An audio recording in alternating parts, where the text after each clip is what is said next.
Mohon berdiri. Majelis Hakim Sidang.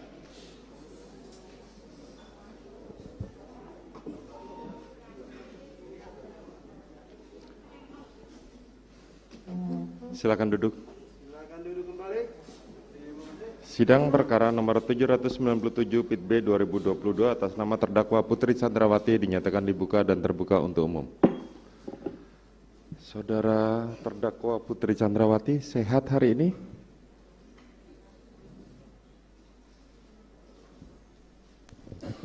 Mohon izin Yang Mulia, saya masih agak sedikit gangguan pencernaan, tapi saya siap untuk melaksanakan. Bisa ya. sidang hari ini.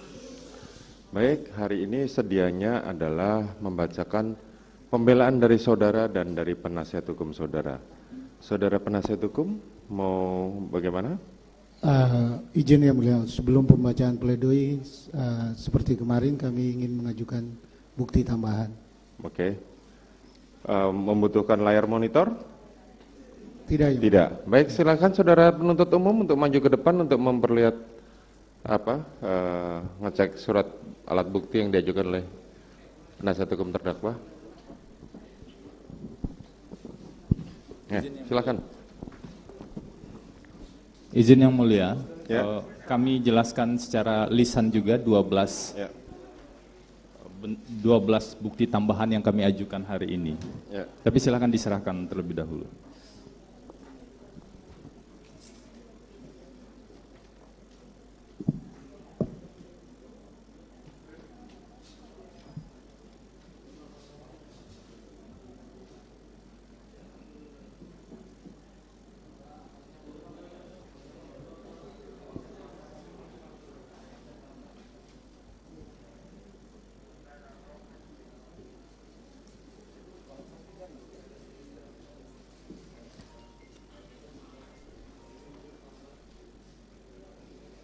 Nomornya langsung 36. Di 36. Langsung 36.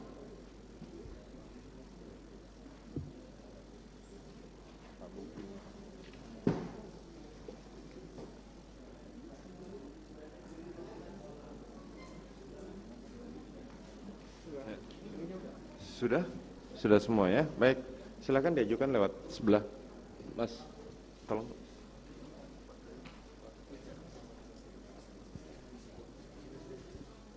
Baik, silakan penasihat hukum. Ada yang mau disampaikan? Terima kasih Yang Mulia. Sebelum kami menyampaikan daftar bukti tambahan dan proses lebih lanjut, Izin majelis, karena sudah diserahkan majelis, mungkin tidak perlu dijelaskan, diserahkan Ya, saja majelis. kita melihat dulu apa yang mau dijelaskan. Silakan. terima kasih Yang Mulia. Sebelum kami menjelaskan secara singkat saja daftar bukti tambahan ini, tadi sama-sama kita dengar ketika Yang Mulia mulai membuka sidang dan persidangan berjalan ada suara-suara yang kami imbau untuk bisa menghormati kewibawaan persidangan ini. Jangan sampai nanti pada saat pledoi dibacakan ada peserta sidang yang kemudian mengganggu kewibawaan persidangan ini. Mohon arahan dan ketegasan dari Yang Mulia. Baik, bagi para pengunjung di ruang sidang ini, sekali lagi tidak ada suara. Apabila ada suara yang dianggap mengganggu oleh majelis hakim, kami akan perintahkan keamanan untuk mengeluarkan para pengunjung dari ruang sidang. Terima kasih Yang Mulia. Kami mengajukan bukti tambahan, ada 12 bukti tambahan lagi. Sebelumnya sudah diajukan 35 bukti tambahan. Jadi bukti tambahan yang diajukan saat ini adalah bukti B36 sampai dengan bukti B47. Mohon izin kami jelaskan secara sederhana. Pertama, singkat saja Yang Mulia. Pertama adalah bukti resep pemesanan PCR keluarga terdakwa Ferdi Sambo dan terdakwa Putri Chandrawati di Smart Collab Kemang periode Desember 2021 Juli 2022. Jadi bukti ini akan menjelaskan bahwa pemesanan PCR ya, nanti itu, majelis akan pertimbangkan, saudara nggak perlu jelaskan di sini. Terima kasih, saudara Yang Mulia. sudah jelaskan. Poin yang kedua, ada tangkapan layar atau screen capture pesan WhatsApp saksi Arianto dengan petugas PCR terkait dengan pemesanan tersebut. Bukti yang ketiga adalah foto aktivitas almarhum Nofriansah Yosua Huta Barat ketika mendampingi terdakwa Ferdi Sambo di kegiatan Rakernis di Bali bulan Mei 2022. Saudara penasihat hukum melihat dari pembelaan saudara sangat banyak, jadi mempersingkat waktu. Apa yang saudara sampaikan ini sudah termaktub di sini dan kami akan membaca dan mempelajarinya, sekaligus mempertimbangkan. Mohon izin yang mulia 1 menit mungkin kami bisa bacakan. Yang keempat, kami juga mengajukan bukti keterangan pers yang diterbitkan oleh Komisi Nasional Hak Asasi Manusia tentang laporan hasil pemantauan dan penyelidikan Komnas HAM atas peristiwa kematian Brigadir Joshua di kediaman ex-Kadif Propam Polri. Ada salah satu bagian terkait dengan dugaan kuat kekerasan seksual.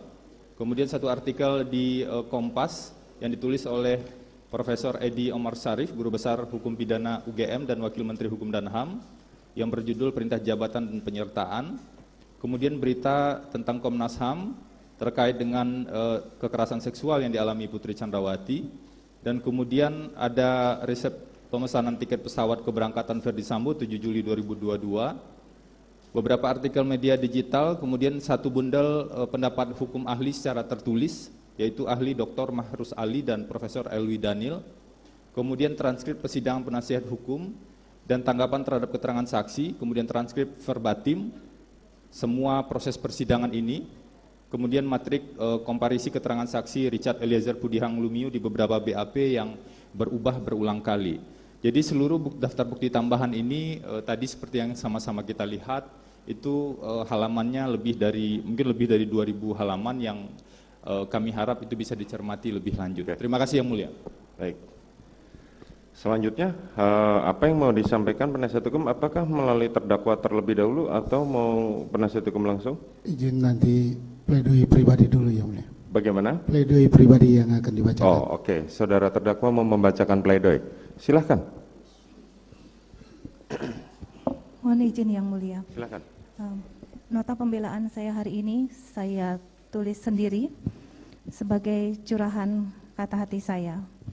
Dan izinkan saya untuk memberikan kepada yang mulia 1 buah kopi.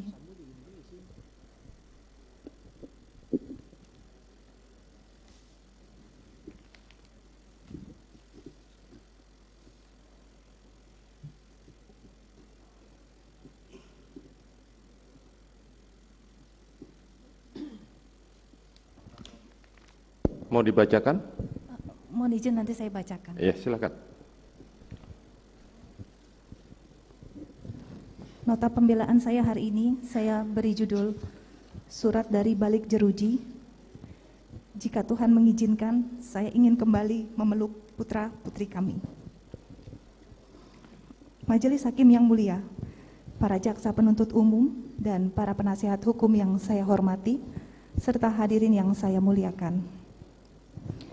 Sekalipun dalam kejatuhan yang sangat dalam saat ini, saya tetap bersyukur Tuhan memberikan kekuatan luar biasa hingga saya mampu menghadapi semua ini dan sekarang bisa membacakan di depan majelis hakim yang mulia dan masyarakat yang menyaksikan persidangan ini. Membacakan sebuah surat, sebuah nota pembelaan pribadi saya. Semoga pembelaan ini dapat didengar secara utuh dan dipertimbangkan dengan jernih sebelum terlalu jauh menghakimi saya atas segala tuduhan kesalahan yang tidak pernah saya lakukan. Dari balik jeruji di rumah tahanan Kejaksaan Agung, dengan tertatih-tatih mengumpulkan energi yang tersisa, saya tuliskan sebuah surat untuk siapapun yang mau membaca dan mendengarkan dengan hati. Sebuah nota pembelaan dari seorang perempuan yang disakiti dan dihujam jutaan tuduhan, stigma, fitnah atas apa yang tidak pernah dilakukan. Sebuah nota pembelaan seorang ibu yang dipisahkan paksa dari anak-anaknya hanya dengan dasar tuduhan yang rapuh dan mengada-ngada. Huruf demi huruf dan setiap kata yang saya tuangkan di sini mengalir membawa ingatan pada orang-orang tersayang di luar sana, khususnya anak-anak di rumah dan di sekolah, suami yang telah ratusan hari berpisah sejak di tahanan di Makobrimob, hingga orang tua dan seluruh sahabat yang juga ikut merasakan derita yang kami alami. Namun lebih dari itu, coretan pena di lembar kertas putih ini Berulang kali saya rasakan seperti irisan luka yang disobek paksa kembali dan seperti pisau yang disayatkan lagi pada perih luka yang belum pernah sembuh hingga saat ini. Berkali-kali, yaitu ketika saya harus menjelaskan apa yang terjadi pada sore hari di rumah kami di Magelang, 7 Juli 2022 lalu.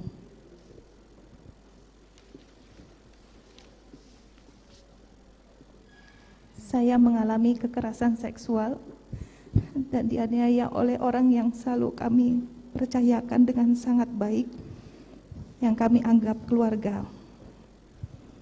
Kejadian sangat pahit yang justru terjadi di hari pernikahan kami yang ke-22.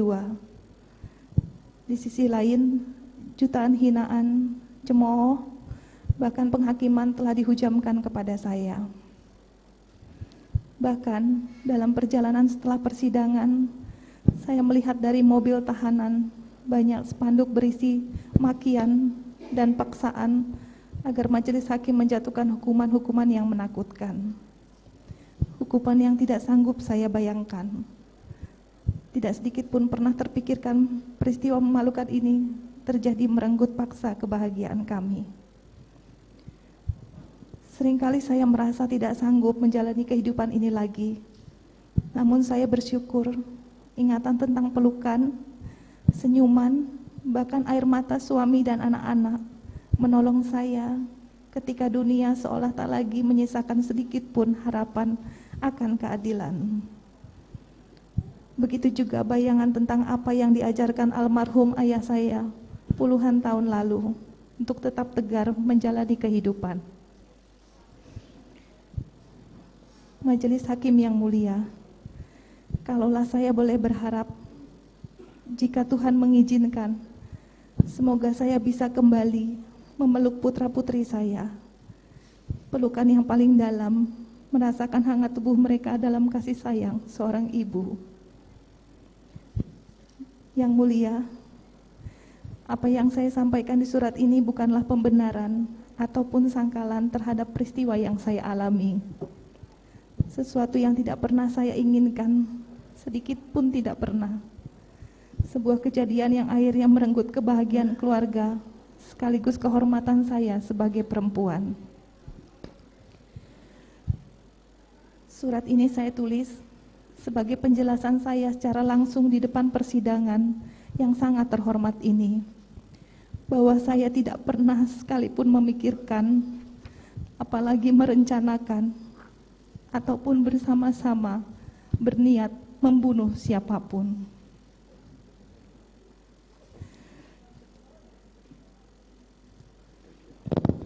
Majelis hakim yang mulia, para jaksa penuntut umum, dan para penasihat hukum yang saya hormati.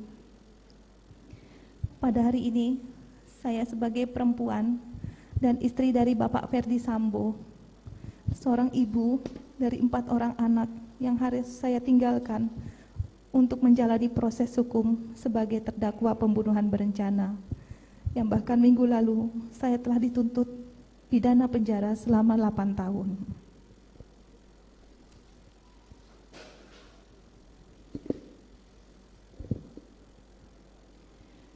Di saat proses hukum yang berjalan mencari keadilan bagi korban, saya dihadapkan dengan tudingan serta fitnah oleh banyak pihak dari berbagai kalangan masyarakat. Bahkan pejabat publik yang ikut beramai-ramai membantah dan mengucilkan saya sebagai korban kekerasan seksual. Majelis hakim yang mulia, dengan tuduhan sebagai pelaku pembunuhan berencana yang sampai saat ini tidak saya pahami, tidak pernah saya menyangka pada tanggal 8 Juli 2022 bisa terjadi. Konstruksi yang dibangun dengan menambah aspek perselingkuhan rasanya tidak pernah cukup untuk mendakwa saya sebagai pelaku pembunuhan berencana, namun juga menuding saya sebagai perempuan tidak bermoral.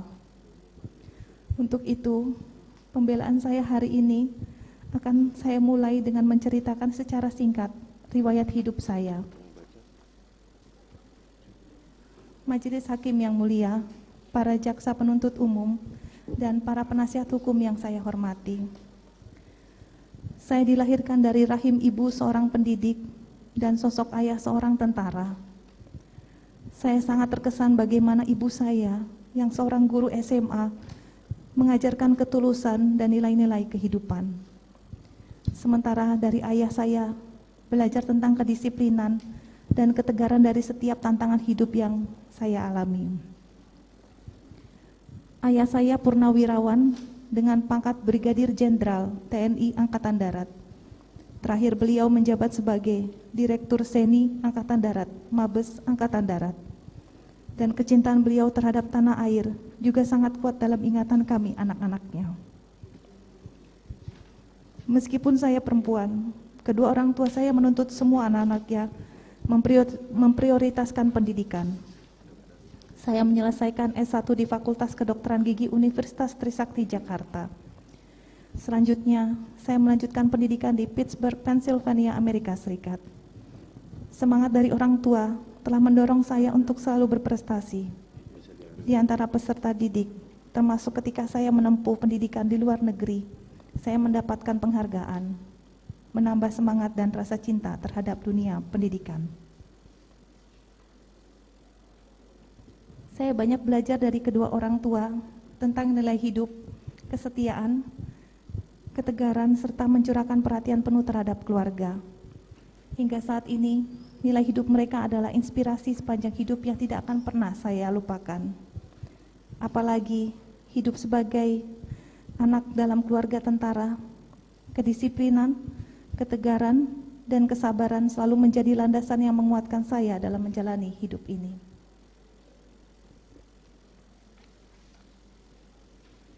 Dari ibu, seorang guru SMA, saya belajar mengasihi, berbuat baik untuk siapa saja, dan dipacu untuk mendapatkan pendidikan sebaik-baiknya.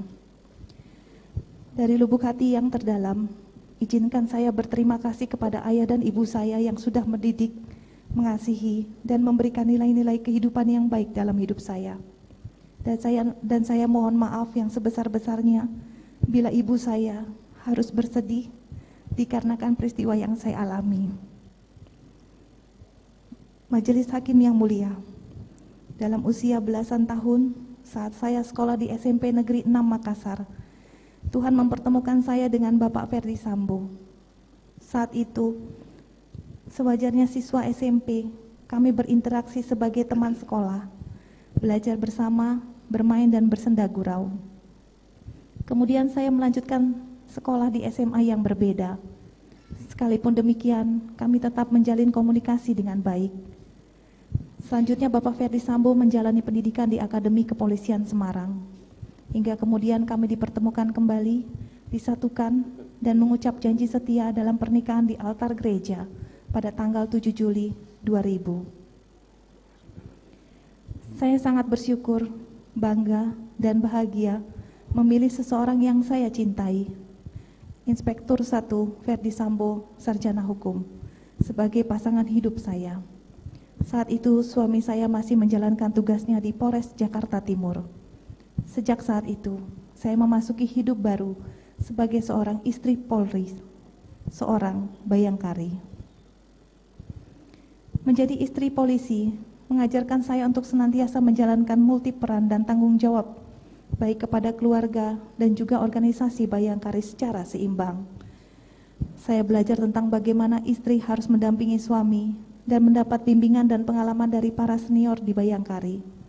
Selain itu juga, kita berbagi suka dan duka dalam mendampingi suami tercinta, mendapatkan berbagai ilmu dan pengalaman yang luar biasa. Tekad saya pun dalam berorganisasi bayangkari adalah melayani, bukan untuk dilayani. Saya juga harus belajar merelakan dan memahami situasi yang mewajibkan suami untuk mendahulukan pelaksanaan tugasnya melayani masyarakat. Bahkan dalam sebuah kondisi tertentu, suami saya pergi menjalankan tugas saat kami sedang membutuhkan dan merindukannya. Sebagai istri polisi, saya paham dan harus ikhlas merelakannya, karena kecintaan terhadap keluarga tumbuh bersama dan sama besarnya dengan kecintaannya terhadap institusi polisi. Sebagai seorang bayangkari, saya juga memahami pendidikan adalah hal yang utama. Dengan pendidikan dapat dibentuk karakter agar mampu bertahan di setiap keadaan.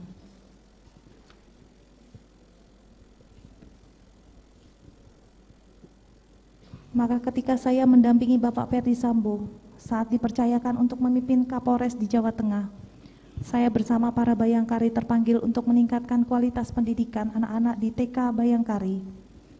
Semangat solidaritas sangat saya rasakan bersama para Bayangkari. Dan bersama mereka, saya boleh merasakan beberapa pencapaian yang bermakna dalam hidup saya. Hal lain yang sangat berkesan di hati saya adalah ketika saya bersama para pengurus Bayangkari Brebes, saya ikut merintis sekaligus membina grup Hadroh Bayangkari Cabang Brebes yang merupakan kesenian bernafas Islami, dan kelompok yang kami bina ini mencapai prestasi di kompetisi tingkat kabupaten.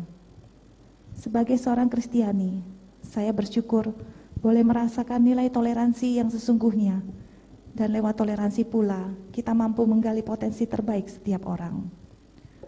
Prestasi dan pengalaman saya selama menjadi Bayangkari ini akan terukir dan menjadi kenangan indah sepanjang masa dalam hidup saya.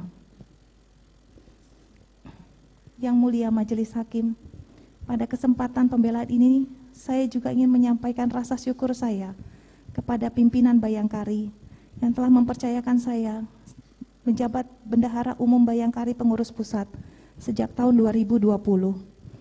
Kepercayaan ini bukan hal mudah, namun dengan rasa cinta terhadap organisasi Bayangkari, saya tidak pernah lelah untuk menjalankan amanah yang dipercayakan kepada saya. Dalam kesempatan ini, saya ingin menyampaikan permohonan maaf karena dengan situasi saya saat ini tidak lagi dapat menjalankan tugas dan memberikan kontribusi kepada organisasi yang saya banggakan dan saya cintai. Semoga organisasi Bayangkari terus maju dan berkembang di sepanjang masa. Majelis Hakim yang mulia, para jaksa penuntut umum dan para penasehat hukum yang saya hormati. Sepanjang 22 tahun saya dengan Bapak Ferdi Sambo, saya dengan setia mengabdikan hidup saya hanya untuk melayani dan mendampingi suami dimanapun berdinas, dan juga mengasihi dan mendidik 4 orang anak-anak kami. Hingga pada tanggal 2 Juli 2022 yang lalu, saya mengantarkan anak kami yang ketiga untuk masuk asrama guna melanjutkan pendidikan SMA di Magelang. Dalam bayangan saya saat itu, ke depan akan jarang bertemu putra-putri yang kami sayangi, karena mereka harus menjalani hari-harinya di asrama. Tentu sebagai seorang ibu, hal tersebut menjadi beban pikiran yang tidak bisa saya hindarkan. Namun demi masa depan anak-anak kami, saya merelakan untuk berpisah, demi mendidik anak-anak kami menjadi anak-anak berjiwa mandiri dan berkarakter yang dapat berguna bagi bangsa dan negara di kemudian hari. Bagi kami berdua, pendidikan untuk anak-anak adalah prioritas utama sekaligus tahapan kehidupan penting. Saya dan suami ingin secara langsung mengantarkan anak kedua dan ketiga kami memasuki hari pertama pendidikan tingkat SMA, tepatnya di tanggal 4 Juli dan 6 Juli 2022. Kami sangat bersedih, namun bangga dapat melepaskan anak kami untuk mengenyam pendidikan di tempat yang berkualitas demi masa depan anak-anak kami. Semoga Tuhan memberikan kesempatan anak-anak kami dapat tumbuh menjadi insan-insan yang berguna bagi nusa dan bangsa. Yang mulia Majelis Hakim, saya ingat pada pergantian hari tanggal 6 Juli ke 7 Juli 2022 lalu, saya dan suami sedang duduk bersama di ruang tamu. Kemudian para pekerja kami yang berada di Magelang datang memberikan kejutan dengan membawakan kue dan nasi tumpeng yang sudah dipersiapkan oleh suami saya untuk kejutan kepada saya di hari ulang tahun pernikahan kami yang ke-22. Kami berkumpul bersama dan berdoa, bersyukur pada Sang Maha Kuasa atas segala kebaikan yang diberikan. Kemudian saya menyuapi suami saya kue, dan setelah itu secara bergantian saya menyuapi nasi kuning kepada seluruh pekerja yang ada di Magelang sebagai ungkapan kebersamaan dan rasa syukur dalam sebuah keluarga. Saya gembira karena memang 7 Juli sesungguhnya adalah hari yang sangat saya nantikan tiap tahun, menjadi momen kebahagiaan dan pemersatu ikatan cinta kasih kami sekeluarga.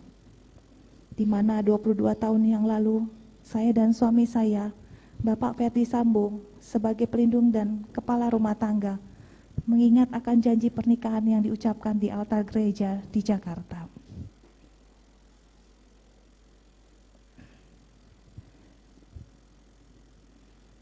Namun di tanggal yang sama sore hari, 7 Juli 2022,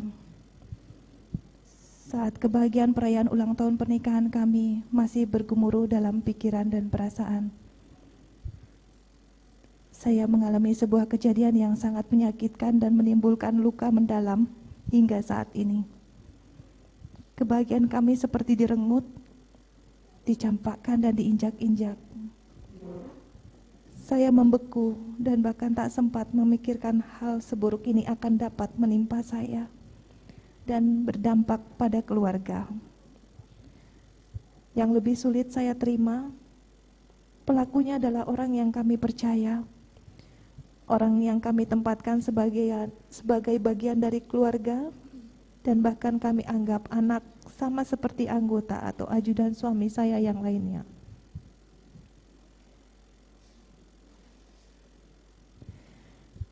Saya tidak mengerti mengapa ini harus terjadi pada saya tepat di hari pernikahan kami yang ke-22.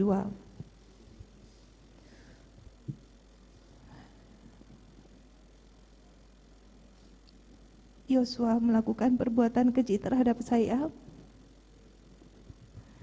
Dia melakukan kekerasan seksual, menganiaya dan mengancam, membunuh, bukan hanya bagi saya, tapi juga bagi orang-orang yang saya cintai.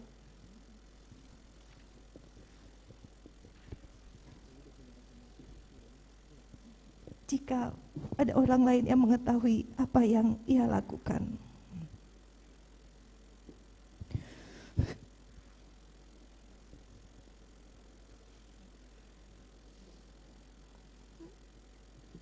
Yang Mulia, saya takut, sangat ketakutan saat itu. Atas peristiwa itu, saya mengalami trauma yang mendalam pada diri saya hingga saat ini, dan rasa malu yang berkepanjangan.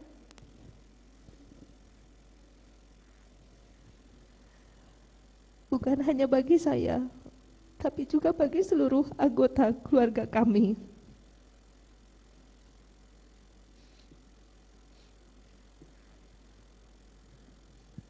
Dalam guncangan jiwa yang berusaha saya pendam dengan segala tenaga yang tersisa, saya memutuskan untuk segera kembali ke Jakarta pada hari Jumat 8 Juli 2022. Sepanjang perjalanan saya hanya menghabiskan waktu dengan beristirahat serta berusaha tetap menguatkan hati saya untuk memberanikan diri bercerita kepada orang yang paling saya percayai, yakni suami saya, Bapak Ferdi Sambo. Sebagai seorang istri, kepada siapa lagi saya harus menceritakan kepedihan ini kalau tidak pada suami, orang yang paling saya cintai dan pelindung bagi kami sekeluarga.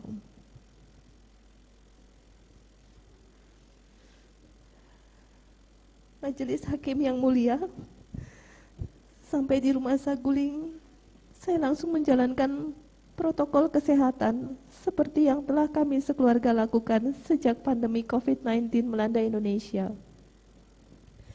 Selain karena saat itu kondisi kesehatan saya agak menurun, kami juga berupaya lebih ketat menjalankan protokol kesehatan karena adanya anak kami berusia 1,5 tahun yang belum bisa divaksin. Saya melaksanakan tes PCR sesuai dengan aturan bagi keluarga kami.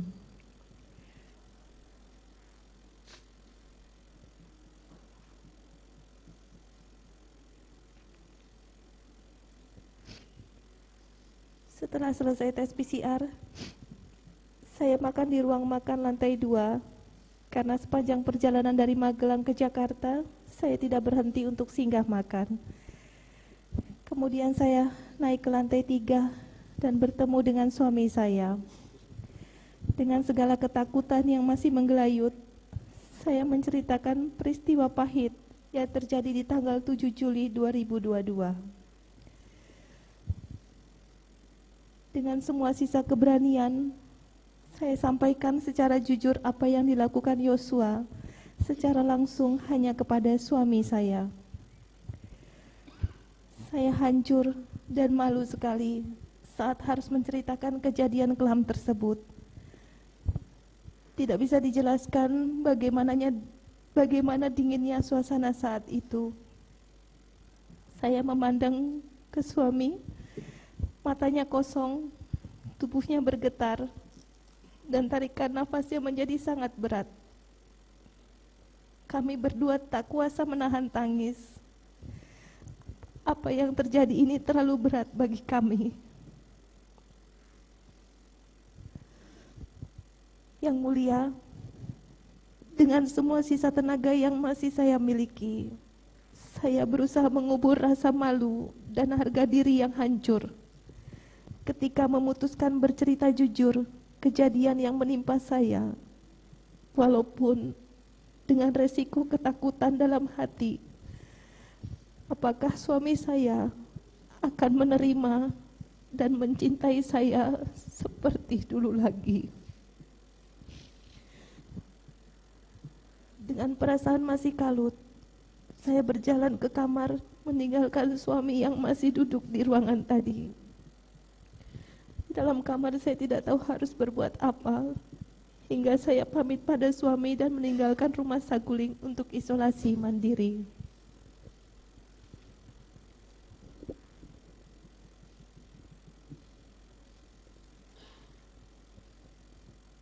Yang ada dalam lubuk pikiran saya saat itu adalah mengambil jarak, namun tetap harus isolasi, menunggu hasil tes PCR untuk mencegah anak kami bertemu dan tidak kuasa menahan untuk memeluk saya saat melihat ibunya.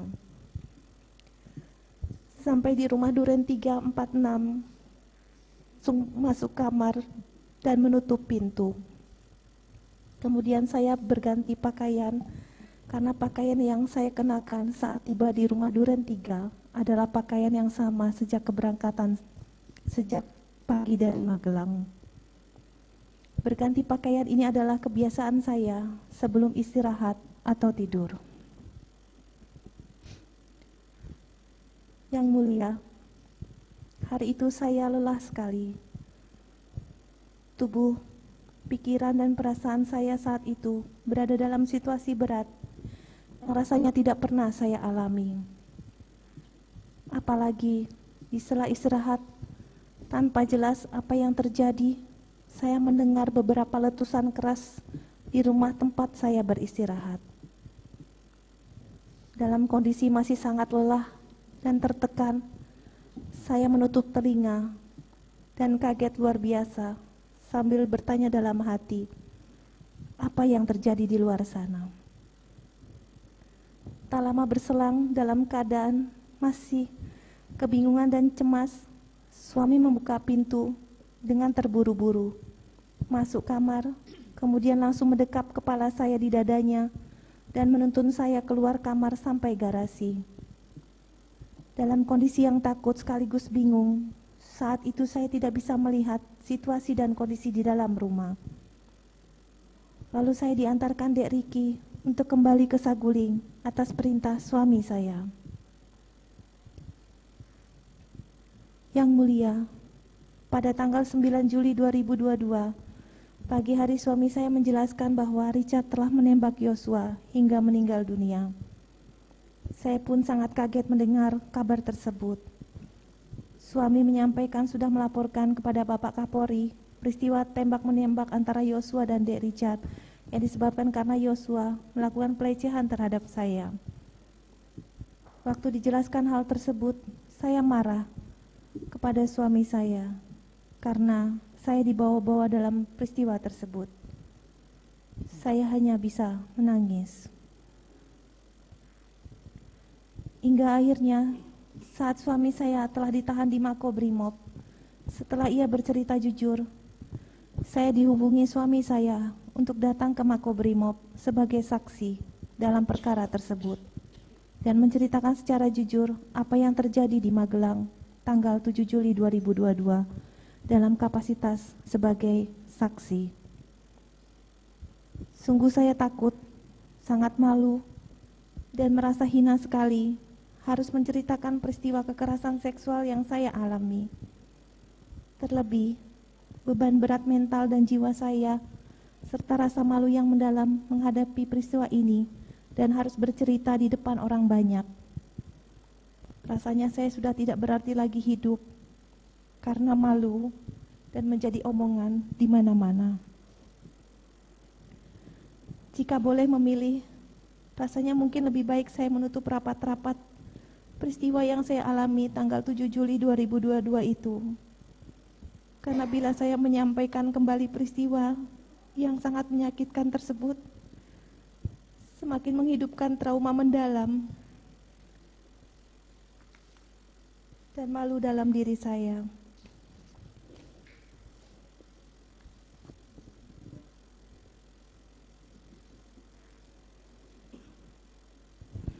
Sementara di berbagai media dan pemberitaan, saya dituduh berdusta dan mendramatisir situasi. Tidak berhenti di situ saja, saya dituding sebagai perempuan tua yang mengada-ngada.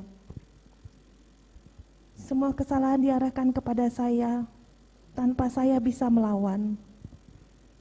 Ketika saya memilih untuk diam, publik mendesak saya untuk muncul dan bicara. Namun ketika saya bicara, kembali muncul komentar dari para pengamat yang tidak pernah mengetahui kejadian sebenarnya, namun berkomentar bahwa saya bukan korban kekerasan seksual karena masih sanggup bicara. Apapun yang saya lakukan menjadi salah di mata mereka. Yang mulia Majelis Hakim, dalam kesempatan ini saya menyatakan siap mempertanggungjawabkan kesaksian saya kepada Sang Pemilik Hidup Tuhan yang Maha Esa, bahwa saya benar-benar mengalami kekerasan seksual dan penganiayaan yang dilakukan oleh Yosua.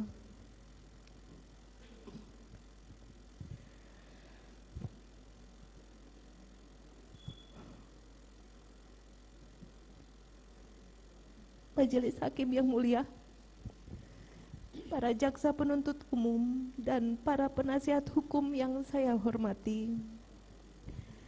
Atas penjelasan para saksi, kronologis rangkaian peristiwa, dan fakta-fakta persidangan, izinkan saya menegaskan bahwa saya adalah korban kekerasan seksual, pengancaman, dan penganiayaan yang dilakukan oleh almarhum Yosua.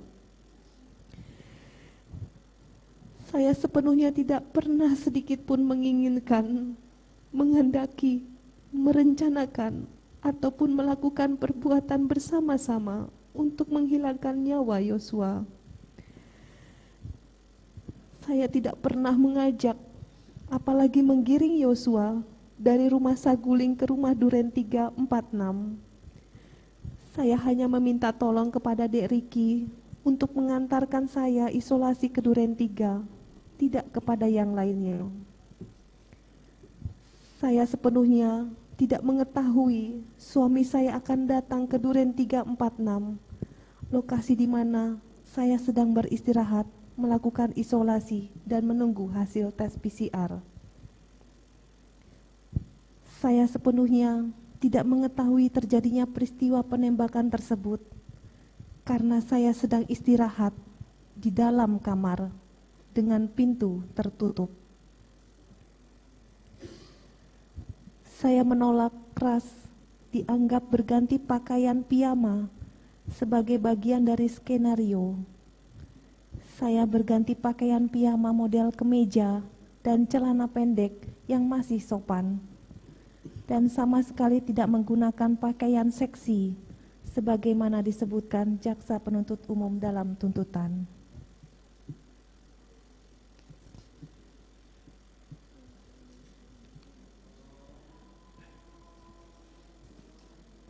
Majelis Hakim yang mulia, para jaksa penuntut umum dan para penasihat hukum yang saya hormati.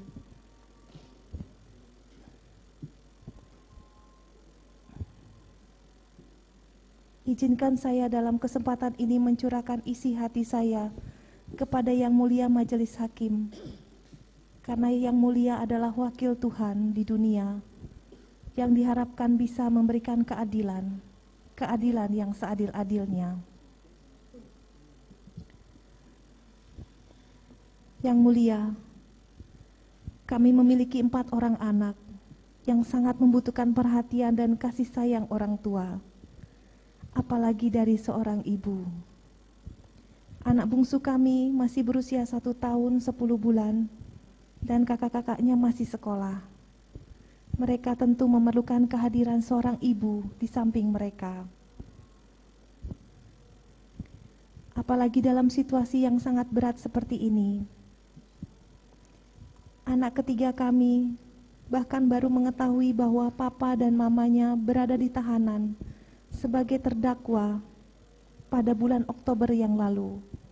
Tepatnya setelah 3 bulan masa karantina di sekolahnya yang dimulai sejak 4 Juli 2022, waktu saya dan suami saya mengantarkannya masuk asrama di Magelang.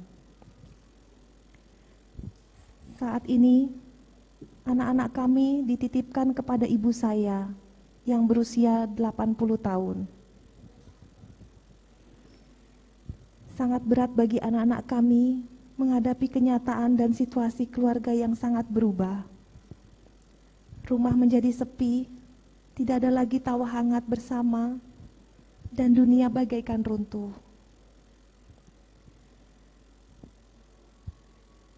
Yang Mulia, izinkan saya memperbaiki keadaan ini. Saya ingin menjadi seorang ibu yang bertanggung jawab bagi kehidupan anak-anak kami. Sejak terjadinya peristiwa ini, di tengah ketidakhadiran orang tua, anak-anak kami tetap menghadapi kecaman, cemooh, dan hinaan yang keji. Padahal tidak seharusnya mereka mengalami hal yang sangat pahit dan melukai masa tumbuh dan kembang mereka sebagai pribadi yang berharga. Di tengah waktu kunjungan di rumah tahanan, saya berpesan kepada anak-anak agar mereka selalu tegar dan kuat untuk menghadapi hidup ini.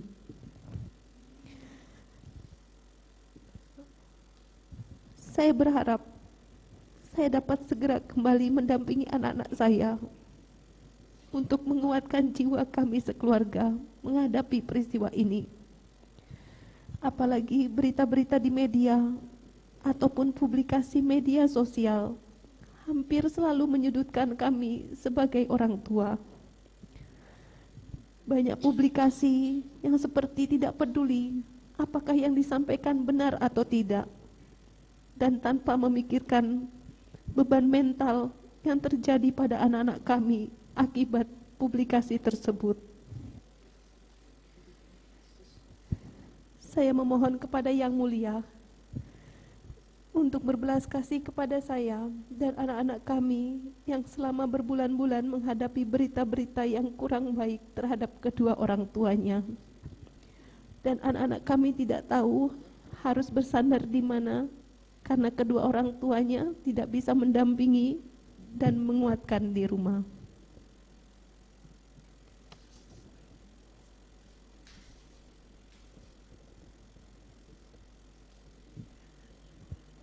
Yang Mulia Majelis Hakim, izinkan saya untuk kembali ke pelukan anak-anak kami. Mungkin saya pernah gagal dalam hidup, tapi saya tidak mau gagal menjadi ibu bagi keempat anak-anak kami. Izinkanlah saya diberikan kesempatan untuk bertanggung jawab terhadap kehidupan masa depan anak-anak saya. Yang mulia, peristiwa ini membuat luka yang sangat dalam bagi kami sekeluarga, terutama bagi anak-anak kami. Karena kami selama ini hidup bahagia, harmonis dan saling mengasihi. Tidak ada permasalahan dalam rumah tangga kami. Kami saling mencintai, menghormati, dan mendukung. Bapak Ferdi Sambo di mata anak-anak adalah pahlawan keluarga yang sangat dihormati dan dibanggakan. Karena di setiap kesempatan berdinas, Pak Ferdi Sambo selalu membawa anak-anak untuk melihat secara langsung tugas papahnya sebagai seorang polisi aparat negara. Dengan bangga melihat papahnya selalu memberikan yang terbaik dalam bertugas. Untuk itu, bukanlah hal yang mudah untuk menjelaskan kepada anak-anak atas peristiwa yang kami alami sekarang ini. Terlebih, saya tidak bisa mendampingi selama proses pengadilan berlangsung. Dan juga banyak sekali fitnah yang dialamatkan kepada kami berdua sebagai orang tua mereka.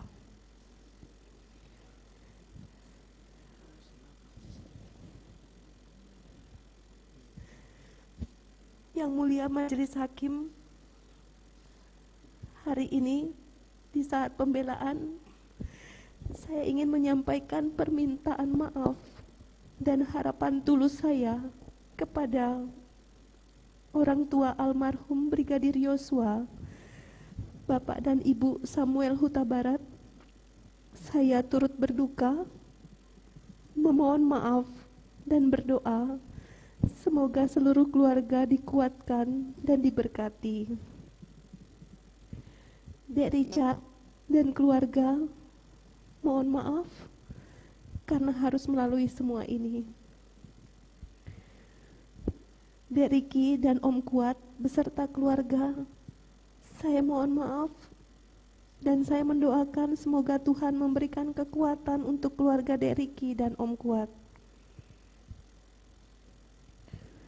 Kepada seluruh personel Polri yang terdampak dari peristiwa ini, saya mohon maaf. Semoga Tuhan Yang Maha Esa senantiasa menyertai. Saya juga meminta maaf kepada Bapak Presiden Republik Indonesia, Bapak Joko Widodo, Bapak dan Ibu Kapolri, para bayangkari, serta masyarakat yang terdampak dan menguras perhatian selama proses hukum saya berlangsung.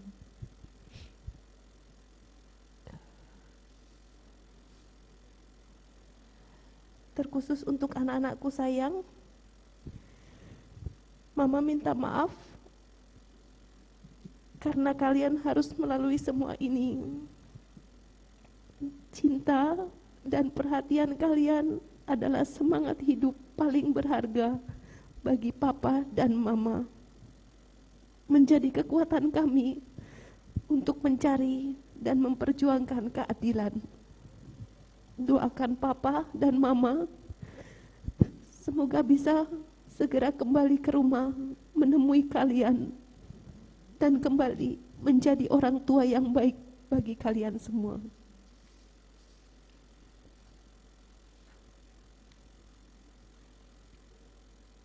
Dari balik jeruji tahanan, Mama terus mendoakan dan memohon pada Tuhan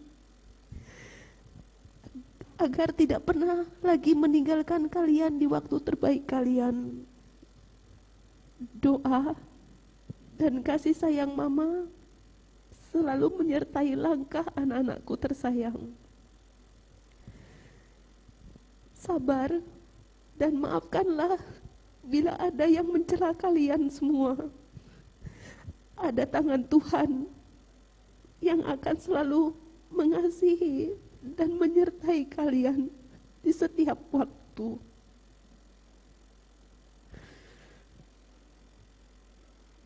Untuk suami saya, Bapak Ferdi Sambo, maafkan saya sebagai pendamping hidup selama ini masih jauh dari sempurna. Tidak ada kata yang bisa menggambarkan bahwa betapa bangga dan bahagianya saya mempunyai pasangan hidup yang sangat berjiwa besar, tegar, dan sabar dalam hidup. Doa terbaik selalu mengiringi langkah Papa sepanjang masa. Tuhan, mampukan saya menjalankan semua ini, dan kiranya keadilan-Mu saja yang hadir di situasi yang sangat sulit ini.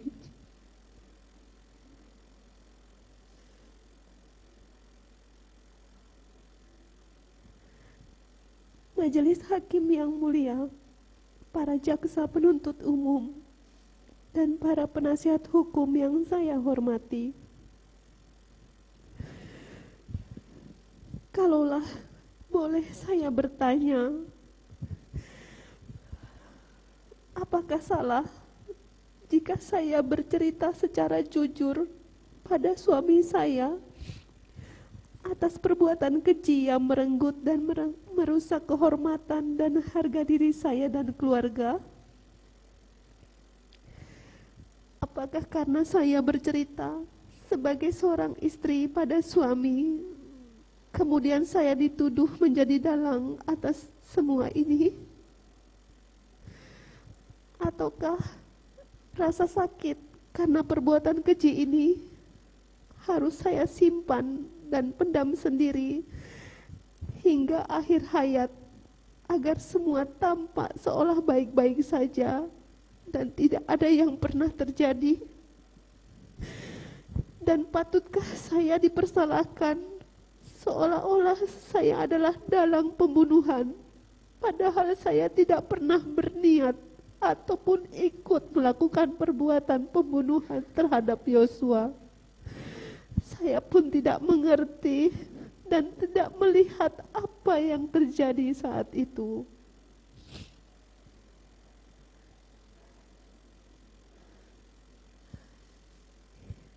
Yang mulia,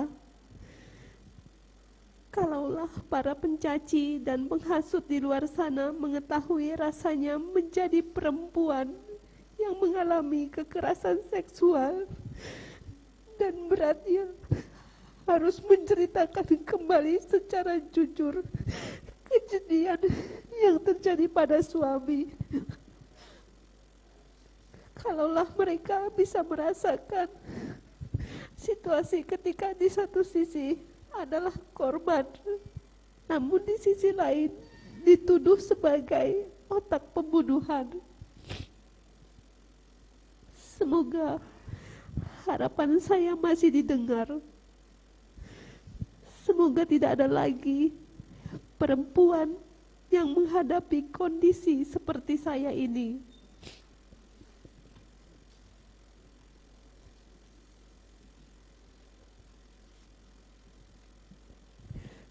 Yang mulia, izinkan saya mengetuk pintu hati yang mulia majelis hakim, mengharapkan yang mulia secara jernih melihat fakta demi fakta, bukti demi bukti yang muncul dalam persidangan ini, mengharapkan yang mulia memberikan keadilan dengan arif dan bijaksana.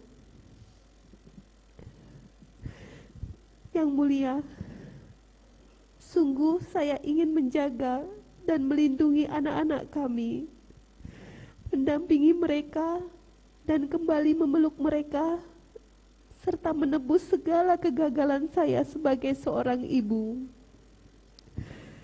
Saya berharap saya dapat kembali bersama anak-anak saya untuk menguatkan jiwa anak-anak kami menghadapi peristiwa ini. Dan berita-berita di media serta publik yang sering menyudutkan kami sebagai orang tua. Saya memohon kepada yang mulia untuk berbelas kasih kepada saya, untuk anak-anak saya yang selama berbulan-bulan menghadapi berita-berita yang kurang baik terhadap kedua orang tuanya.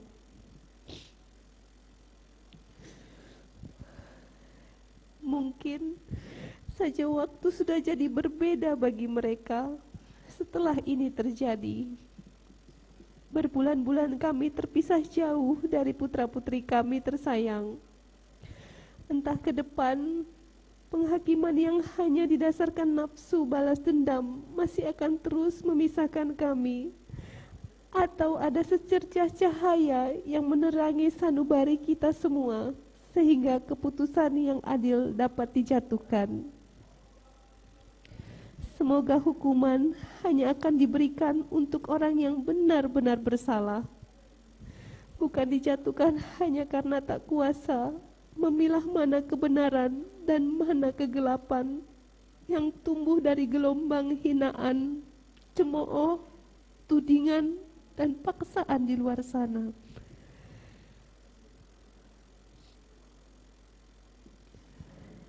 Yang mulia, semua yang terjadi sejak sore 7 Juli 2022 hingga detik ini adalah sesuatu yang berat bagi saya dan tidak pernah saya bayangkan akan terjadi dalam hidup saya. Dalam kondisi menahan perih tersebut, saya justru diserang fitnah, cemooh, dan caci maki.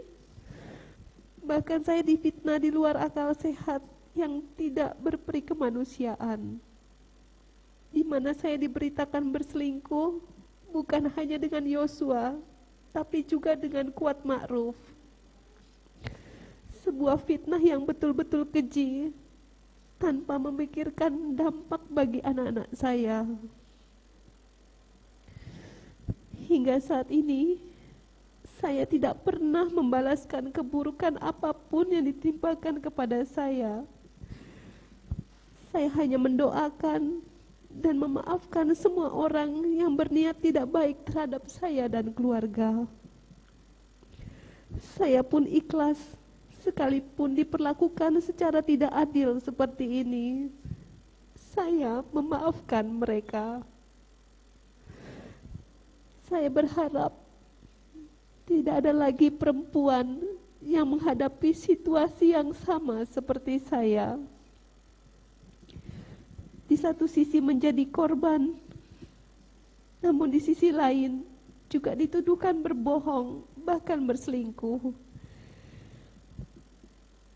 Jangan ada lagi perempuan yang menjadi korban ganda hanya karena rusaknya cara berpikir akibat hoax dan informasi-informasi tidak benar yang berkembang.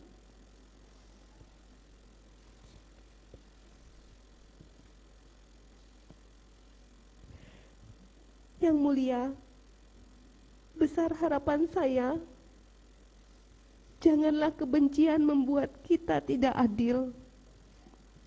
Semoga Tuhan menuntun dan membuka jalan terbaik bagi kita semua. Demikian sebuah surat dari balik jeruji rumah tahanan Kejaksaan Agung ini saya tuliskan dan saya sampaikan di hadapan yang mulia Majelis Hakim. Dari Rumah Tahanan Kejaksaan Agung, sel nomor 2, Jakarta, 22 Januari, saya Putri Chandrawati. Terima kasih. Baik, terima kasih. Selanjutnya kepada penasihat hukum, hendak membacakan pembelaan. Silakan. Seperti yang kemarin, jadi mohon unsur-unsur teori-teori tidak perlu dibacakan. Baik yang mulia, izin kami akan membaca sekitar 10% lagi. Baik, silakan. 10% tapi 1000 halaman. Ibu Jaksa, jadi sabar. Nanti kita potong untuk istirahat. Baik, makan ya, siangnya, sholat dan makan siangnya. Silakan.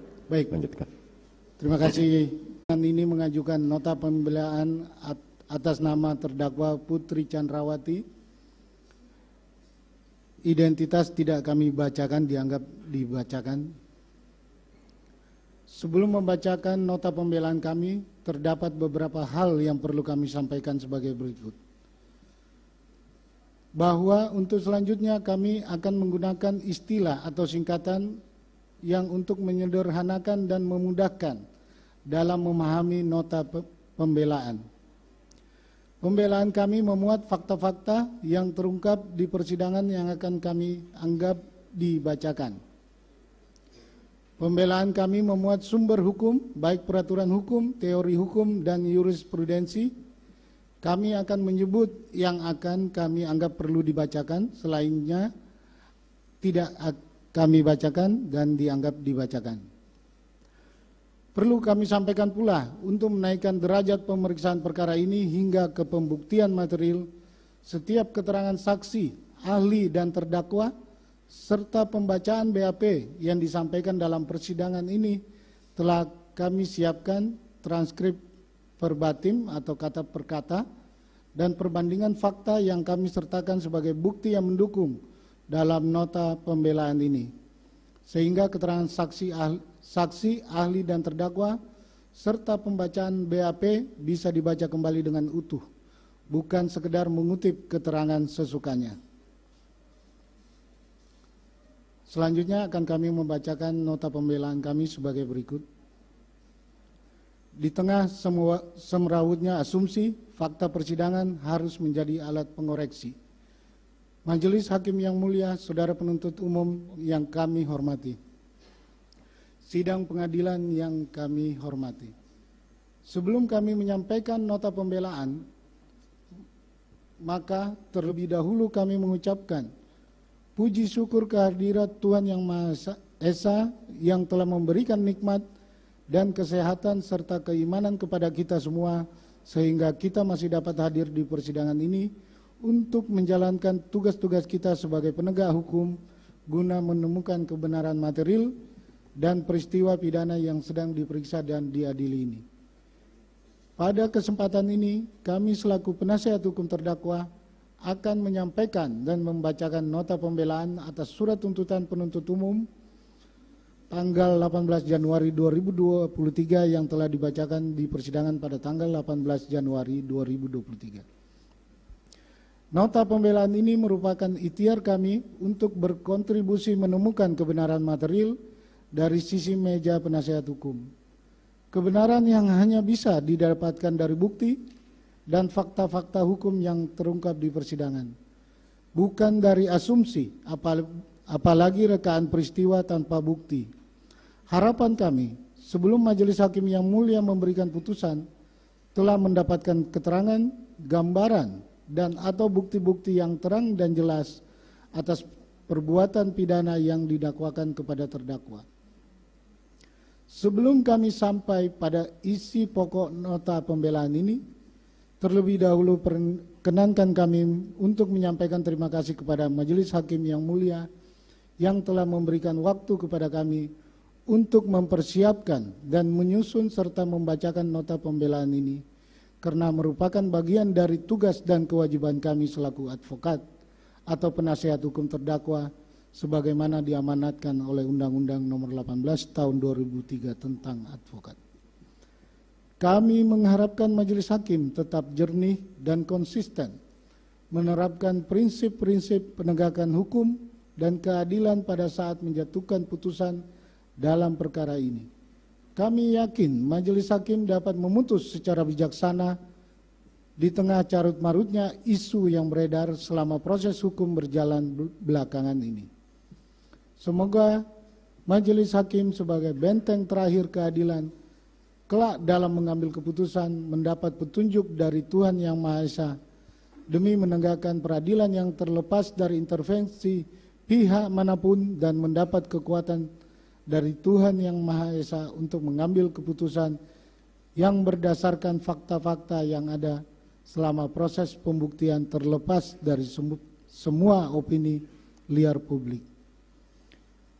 Kami juga mengucapkan banyak terima kasih kepada saudara penuntut umum yang selama persidangan perkara pidana ini berlangsung cukup memberikan toleransi dan menghargai kami sebagai penasihat hukum terdakwa, sehingga di antara kami selaku penasihat hukum terdakwa dengan saudara penuntut umum tidak pernah terjadi ketegangan-ketegangan dan perdebatan-perdebatan yang mengarah kepada masalah-masalah pribadi kita masing-masing.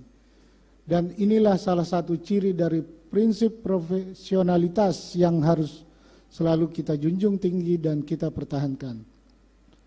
Selanjutnya, kami menyampaikan terima kasih juga kepada publik, terutama kepada rekan-rekan media yang selama ini telah memberitakan perkara ini. Sekalipun banyak judul dan angle pemberitaan yang menurut kami tidak berimbang, namun kami percaya pers yang bebas tetaplah harus diperjuangkan. Kepada terdakwa, kami sampaikan pula rasa terima kasih atas kesediaan terdakwa yang dengan penuh kesabaran dan kerendahan hati untuk mengikuti jalannya persidangan perkara ini. Kami selaku penasihat hukum turut prihatin dan simpati yang sangat mendalam atas ujian hidup yang menimpa diri terdakwa dan keluarga. Kami juga menyampaikan rasa hormat dan kekaguman kepada terdakwa yang tetap kuat secara mental dan fisik dalam menghadapi proses persidangan yang cukup panjang dan melelahkan ini. Terdakwa juga telah bersikap kooperatif dalam memberikan keterangan di persidangan secara jelas dan terang, tidak terbelit-belit, dan secara jujur menyampaikan keterangan apa adanya. Bahwa kami sangat memahami situasi berat yang dihadapi oleh terdakwa saat ini yang telah mendapatkan penghakiman bahkan sebelum proses pengadilan itu sendiri dimulai. Terdakwa telah mendapatkan tekanan dan ketidakpercayaan yang luar biasa dari publik tanpa bisa membela diri. Untuk itu kami berharap terdakwa dapat tetap bersabar dan berdoa semoga Tuhan Yang Maha Kuasa tetap memberikan jalan keluar yang terbaik dalam menghadapi permasalahan ini. Bahwa tak lupa kami sampaikan rasa terima kasih yang sebesar-besarnya kepada hadirin sidang sekalian yang bersikap tertib dan sopan di dalam mengikuti setiap persidangan perkara ini, sehingga setiap persidangan dapat berjalan dengan aman, tertib, dan lancar. Pada saat ini di hadapan kita, di kursi terdakwa, telah duduk seorang perempuan korban tindak pidana kekerasan seksual. Kita kenal bernama Putri Chandrawati. Beliau adalah seorang ibu yang sekilas tampak tenang, tegar, dan kuat menunggu keputusan pengadilan terhadap diri dan perkaranya. Namun ketahuilah bahwa di dalam ketegaran dan ketenangannya tersebut, beliau sangat gusar, hatinya gelisah, gundah gulana. Karena di hati dan pikirannya sedang dipenuhi segudang pertanyaan tentang kesalahan apa sesungguhnya yang dia perbuat, sehingga harus diadili sebagai pesakitan atau terdakwa dalam perkara ini. Padahal justru terdakwa sendirilah yang menjadi korban dan paling menderita saat ini. Terdakwa adalah korban tindak pidana kekerasan seksual, tetapi ironisnya malah mendapatkan tuduhan yang sangat serius dan berat sebagaimana tuntutan penuntut umum. Penuntut umum tidak tanggung-tanggung membuat tuduhan dan menuntut agar terdakwa dijatuhi hukuman yang begitu berat. Majelis Hakim yang mulia, proses persidangan ini telah melalui perjalanan panjang hingga sampailah pada penyampaian nota pembelaan kami. Selain daripada proses peradilan yang kami lalui ini, kami juga telah melalui proses penghakiman oleh masyarakat dan juga media. Seolah-olah mengesampingkan adanya prinsip praduga tak bersalah atau presumption of innocence yang melekat pada diri terdakwa. Terdakwa yang dalam hal ini merupakan korban kekerasan seksual justru mendapatkan statement buruk, bahkan mendapatkan secondary victimization, baik dari masyarakat maupun melalui media massa. Hal tersebut pasti menjadi pukulan berat bagi terdakwa.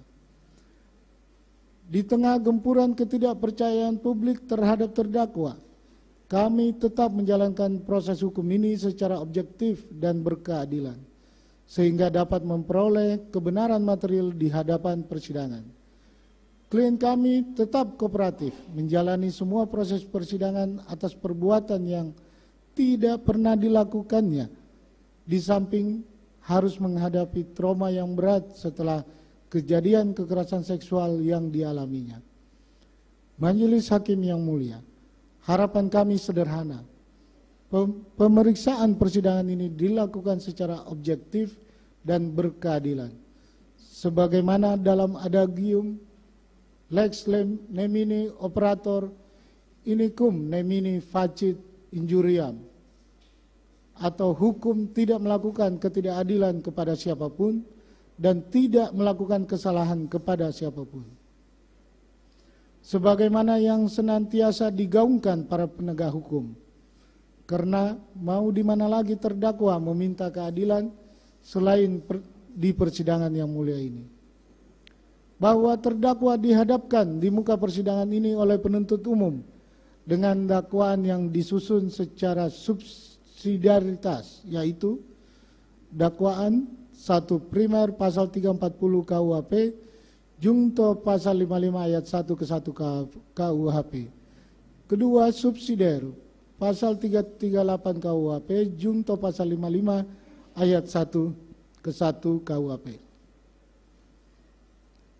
Setelah melalui beberapa tahap persidangan, sejak pembacaan surat dakwaan, mendengar keterangan saksi-saksi, keterangan ahli maupun keterangan terdakwa, akhirnya pada persidangan hari ini, Rabu tanggal 18 Januari 2023, hari Rabu tanggal 18 Januari, pada persidangan hari Rabu tanggal 18 Januari, penuntut umum telah membacakan dan menyampaikan surat tuntutannya yang pada dasarnya telah berkeyakinan dan berkesimpulan bahwa terdakwa bersalah melakukan turut serta melakukan pembunuhan yang direncanakan terlebih dahulu, sebagaimana diatur dan diancam pidana dalam pasal 340 KUHP jungto pasal 55 ayat 1 ke 1 KUHP, yaitu dakwaan primer penuntut umum, dan selanjutnya pula menuntut agar Putri Chandrawati tersebut dijatuhi hukuman pidana penjara selama 8 tahun penjara. Bahwa setelah mempelajari seluruh berkas perkara ini, baik dari berkas perkara pada saat penyidikan maupun dari fakta-fakta yang terungkap di depan persidangan perkara ini, kami selaku tim penasihat hukum terdakwa sangat keberatan terhadap surat tuntutan penuntut umum, karena menurut hemat kami penuntut umum dalam menguraikan fakta-fakta yang telah terungkap di persidangan ini tidak lengkap, bahkan cenderung bertentangan dengan fakta-fakta persidangan. Nota pembelaan ini kami sampaikan dengan bersandarkan pada fakta-fakta hukum yang terungkap di persidangan, yang kami hubungkan dengan ketentuan pasal 185 KUHP, pasal 186 KUHP, pasal 187 KUHP, pasal 188 KUHP, pasal 189 ayat 1 KUHP, dan hukum acara pidana lainnya yang relevan guna membantu majelis hakim dalam rangka mengambil suatu putusan yang seadil-adilnya dengan bersandar pada nurani hakim, agar kebenaran material benar-benar diterapkan dalam putusan demi keadilan berdasarkan ketuhanan yang Maha Esa. Dilanjutkan yang mulia.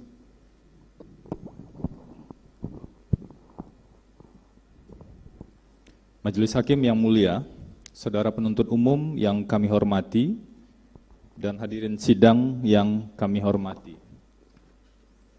Sebelum kami penasihat hukum menyampaikan poin-poin pokok bantahan terhadap tuduhan penuntut umum, perkenankan kami menguraikan beberapa hal sebagai berikut. 1. Terdakwa adalah seorang perempuan yang berperan sebagai ibu dari 4 anak dan istri dari saudara Ferdi Sambo. Keluarga terdakwa hidup berdampingan dengan para ajudan dan ART dengan suasana kekeluargaan yang kental. Hal ini selaras dengan seluruh pernyataan ajudan dan ART yang dihadirkan dalam persidangan baik pada tanggal 8 November 2022 dan 13 Desember 2022 yang menyatakan bahwa hubungan ajudan dan ART dengan keluarga terdakwa sangat harmonis. 2. Tidak hanya sekedar kepada ajudan dan ART, bentuk perhatian juga diberikan kepada keluarga ajudan dan ART yang bekerja dengan saudara Ferdi Sambo dan terdakwa. Setidaknya ketika saksi Yuni Artika Huta Barat yang merupakan kakak kandung korban memberikan keterangan di bawah sumpah di muka persidangan pada tanggal 1 November 2022 bahwa saksi sering mendapatkan pesan yang diteruskan korban kepada keluarga korban dari saudara Ferdi Sambo dan terdakwa yang berisi ucapan selamat hari Natal dan Tahun Baru. Begitupun saat saksi Mahareza Rizky, adik korban, saat memberikan keterangan di bawah sumpah di muka persidangan pada tanggal 1 November 2022 bahwa saksi Mahareza Rizky tidak luput mendapatkan tanda kasih dari keluarga terdakwa meskipun saksi bukan ajudan suami terdakwa saudara Ferdi Sambo.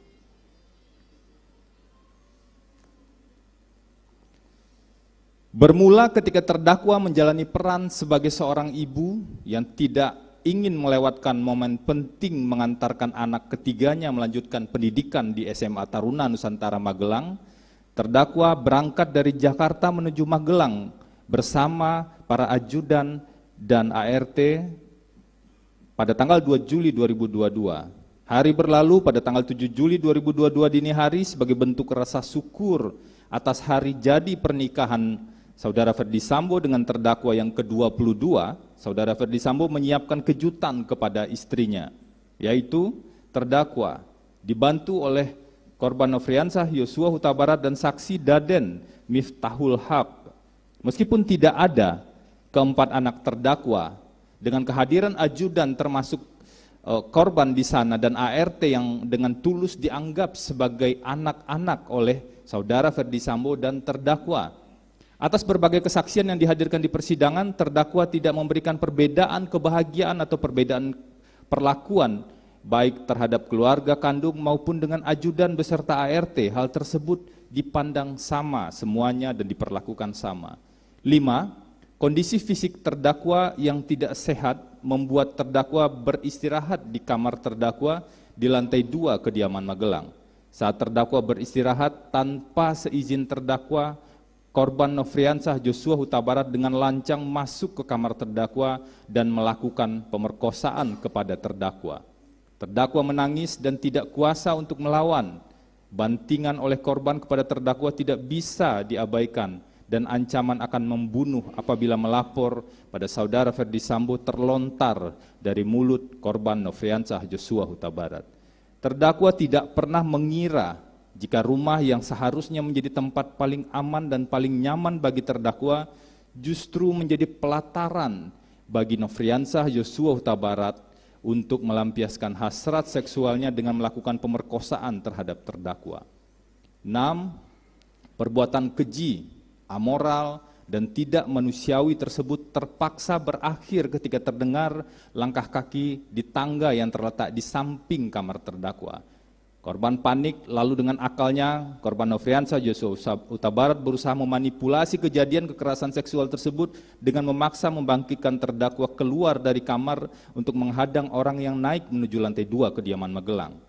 Tidak dapat berteriak, upaya yang dilakukan terdakwa adalah dengan menjatuhkan keranjang tumpukan pakaian plastik yang berada di depan kamar terdakwa dan menendangkan kakinya ke pintu kasa dengan harapan ada seseorang yang dapat mendengarnya. Namun usaha tersebut tidak membuahkan hasil, tidak ada yang mendengar saat itu. Korban Nofriansah Joshua Huta Barat selanjutnya bergegas turun dengan meninggalkan posisi terdakwa duduk tergeletak pada keranjang tumpukan pakaian. 7. Kedatangan saksi Susi yang tak kuasa melihat terdakwa dalam situasi tidak berdaya membuat saksi Susi meminta pertolongan kepada saksi Kuat Ma'ruf untuk membantu memapah terdakwa kembali masuk ke kamar terdakwa. Setelah itu, saksi Kuat Ma'ruf meninggalkan terdakwa dan saksi Susi di kamar terdakwa. Tak lama berselang, gema keributan antara korban Nofriansah Joshua Huta Barat dan saksi Kuat Ma'ruf mengisi keheningan kediaman Magelang saat itu. Poin-poin pokok di ataslah yang hilang dari dakwaan dan tuntutan penuntut umum. Padahal peristiwa-peristiwa tersebut didukung alat bukti yang saling berkesesuaian satu dengan lainnya. Berikut kami akan menanggapi beberapa tuduhan pokok dari penuntut umum yang sebagian besar dibangun dengan dasar asumsi tanpa bukti, hanya didasarkan satu keterangan saksi Richard Eliezer Pudihang Lumiu yang berdiri sendiri dan tidak berkesesuaian dengan alat bukti sah lainnya, dan beberapa tuduhan yang dibangun dengan memanipulasi peristiwa yang terjadi seolah-olah peristiwa tersebut merupakan bagian dari peran terdakwa terlibat dalam perencanaan pembunuhan. Majelis Hakim yang mulia, saudara penuntut umum yang kami hormati, kami telah membaca surat tuntutan penuntut umum nomor PDM dan seterusnya yang dibacakan dan diberikan pada tanggal 18 Januari 2023. Pada prinsipnya memiliki konstruksi besar yang rapuh dalam menguraikan tuntutan. Tim kuasa hukum menguraikan sebagai berikut. 1. Penuntut umum menuduh terdakwa menyampaikan informasi tidak benar terkait peristiwa kekerasan seksual yang terjadi di Magelang pada tanggal 7 Juli 2022. Padahal peristiwa kekerasan seksual benar terjadi dan didukung oleh 4 jenis alat bukti yang sah dan saling berkesesuaian, yaitu alat bukti keterangan terdakwa, keterangan ahli, surat, dan keterangan saksi, yaitu A. Alat bukti keterangan terdakwa yang merupakan korban kekerasan seksual. B. Alat bukti keterangan ahli, Dr. Anda Reni Kusumowardani, psikolog sekaligus Ketua Umum Asosiasi Psikologi Forensik Indonesia. Ahli pidana, Dr. Mahrus Ali dan Profesor Said Karim. C. Alat bukti surat, yaitu C. Alat bukti saksi, yaitu saksi Susi, saksi Kuat Ma'ruf, saksi Richard Eliezer Pudihang Lumiu, dan saksi Riki Rizal Wibowo. D. Alat bukti surat, yaitu berupa laporan hasil pemeriksaan psikologi forensik, kemudian berita acara pemeriksaan saudara Ferdi Sambo tanggal 9 September 2022 dan berita acara pemeriksaan saudara Harun Yuni tanggal 7 Agustus 2022. E. Alat bukti saksi lainnya yaitu saksi Ridwan Soplanit dan kemudian saksi Sugeng Putut. Ahli psikologi forensik Dr. Anda Reni Kusumowardani menegaskan dalam persidangan tanggal 21 Desember 2022 bahwa keterangan terdakwa layak dipercaya dan berkesesuaian dengan 7 keterangan yang kredibel. 2. Penuntut umum tetap memaksakan penggunaan hasil poligraf yang menunjukkan terdakwa tidak berkata sebenarnya saat menjawab pertanyaan apakah Anda berselingkuh. Padahal pelaksanaan tes poligraf melanggar peraturan Kapolri nomor 10 tahun 2009, sehingga jika sebuah alat bukti diperoleh secara tidak sah, maka bukti yang dihasilkan juga tidak valid dan tidak sah secara hukum. 3. Penuntut umum membangun asumsi seolah-olah perencanaan pembunuhan sudah terjadi sejak dari Magelang. Padahal saksi Richard Eliezer Pudihang Lumiu yang merupakan eksekutor dalam pembunuhan ini secara tegas menyatakan di persidangan tanggal 13 Desember 2022 bahwa ia tidak pernah mendapatkan perintah ataupun arahan dari saudara Ferdi Sambo ataupun terdakwa untuk membunuh atau menghabisi korban Nofriansah Joshua Huta Barat. Tidak ada satupun saksi atau alat bukti yang sah pun yang menunjukkan bahwa perencanaan pembunuhan sudah terjadi sejak dari Magelang. Semua tuduhan tersebut dibangun penuntut umum dengan asumsi-asumsi tanpa bukti. 4. Penuntut umum menuduh bahwa untuk menutupi kejadian yang sebenarnya, kemudian terdakwa menyusun rencana menghabisi korban Nofriansah Joshua Huta Barat mulai dari Magelang, yang pada pokoknya yaitu A. Terdakwa meminta saksi Riki Rizal Wibowo untuk mengamankan senjata HS korban dan senjata laras panjang Steyr AUK pada tanggal 7 Juli 2022. Padahal tidak satu bukti pun di persidangan yang mendukung tuduhan ini. Dari mana penuntut umum bisa menyimpulkan ini selain hanya tumbuh dari asumsi tanpa bukti? B. Terdakwa menghubungi suaminya, Saudara Ferdi Sambo, pada hampir tengah malam tanggal 7 Juli 2022 sebagai bagian dari perencanaan untuk membunuh korban Nofriansah Yosua Huta Barat. Padahal yang terbukti adalah terdakwa menghubungi suaminya dan hanya menyampaikan secara umum tanpa adanya pembicaraan tentang niat, maksud, apalagi rencana untuk melakukan pembunuhan. Penuntut umum memanipulasi peristiwa ini dan mengkait-kaitkan seolah-olah peristiwa ini adalah bagian dari perencanaan pembunuhan tanpa dasar bukti apapun. C. Terdakwa meminta saksi Kuat Ma'ruf untuk membawa mobil dari Magelang menuju Jakarta sebagai bagian dari perencanaan untuk membunuh korban Nofriansah Yosua Huta Barat. Padahal dalam fakta persidangan tidak ada satu bukti pun yang menunjukkan bahwa terdakwa meminta saksi Kuat Ma'ruf untuk menyetir. Terdakwa hanya meminta saksi Riki Rizal untuk menyiapkan mobil karena terdakwa ingin segera kembali ke Jakarta setelah merasa sangat tertekan dengan kejadian kekerasan seksual di tanggal 7 Juli 2022. Penuntut umum telah memanipulasi peristiwa saksi Kuat Ma'ruf menyetir mobil seolah-olah hal tersebut adalah bagian dari perencanaan. D. Ikut sertanya Riki Rizal Wibowo dan saksi Kuat Ma'ruf dianggap sebagai petunjuk adanya kehendak dan rencana terdakwa untuk meminta pertanggungjawaban korban Nofriansah Yosua Huta Barat, sekaligus membackup Saudara Ferdi Sambo apabila ada perlawanan pada saat melakukan konfirmasi terhadap korban di rumah dinas Duren 3 nomor 46. Penuntut umum telah memanipulasi peristiwa ini seolah-olah hal tersebut adalah bagian dari perencanaan. Padahal peristiwa saksi Riki Rizal Wibowo dan saksi Kuat Ma'ruf ikut dalam perjalanan Magelang tanpa adanya perintah atau permintaan dari terdakwa. Demikian juga dengan informasi tentang membackup Saudara Ferdi Sambo baru diketahui saksi Riki Rizal Wibowo setelah sampai di Jakarta saat disampaikan Saudara Ferdi Sambo di lantai 3 rumah Saguling. E.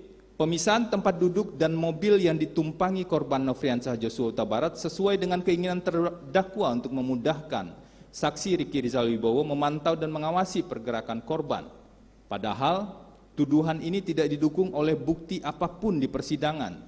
Fakta adanya perbedaan tempat duduk kembali dimanipulasi penuntut umum dan dihubung-hubungkan dengan aspek perencanaan untuk membunuh korban Nofriansah Yosua Huta Barat. Saksi Richard Eliezer Pudiang Lumiu justru mengatakan pada saat itu karena korban Nofriansah Yosua Huta Barat telah berada di mobil Lexus RX bersama saksi Riki Rizal, maka saksi Richard Eliezer Pudiang Lumiu pindah ke mobil depan yang ditumpangi juga oleh terdakwa. Terdakwa juga menegaskan tidak pernah mengatur siapa yang harus duduk di mana dan di mobil apa. Saudara penasihat hukum, kita break sebentar ya. Saudara penuntut umum, ya. Izin yang mulia, kalau boleh, ini kan bagian eksekutif summary, kami bacakan sedikit lagi, kemudian break. Oke, silakan. Agar tidak terputus yang mulia. Silakan. F.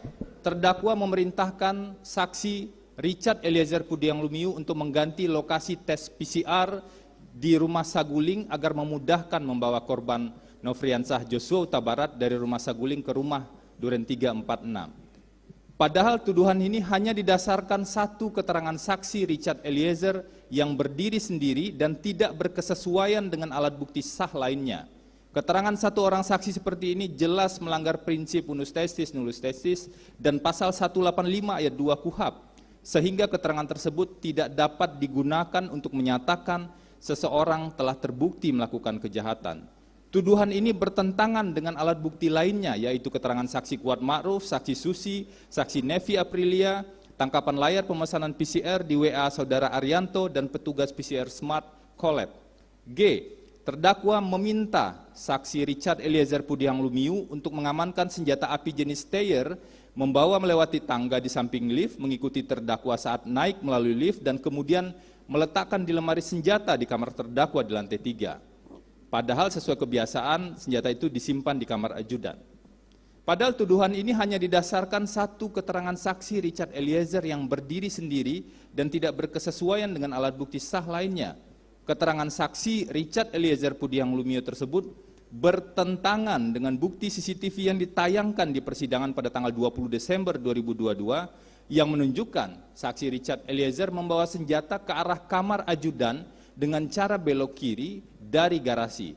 Kalau benar saksi membawa senjata steyr ke lantai 3 melalui tangga sebelah lift, maka seharusnya saksi berbelok ke kanan dan terlihat di CCTV di dekat lift. Pada bukti CCTV yang terlihat naik ke lantai 3 hanyalah terdakwa dengan saksi Kuat Ma'ruf.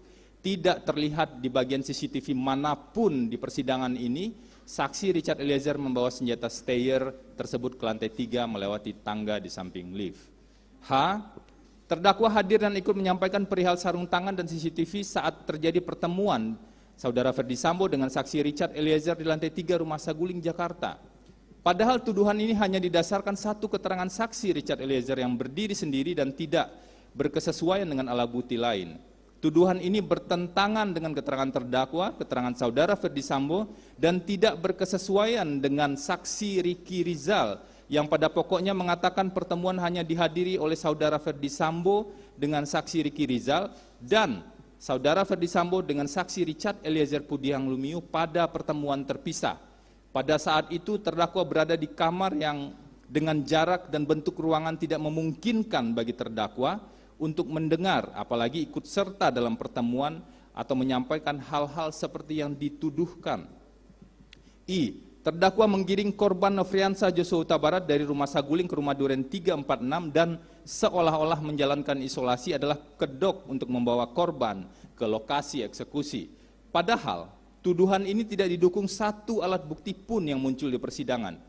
Penuntut umum tegas-tegas memanipulasi peristiwa perjalanan terdakwa dari Rumah Saguling ke Rumah Dinas Duren 3 seolah-olah itu adalah tindakan menggiring korban Nofriansah Joshua Huta Barat ke lokasi eksekusi. Tuduhan ini juga tidak sesuai dengan bukti CCTV di depan Rumah Duren 3 yang ditayangkan di pengadilan pada tanggal 20 Desember 2022 yang menunjukkan korban justru dapat bergerak bebas keluar masuk pagar rumah dan bahkan ke taman samping rumah tanpa pengawasan siapapun. Terdakwa telah menyampaikan di persidangan hanya menginformasikan pada saksi Daden untuk pergi isolasi tanpa mengajak ADC yang lain. Saat terdakwa sampai di Rumah Dinas Duren 3 pun, terdakwa langsung masuk ke kamar, menutup pintu, mengganti baju dan beristirahat sambil menunggu hasil tes PCR. Selain itu, di fakta persidangan juga terungkap bahwa isolasi merupakan semacam SOP di keluarga terdakwa, karena baru saja datang dari luar kota. Alasan terdakwa tidak isolasi di Rumah Saguling adalah karena ada anak balita berumur 1,5 tahun dan memperhitungkan jika hasil tes PCR positif, maka terdakwa akan langsung melakukan isolasi mandiri lanjutan di Rumah Dinas Duren 3, yang juga sudah pernah digunakan isolasi oleh Saudara Ferdi Sambo, saksi Daden Mifatul Haq, saksi Susi, saksi Richard, dan ADC lainnya saat positif COVID-19. Sehingga salah total jika Rumah Duren 3 dikonstruksikan sebagai lokasi eksekusi terhadap korban. J. Terdakwa menggunakan pakaian seksi untuk memuluskan terjadinya skenario tembak-menembak dan pelecehan seksual di Duren 3.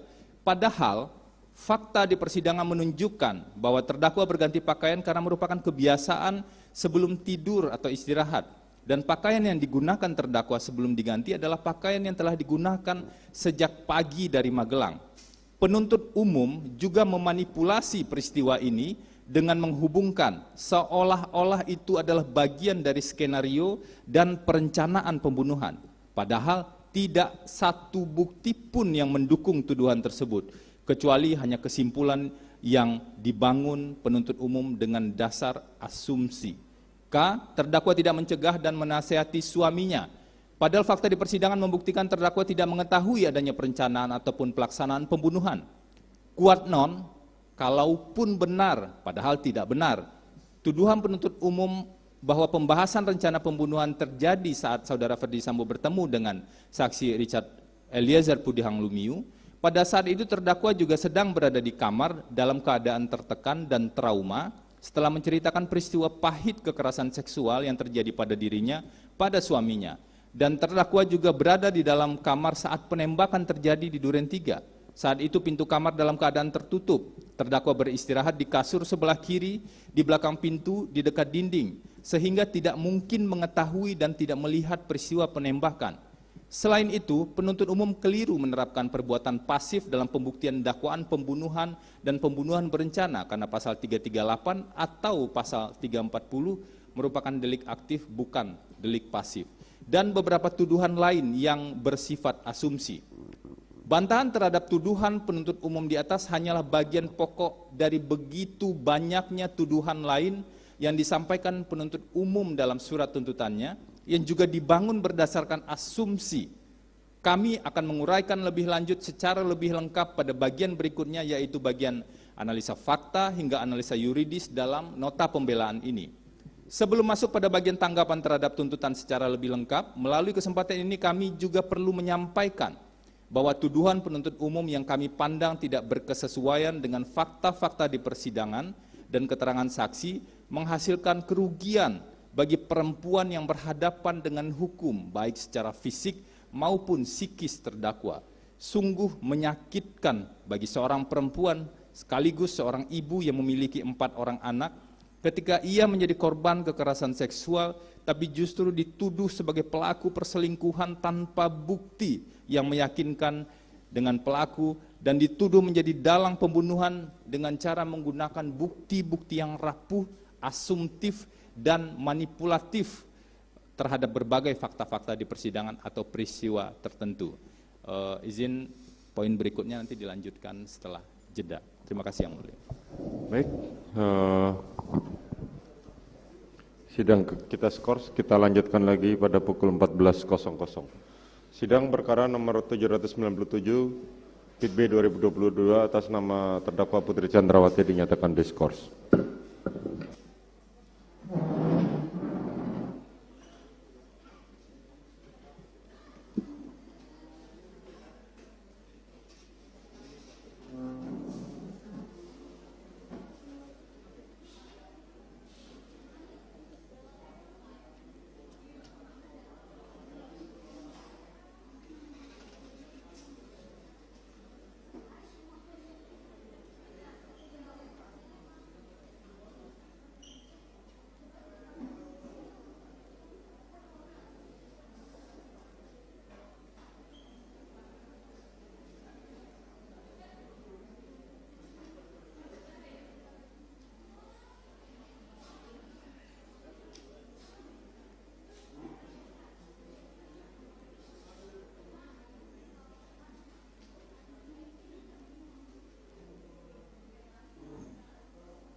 Mohon berdiri.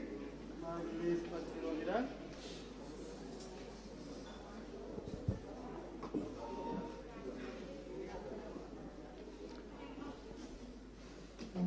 Silakan duduk. Silakan duduk kembali. Sidang perkara nomor 797 Pit B 2022 atas nama terdakwa Putri Chandrawati dinyatakan dibuka dan terbuka untuk umum. Saudara terdakwa Putri Chandrawati sehat hari ini?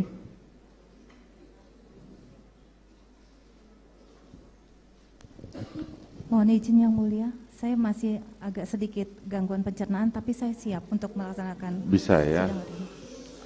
Baik, hari ini sedianya adalah membacakan pembelaan dari saudara dan dari penasihat hukum saudara. Saudara penasihat hukum mau bagaimana? Izin Yang Mulia, sebelum pembacaan pledoi seperti kemarin kami ingin mengajukan bukti tambahan. Oke. Membutuhkan layar monitor? Tidak, Yang Mulia. Tidak. Baik, silakan saudara penuntut umum untuk maju ke depan untuk memperlihat ngecek surat alat bukti yang diajukan oleh penasihat hukum terdakwa. Ya, silakan. Izin Yang Mulia, Ya. kami jelaskan secara lisan juga 12 Ya. 12 bukti tambahan yang kami ajukan hari ini. Ya. Tapi silakan diserahkan terlebih dahulu.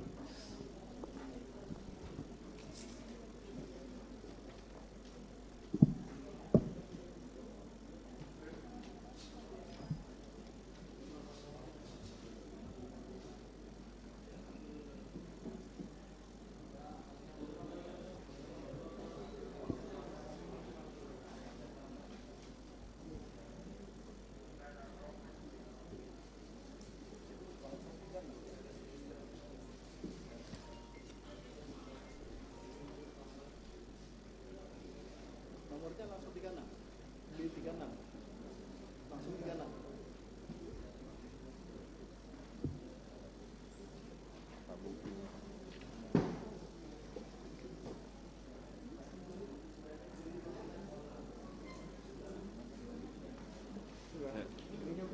Sudah? Sudah semua ya? Baik, silakan diajukan lewat sebelah. Mas, tolong.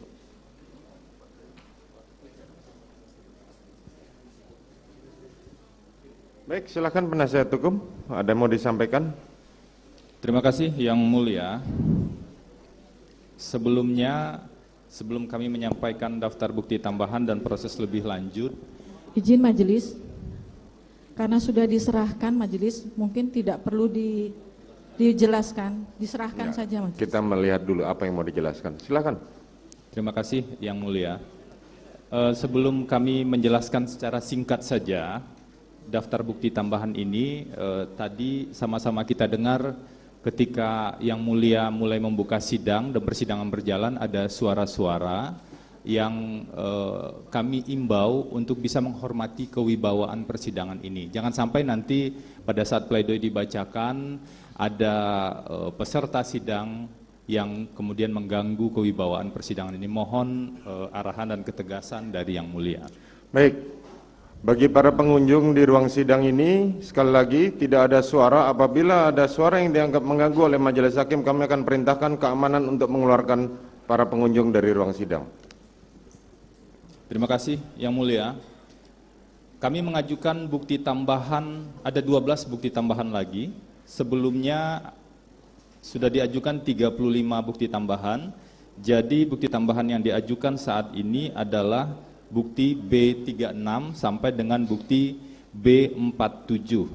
Mohon izin kami jelaskan secara sederhana. Pertama, singkat saja Yang Mulia. Pertama adalah bukti resep pemesanan PCR keluarga terdakwa Ferdi Sambo dan terdakwa Putri Chandrawati di Smart Collab Kemang periode Desember 2021 Juli 2022. Jadi bukti ini akan menjelaskan bahwa pemesanan PCR ya, nanti itu, majelis akan pertimbangkan, saudara nggak perlu jelaskan di sini. Terima kasih, saudara Yang Mulia. sudah jelaskan. Poin yang kedua, ada tangkapan layar atau screen capture pesan WhatsApp saksi Arianto dengan petugas PCR terkait dengan pemesanan tersebut. Bukti yang ketiga adalah foto aktivitas almarhum Nofriansah Yosua Huta Barat ketika mendampingi terdakwa Ferdi Sambo di kegiatan Rakernis di Bali bulan Mei 2022. Saudara penasihat hukum melihat dari pembelaan saudara sangat banyak, jadi mempersingkat waktu. Apa yang saudara sampaikan ini sudah termaktub di sini dan kami akan membaca dan mempelajarinya, sekaligus mempertimbangkan. Mohon izin yang mulia, 1 menit mungkin kami bisa bacakan. Yang keempat, kami juga mengajukan bukti keterangan pers yang diterbitkan oleh Komisi Nasional Hak Asasi Manusia tentang laporan hasil pemantauan dan penyelidikan Komnas HAM atas peristiwa kematian Brigadir Joshua di kediaman ex-Kadif Propam Polri. Ada salah satu bagian terkait dengan dugaan kuat kekerasan seksual. Kemudian satu artikel di Kompas yang ditulis oleh Profesor Edi Omar Syarif, Guru Besar Hukum Pidana UGM dan Wakil Menteri Hukum dan HAM, yang berjudul Perintah Jabatan dan Penyertaan. Kemudian berita tentang Komnas HAM terkait dengan kekerasan seksual yang dialami Putri Chandrawati, dan kemudian ada resep pemesanan tiket pesawat keberangkatan Ferdi Sambo 7 Juli 2022, beberapa artikel media digital, kemudian 1 bundel pendapat hukum ahli secara tertulis, yaitu ahli Dr. Mahrus Ali dan Profesor Elwi Daniel, kemudian transkrip persidangan penasihat hukum dan tanggapan terhadap keterangan saksi, kemudian transkrip verbatim semua proses persidangan ini, kemudian matrik komparisi keterangan saksi Richard Eliezer Pudihang Lumiu di beberapa BAP yang berubah berulang kali. Jadi seluruh daftar bukti tambahan ini tadi seperti yang sama-sama kita lihat, itu halamannya mungkin lebih dari 2000 halaman yang kami harap itu bisa dicermati lebih lanjut. Terima kasih yang mulia. Baik. Selanjutnya, apa yang mau disampaikan penasihat hukum? Apakah melalui terdakwa terlebih dahulu atau mau penasihat hukum langsung? Izin nanti pledoi pribadi dulu yang mulia. Bagaimana? Pledoi pribadi yang akan dibacakan. Oh, oke. Saudara terdakwa mau membacakan pledoi. Silahkan. Mohon izin yang mulia. Silahkan. Nota pembelaan saya hari ini saya tulis sendiri sebagai curahan kata hati saya. Dan izinkan saya untuk memberikan kepada yang mulia 1 buah kopi.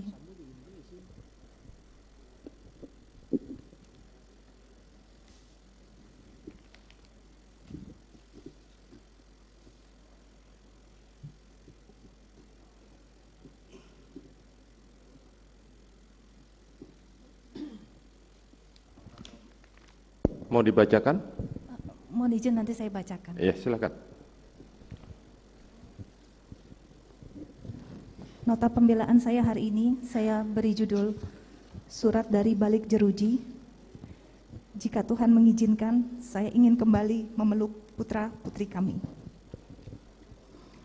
Majelis Hakim yang mulia, para jaksa penuntut umum dan para penasihat hukum yang saya hormati, serta hadirin yang saya muliakan. Sekalipun dalam kejatuhan yang sangat dalam saat ini, saya tetap bersyukur Tuhan memberikan kekuatan luar biasa hingga saya mampu menghadapi semua ini dan sekarang bisa membacakan di depan majelis hakim yang mulia dan masyarakat yang menyaksikan persidangan ini. Membacakan sebuah surat, sebuah nota pembelaan pribadi saya.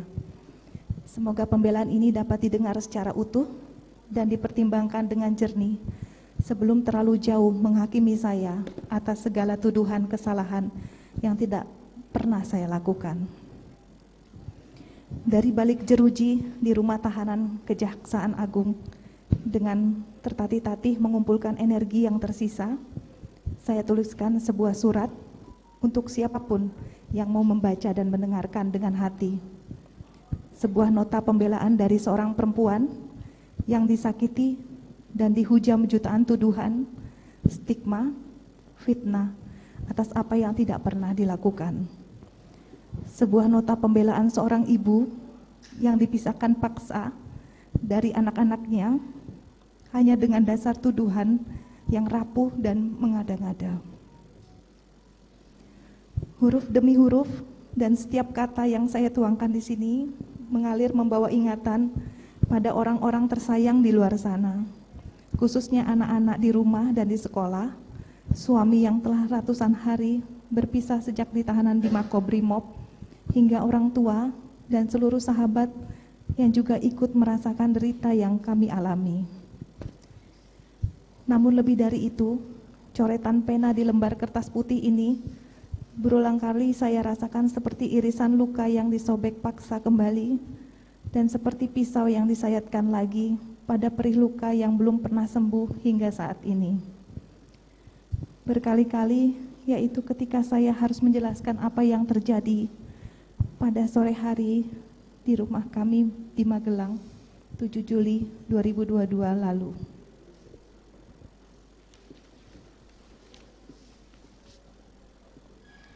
Saya mengalami kekerasan seksual dan dianiaya oleh orang yang selalu kami percayakan dengan sangat baik, yang kami anggap keluarga. Kejadian sangat pahit yang justru terjadi di hari pernikahan kami yang ke-22.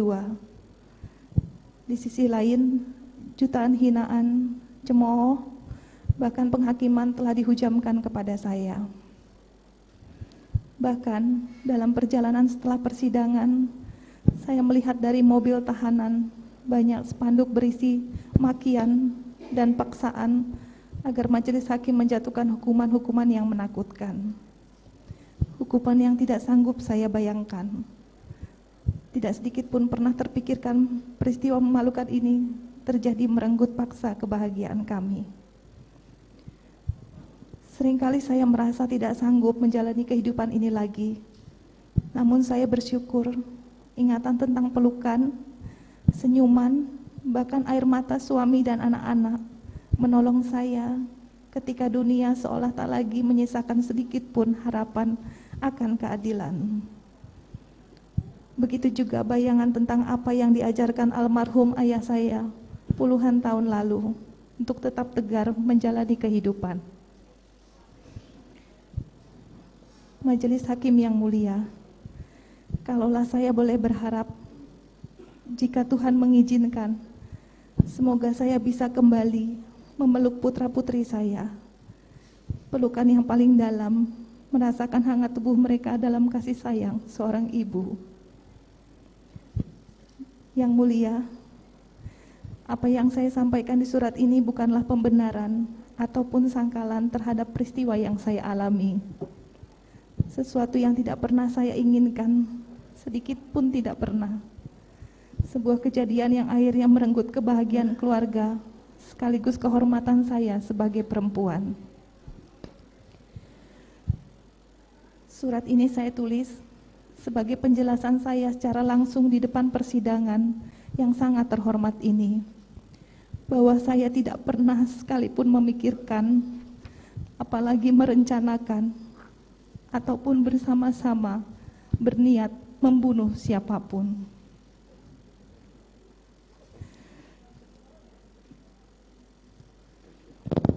Majelis hakim yang mulia, para jaksa penuntut umum, dan para penasihat hukum yang saya hormati. Pada hari ini, saya sebagai perempuan dan istri dari Bapak Ferdi Sambo, seorang ibu dari 4 orang anak yang harus saya tinggalkan untuk menjalani proses hukum sebagai terdakwa pembunuhan berencana, yang bahkan minggu lalu saya telah dituntut pidana penjara selama 8 tahun.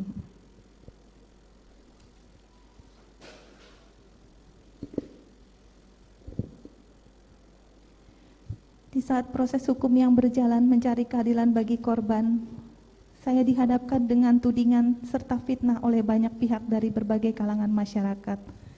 Bahkan pejabat publik yang ikut beramai-ramai membantah dan mengucilkan saya sebagai korban kekerasan seksual.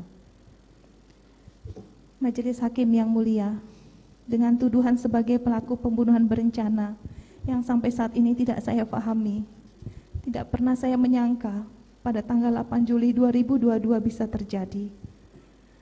Konstruksi yang dibangun dengan menambah aspek perselingkuhan rasanya tidak pernah cukup untuk mendakwa saya sebagai pelaku pembunuhan berencana, namun juga menuding saya sebagai perempuan tidak bermoral.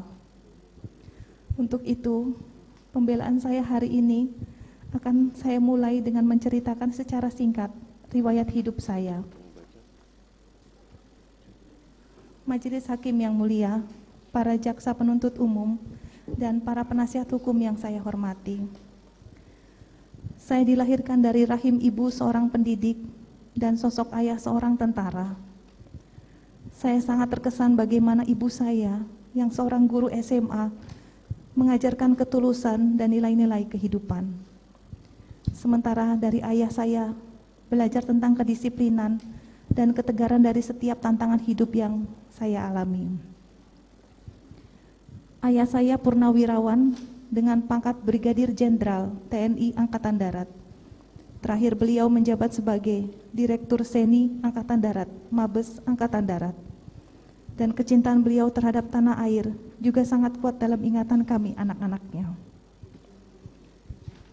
Meskipun saya perempuan, kedua orang tua saya menuntut semua anak-anaknya memprioritaskan pendidikan. Saya menyelesaikan S1 di Fakultas Kedokteran Gigi Universitas Trisakti Jakarta. Selanjutnya, saya melanjutkan pendidikan di Pittsburgh, Pennsylvania, Amerika Serikat. Semangat dari orang tua telah mendorong saya untuk selalu berprestasi di antara peserta didik, termasuk ketika saya menempuh pendidikan di luar negeri. Saya mendapatkan penghargaan, menambah semangat dan rasa cinta terhadap dunia pendidikan.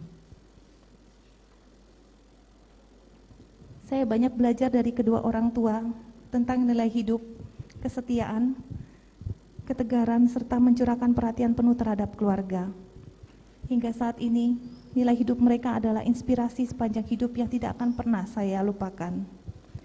Apalagi hidup sebagai anak dalam keluarga tentara, kedisiplinan, ketegaran, dan kesabaran selalu menjadi landasan yang menguatkan saya dalam menjalani hidup ini.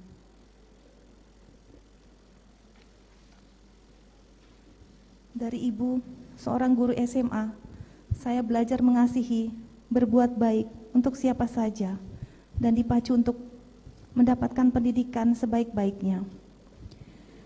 Dari lubuk hati yang terdalam, izinkan saya berterima kasih kepada ayah dan ibu saya yang sudah mendidik, mengasihi, dan memberikan nilai-nilai kehidupan yang baik dalam hidup saya. Dan saya mohon maaf yang sebesar-besarnya bila ibu saya harus bersedih dikarenakan peristiwa yang saya alami. Majelis Hakim yang mulia, dalam usia belasan tahun saat saya sekolah di SMP Negeri 6 Makassar, Tuhan mempertemukan saya dengan Bapak Ferdi Sambo. Saat itu, sewajarnya siswa SMP, kami berinteraksi sebagai teman sekolah, belajar bersama, bermain dan bersenda gurau. Kemudian saya melanjutkan sekolah di SMA yang berbeda. Sekalipun demikian, kami tetap menjalin komunikasi dengan baik. Selanjutnya Bapak Ferdi Sambo menjalani pendidikan di Akademi Kepolisian Semarang. Hingga kemudian kami dipertemukan kembali, disatukan, dan mengucap janji setia dalam pernikahan di altar gereja pada tanggal 7 Juli 2000. Saya sangat bersyukur, bangga, dan bahagia memilih seseorang yang saya cintai, Inspektur 1 Ferdi Sambo, Sarjana Hukum, sebagai pasangan hidup saya. Saat itu suami saya masih menjalankan tugasnya di Polres Jakarta Timur. Sejak saat itu, saya memasuki hidup baru sebagai seorang istri Polri, seorang bayangkari. Menjadi istri polisi mengajarkan saya untuk senantiasa menjalankan multi peran dan tanggung jawab baik kepada keluarga dan juga organisasi bayangkari secara seimbang. Saya belajar tentang bagaimana istri harus mendampingi suami dan mendapat bimbingan dan pengalaman dari para senior di bayangkari. Selain itu juga, kita berbagi suka dan duka dalam mendampingi suami tercinta, mendapatkan berbagai ilmu dan pengalaman yang luar biasa. Tekad saya pun dalam berorganisasi bayangkari adalah melayani, bukan untuk dilayani. Saya juga harus belajar merelakan dan memahami situasi yang mewajibkan suami untuk mendahulukan pelaksanaan tugasnya melayani masyarakat. Bahkan dalam sebuah kondisi tertentu, suami saya pergi menjalankan tugas saat kami sedang membutuhkan dan merindukannya. Sebagai istri polisi, saya paham dan harus ikhlas merelakannya, karena kecintaan terhadap keluarga tumbuh bersama dan sama besarnya dengan kecintaannya terhadap institusi polisi. Sebagai seorang bayangkari, saya juga memahami pendidikan adalah hal yang utama. Dengan pendidikan dapat dibentuk karakter agar mampu bertahan di setiap keadaan.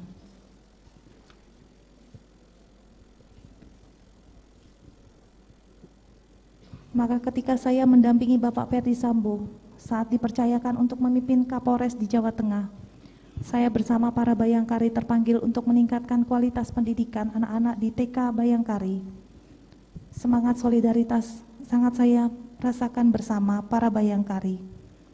Dan bersama mereka, saya boleh merasakan beberapa pencapaian yang bermakna dalam hidup saya. Hal lain yang sangat berkesan di hati saya adalah ketika saya bersama para pengurus Bayangkari Brebes, saya ikut merintis sekaligus membina grup Hadroh Bayangkari Cabang Brebes yang merupakan kesenian bernafas Islami, dan kelompok yang kami bina ini mencapai prestasi di kompetisi tingkat kabupaten. Sebagai seorang Kristiani, saya bersyukur boleh merasakan nilai toleransi yang sesungguhnya, dan lewat toleransi pula kita mampu menggali potensi terbaik setiap orang. Prestasi dan pengalaman saya selama menjadi Bayangkari ini akan terukir dan menjadi kenangan indah sepanjang masa dalam hidup saya. Yang mulia Majelis Hakim, pada kesempatan pembelaan ini saya juga ingin menyampaikan rasa syukur saya kepada pimpinan Bayangkari yang telah mempercayakan saya menjabat Bendahara Umum Bayangkari Pengurus Pusat sejak tahun 2020. Kepercayaan ini bukan hal mudah, namun dengan rasa cinta terhadap organisasi Bayangkari, saya tidak pernah lelah untuk menjalankan amanah yang dipercayakan kepada saya. Dalam kesempatan ini, saya ingin menyampaikan permohonan maaf karena dengan situasi saya saat ini tidak lagi dapat menjalankan tugas dan memberikan kontribusi kepada organisasi yang saya banggakan dan saya cintai. Semoga organisasi Bayangkari terus maju dan berkembang di sepanjang masa. Majelis Hakim yang mulia, para jaksa penuntut umum dan para penasehat hukum yang saya hormati. Sepanjang 22 tahun saya dengan Bapak Ferdi Sambo, saya dengan setia mengabdikan hidup saya hanya untuk melayani dan mendampingi suami dimanapun berdinas, dan juga mengasihi dan mendidik 4 orang anak-anak kami. Hingga pada tanggal 2 Juli 2022 yang lalu, saya mengantarkan anak kami yang ketiga untuk masuk asrama guna melanjutkan pendidikan SMA di Magelang. Dalam bayangan saya saat itu, ke depan akan jarang bertemu putra-putri yang kami sayangi, karena mereka harus menjalani hari-harinya di asrama. Tentu sebagai seorang ibu, hal tersebut menjadi beban pikiran yang tidak bisa saya hindarkan.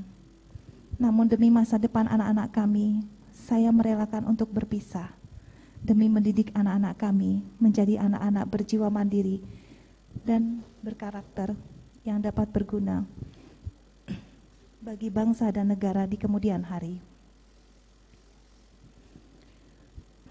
Bagi kami berdua, pendidikan untuk anak-anak adalah prioritas utama sekaligus tahapan kehidupan penting. Saya dan suami ingin secara langsung mengantarkan anak kedua dan ketiga kami memasuki hari pertama pendidikan tingkat SMA, tepatnya di tanggal 4 Juli dan 6 Juli 2022. Kami sangat bersedih, namun bangga dapat melepaskan anak kami untuk mengenyam pendidikan di tempat yang berkualitas demi masa depan anak-anak kami. Semoga Tuhan memberikan kesempatan anak-anak kami dapat tumbuh menjadi insan-insan yang berguna bagi nusa dan bangsa. Yang mulia Majelis Hakim, saya ingat pada pergantian hari tanggal 6 Juli ke 7 Juli 2022 lalu, saya dan suami sedang duduk bersama di ruang tamu. Kemudian para pekerja kami yang berada di Magelang datang memberikan kejutan dengan membawakan kue dan nasi tumpeng yang sudah dipersiapkan oleh suami saya untuk kejutan kepada saya di hari ulang tahun pernikahan kami yang ke-22. Kami berkumpul bersama dan berdoa, bersyukur pada Sang Maha Kuasa atas segala kebaikan yang diberikan. Kemudian saya menyuapi suami saya kue, dan setelah itu secara bergantian saya menyuapi nasi kuning kepada seluruh pekerja yang ada di Magelang sebagai ungkapan kebersamaan dan rasa syukur dalam sebuah keluarga. Saya gembira karena memang 7 Juli sesungguhnya adalah hari yang sangat saya nantikan tiap tahun, menjadi momen kebahagiaan dan pemersatu ikatan cinta kasih kami sekeluarga. Di mana 22 tahun yang lalu, saya dan suami saya, Bapak Ferdi Sambo, sebagai pelindung dan kepala rumah tangga, mengingat akan janji pernikahan yang diucapkan di altar gereja di Jakarta.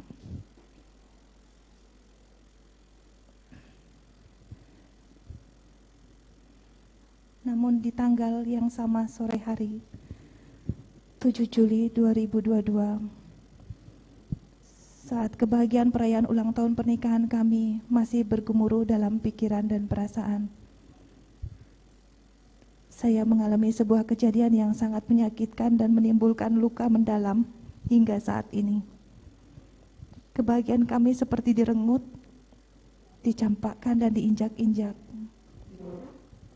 Saya membeku dan bahkan tak sempat memikirkan hal seburuk ini akan dapat menimpa saya dan berdampak pada keluarga. Yang lebih sulit saya terima, pelakunya adalah orang yang kami percaya, orang yang kami tempatkan sebagai bagian dari keluarga, dan bahkan kami anggap anak sama seperti anggota atau ajudan suami saya yang lainnya.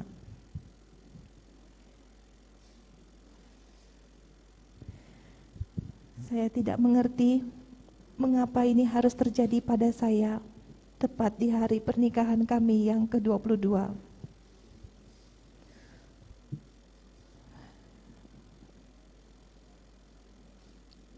Yosua melakukan perbuatan keji terhadap saya. Dia melakukan kekerasan seksual, menganiaya dan mengancam, membunuh, bukan hanya bagi saya, tapi juga bagi orang-orang yang saya cintai.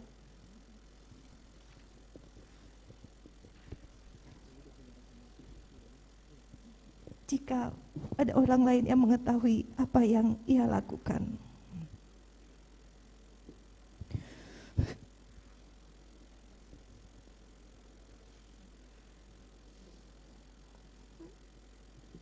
Yang Mulia, saya takut, sangat ketakutan saat itu. Atas peristiwa itu, saya mengalami trauma yang mendalam pada diri saya hingga saat ini, dan rasa malu yang berkepanjangan.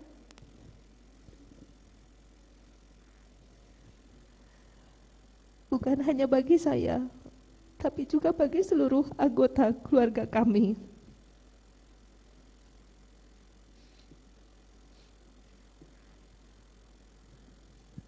Dalam guncangan jiwa yang berusaha saya pendam dengan segala tenaga yang tersisa, saya memutuskan untuk segera kembali ke Jakarta pada hari Jumat 8 Juli 2022. Sepanjang perjalanan saya hanya menghabiskan waktu dengan beristirahat serta berusaha tetap menguatkan hati saya untuk memberanikan diri bercerita kepada orang yang paling saya percayai, yakni suami saya, Bapak Ferdi Sambo. Sebagai seorang istri, kepada siapa lagi saya harus menceritakan kepedihan ini kalau tidak pada suami, orang yang paling saya cintai dan pelindung bagi kami sekeluarga.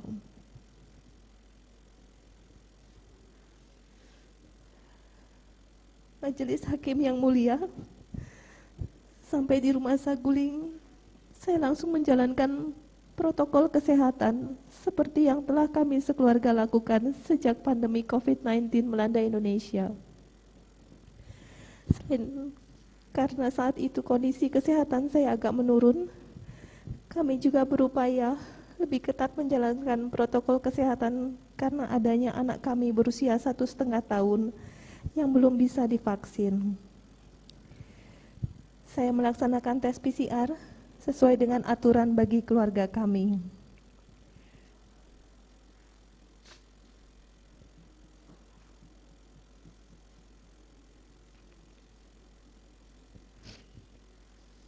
Setelah selesai tes PCR, saya makan di ruang makan lantai 2 karena sepanjang perjalanan dari Magelang ke Jakarta, saya tidak berhenti untuk singgah makan. Kemudian saya naik ke lantai 3 dan bertemu dengan suami saya. Dengan segala ketakutan yang masih menggelayut, saya menceritakan peristiwa pahit yang terjadi di tanggal 7 Juli 2022. Dengan semua sisa keberanian, saya sampaikan secara jujur apa yang dilakukan Yosua secara langsung hanya kepada suami saya. Saya hancur dan malu sekali saat harus menceritakan kejadian kelam tersebut. Tidak bisa dijelaskan bagaimana dinginnya suasana saat itu. Saya memandang ke suami, matanya kosong, tubuhnya bergetar, dan tarikan nafasnya menjadi sangat berat. Kami berdua tak kuasa menahan tangis. Apa yang terjadi ini terlalu berat bagi kami. Yang mulia, dengan semua sisa tenaga yang masih saya miliki, saya berusaha mengubur rasa malu dan harga diri yang hancur ketika memutuskan bercerita jujur kejadian yang menimpa saya, walaupun dengan resiko ketakutan dalam hati, apakah suami saya akan menerima dan mencintai saya seperti dulu lagi. Dengan perasaan masih kalut, saya berjalan ke kamar meninggalkan suami yang masih duduk di ruangan tadi. Dalam kamar saya tidak tahu harus berbuat apa, hingga saya pamit pada suami dan meninggalkan rumah Saguling untuk isolasi mandiri.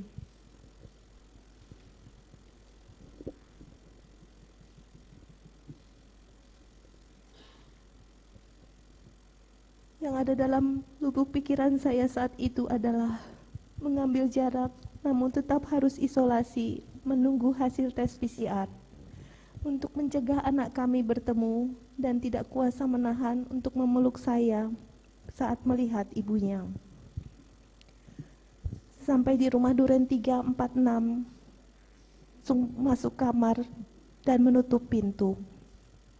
Kemudian saya berganti pakaian, karena pakaian yang saya kenakan saat tiba di rumah Duren 3 adalah pakaian yang sama sejak keberangkatan, sejak pagi dari Magelang. Berganti pakaian ini adalah kebiasaan saya sebelum istirahat atau tidur.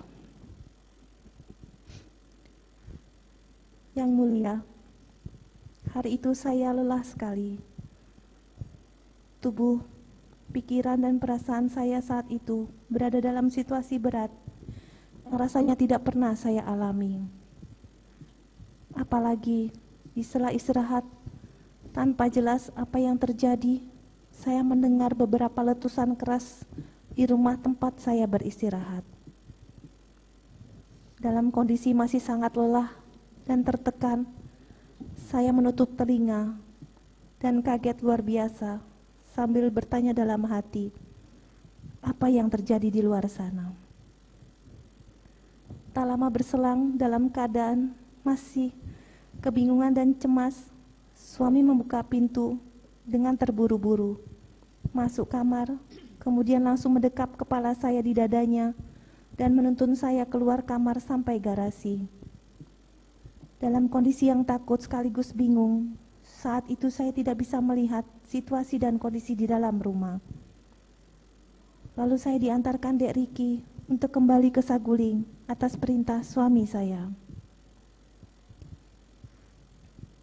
Yang mulia, pada tanggal 9 Juli 2022, pagi hari suami saya menjelaskan bahwa Richard telah menembak Yosua hingga meninggal dunia.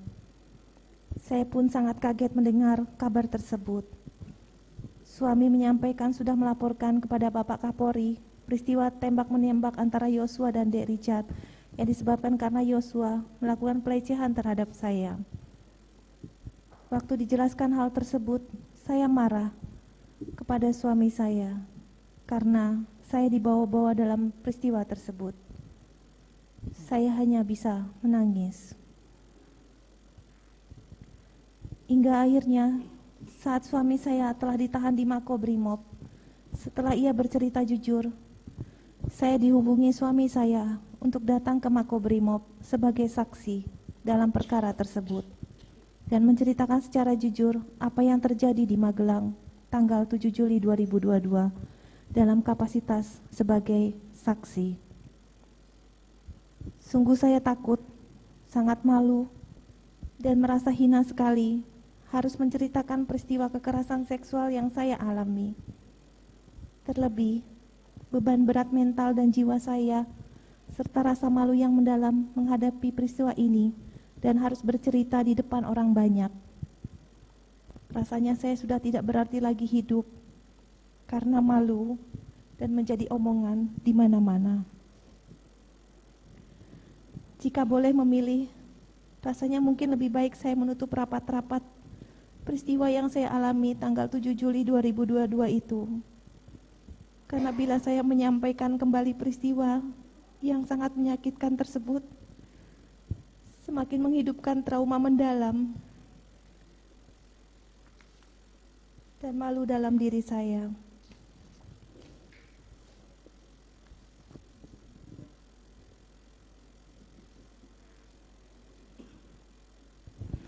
Sementara di berbagai media dan pemberitaan, saya dituduh berdusta dan mendramatisir situasi.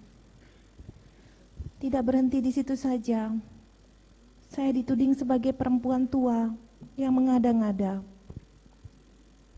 Semua kesalahan diarahkan kepada saya tanpa saya bisa melawan.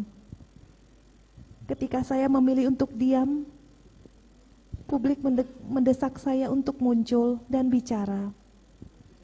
Namun ketika saya bicara, kembali muncul komentar dari para pengamat yang tidak pernah mengetahui kejadian sebenarnya, namun berkomentar bahwa saya bukan korban kekerasan seksual karena masih sanggup bicara. Apapun yang saya lakukan menjadi salah di mata mereka. Yang mulia Majelis Hakim, dalam kesempatan ini saya menyatakan siap mempertanggungjawabkan kesaksian saya kepada Sang Pemilik Hidup Tuhan yang Maha Esa, bahwa saya benar-benar mengalami kekerasan seksual dan penganiayaan yang dilakukan oleh Yosua.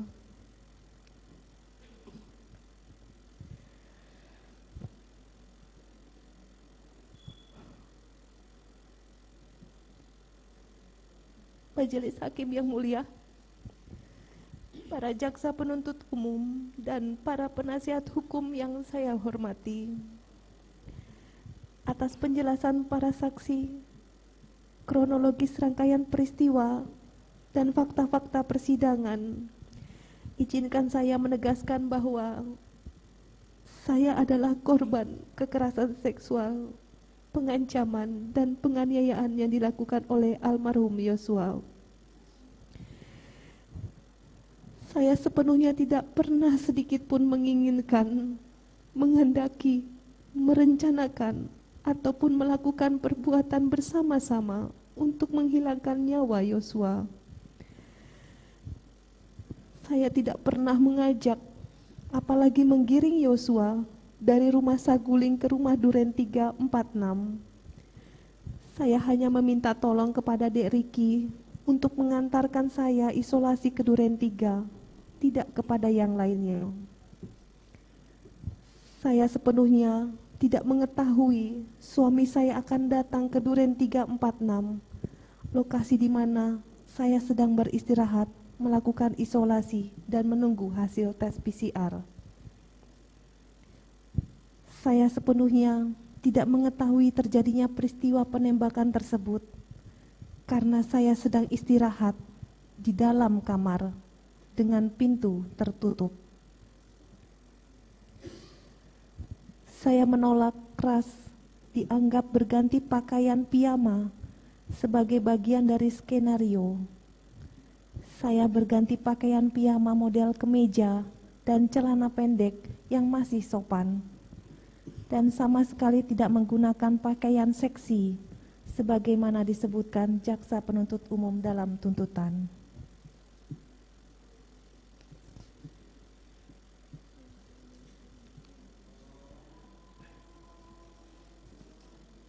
Majelis Hakim yang mulia, para jaksa penuntut umum dan para penasihat hukum yang saya hormati.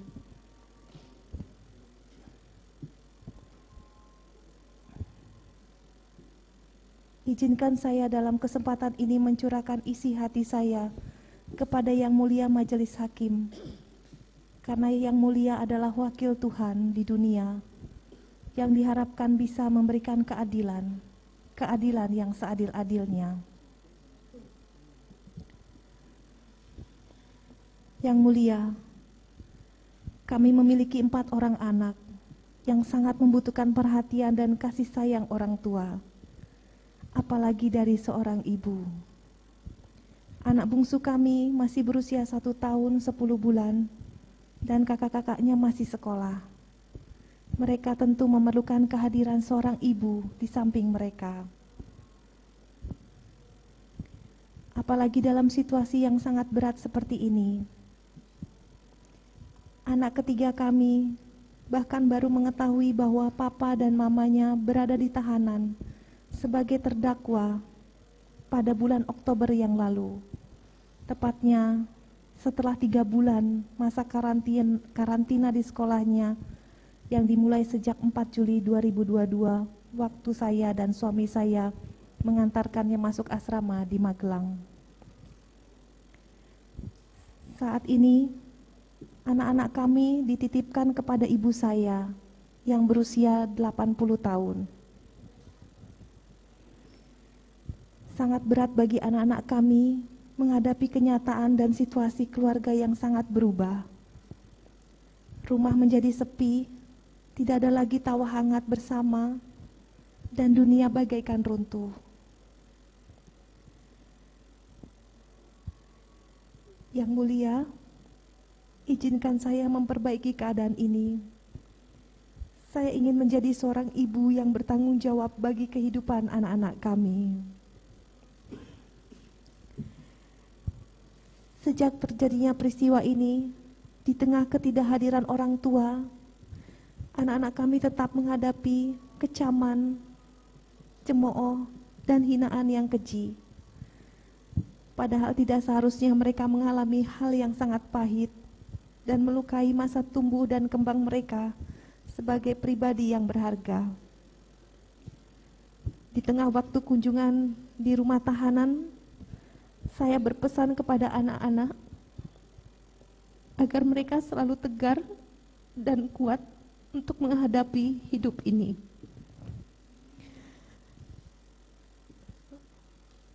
Saya berharap saya dapat segera kembali mendampingi anak-anak saya untuk menguatkan jiwa kami sekeluarga menghadapi peristiwa ini. Apalagi berita-berita di media ataupun publikasi media sosial hampir selalu menyudutkan kami sebagai orang tua. Banyak publikasi yang seperti tidak peduli apakah yang disampaikan benar atau tidak, dan tanpa memikirkan beban mental yang terjadi pada anak-anak kami akibat publikasi tersebut. Saya memohon kepada Yang Mulia untuk berbelas kasih kepada saya dan anak-anak kami yang selama berbulan-bulan menghadapi berita-berita yang kurang baik terhadap kedua orang tuanya. Dan anak-anak kami tidak tahu harus bersandar di mana karena kedua orang tuanya tidak bisa mendampingi dan menguatkan di rumah.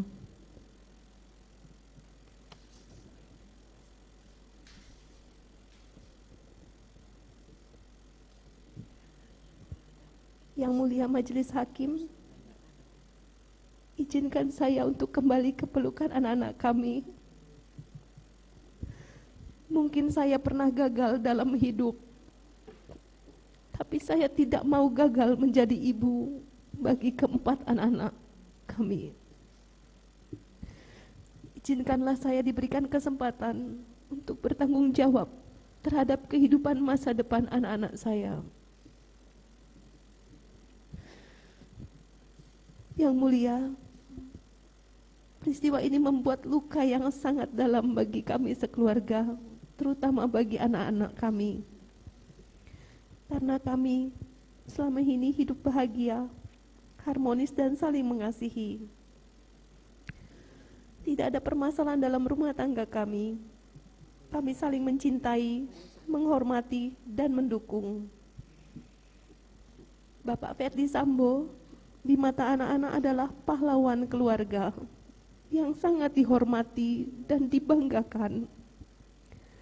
Karena di setiap kesempatan berdinas, Pak Ferdi Sambo selalu membawa anak-anak untuk melihat secara langsung tugas papahnya sebagai seorang polisi aparat negara. Dengan bangga melihat papahnya selalu memberikan yang terbaik dalam bertugas. Untuk itu, bukanlah hal yang mudah untuk menjelaskan kepada anak-anak atas peristiwa yang kami alami sekarang ini.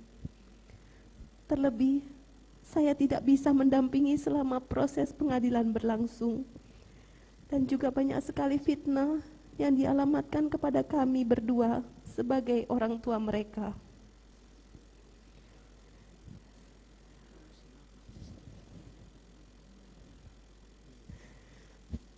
Yang mulia Majelis Hakim,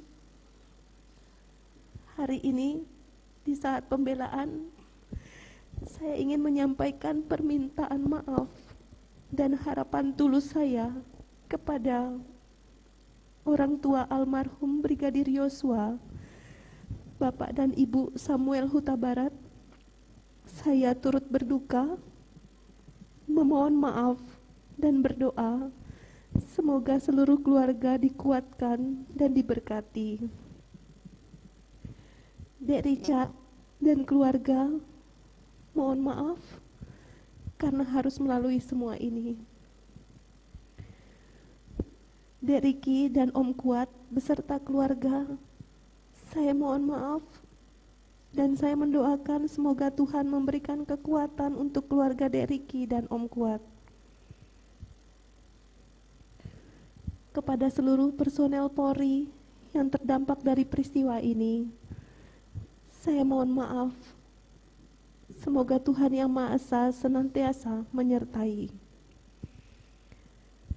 Saya juga meminta maaf kepada Bapak Presiden Republik Indonesia, Bapak Joko Widodo, Bapak dan Ibu Kapolri, para bayangkari, serta masyarakat yang terdampak dan menguras perhatian selama proses hukum saya berlangsung.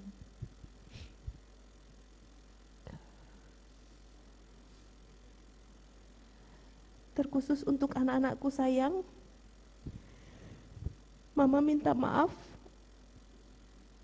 karena kalian harus melalui semua ini. Cinta dan perhatian kalian adalah semangat hidup paling berharga bagi Papa dan Mama. Menjadi kekuatan kami untuk mencari dan memperjuangkan keadilan. Doakan Papa dan Mama semoga bisa segera kembali ke rumah menemui kalian dan kembali menjadi orang tua yang baik bagi kalian semua.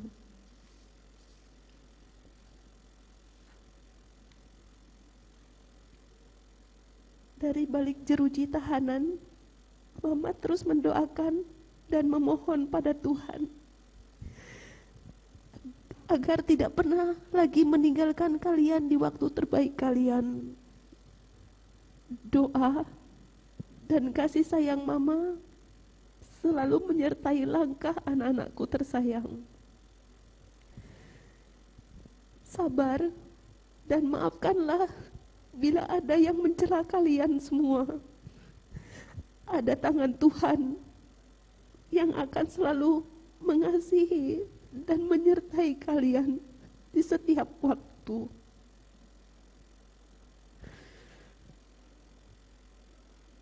Untuk suami saya, Bapak Ferdi Sambo, maafkan saya sebagai pendamping hidup selama ini masih jauh dari sempurna. Tidak ada kata yang bisa menggambarkan bahwa betapa bangga dan bahagianya saya mempunyai pasangan hidup yang sangat berjiwa besar, tegar, dan sabar dalam hidup. Doa terbaik selalu mengiringi langkah Papa sepanjang masa. Tuhan, mampukan saya menjalankan semua ini, dan kiranya keadilan-Mu saja yang hadir di situasi yang sangat sulit ini.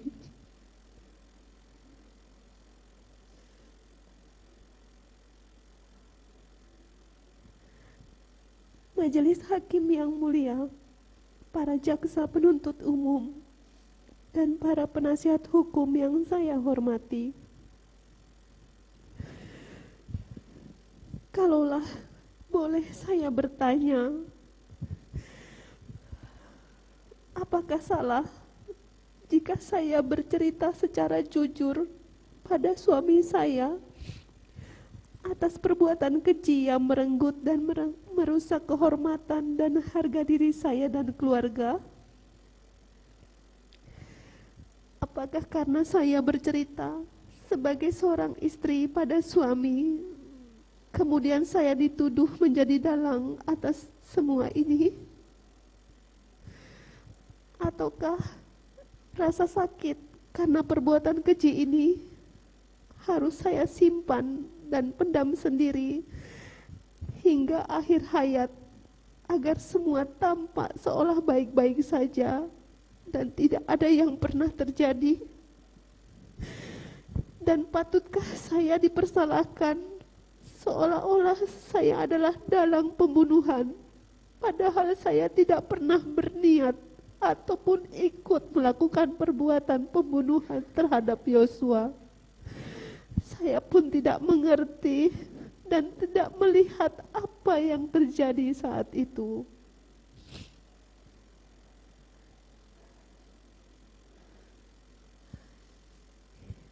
Yang mulia, kalaulah para pencaci dan penghasut di luar sana mengetahui rasanya menjadi perempuan yang mengalami kekerasan seksual dan beratnya harus menceritakan kembali secara jujur kejadian yang terjadi pada suami. Kalaulah mereka bisa merasakan situasi ketika di satu sisi adalah korban, namun di sisi lain dituduh sebagai otak pembunuhan. Semoga harapan saya masih didengar.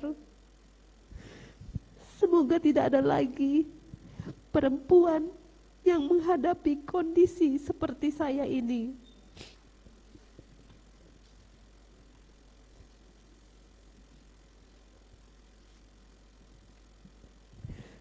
Yang mulia, izinkan saya mengetuk pintu hati yang mulia Majelis Hakim, mengharapkan yang mulia secara jernih melihat fakta demi fakta, bukti demi bukti yang muncul dalam persidangan ini, mengharapkan yang mulia memberikan keadilan dengan arif dan bijaksana.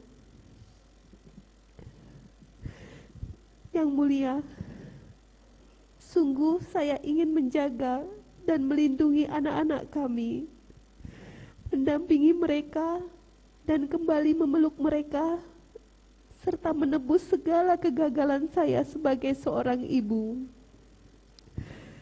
Saya berharap saya dapat kembali bersama anak-anak saya untuk menguatkan jiwa anak-anak kami menghadapi peristiwa ini.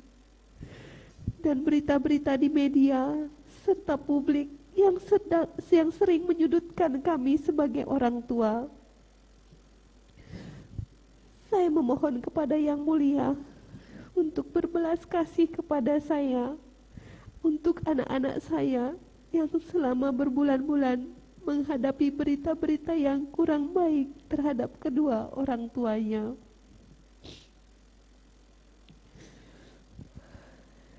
Mungkin saja waktu sudah jadi berbeda bagi mereka setelah ini terjadi. Berbulan-bulan kami terpisah jauh dari putra-putri kami tersayang. Entah ke depan, penghakiman yang hanya didasarkan nafsu balas dendam masih akan terus memisahkan kami, atau ada secercah cahaya yang menerangi sanubari kita semua, sehingga keputusan yang adil dapat dijatuhkan. Semoga hukuman hanya akan diberikan untuk orang yang benar-benar bersalah, bukan dijatuhkan hanya karena tak kuasa memilah mana kebenaran dan mana kegelapan yang tumbuh dari gelombang hinaan, cemooh, tudingan, dan paksaan di luar sana.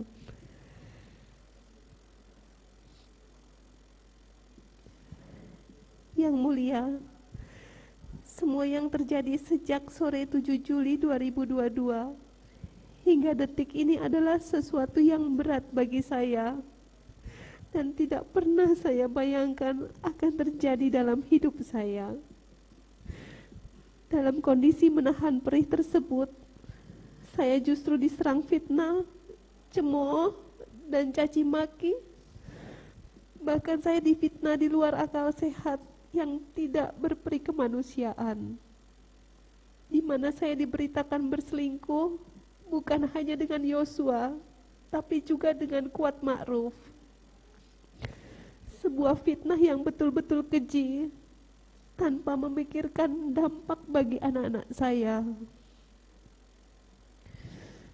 Hingga saat ini, saya tidak pernah membalaskan keburukan apapun yang ditimpakan kepada saya. Saya hanya mendoakan dan memaafkan semua orang yang berniat tidak baik terhadap saya dan keluarga. Saya pun ikhlas, sekalipun diperlakukan secara tidak adil seperti ini. Saya memaafkan mereka. Saya berharap tidak ada lagi perempuan yang menghadapi situasi yang sama seperti saya. Di satu sisi menjadi korban, namun di sisi lain juga dituduhkan berbohong, bahkan berselingkuh. Jangan ada lagi perempuan yang menjadi korban ganda hanya karena rusaknya cara berpikir akibat hoax dan informasi-informasi tidak benar yang berkembang.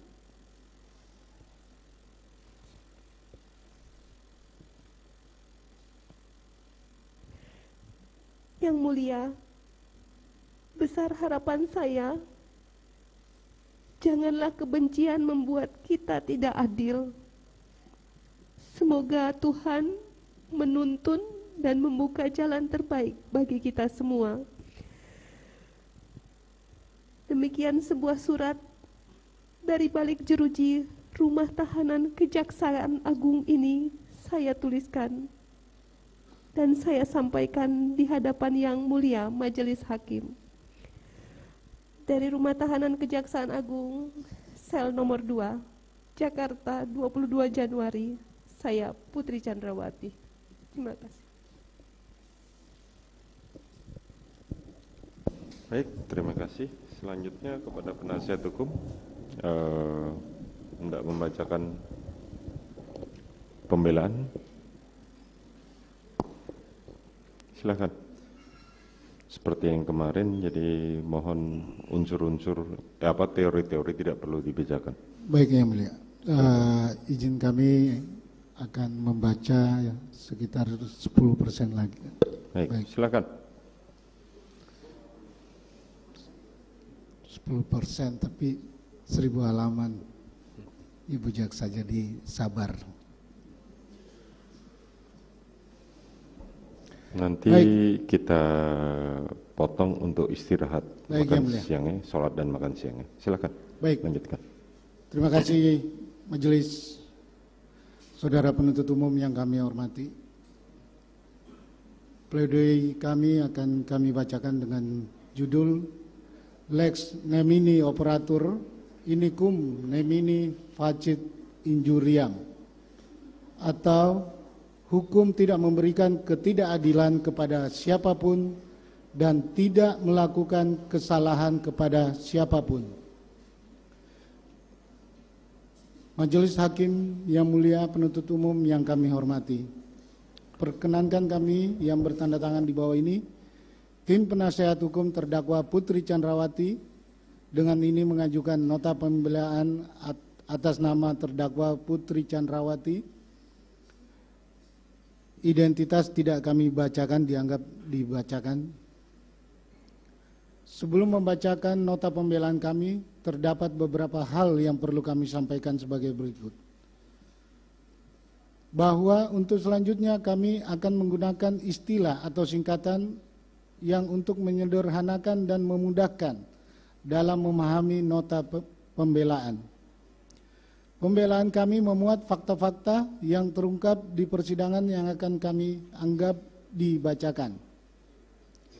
Pembelaan kami memuat sumber hukum, baik peraturan hukum, teori hukum, dan jurisprudensi.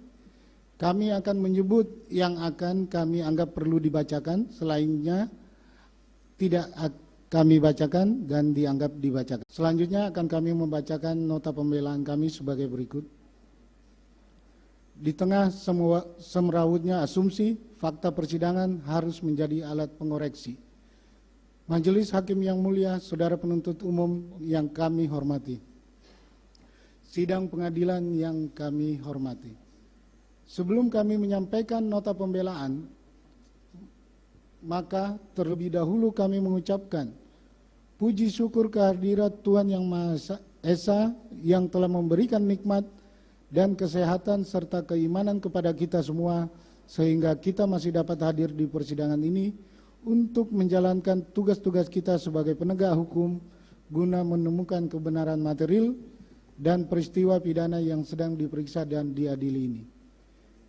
Pada kesempatan ini, kami selaku penasihat hukum terdakwa akan menyampaikan dan membacakan nota pembelaan atas surat tuntutan penuntut umum tanggal 18 Januari 2023 yang telah dibacakan di persidangan pada tanggal 18 Januari 2023. Nota pembelaan ini merupakan ikhtiar kami untuk berkontribusi menemukan kebenaran material dari sisi meja penasihat hukum. Kebenaran yang hanya bisa didapatkan dari bukti dan fakta-fakta hukum yang terungkap di persidangan, bukan dari asumsi, apalagi rekaan peristiwa tanpa bukti. Harapan kami, sebelum majelis hakim yang mulia memberikan putusan, telah mendapatkan keterangan, gambaran, dan atau bukti-bukti yang terang dan jelas atas perbuatan pidana yang didakwakan kepada terdakwa.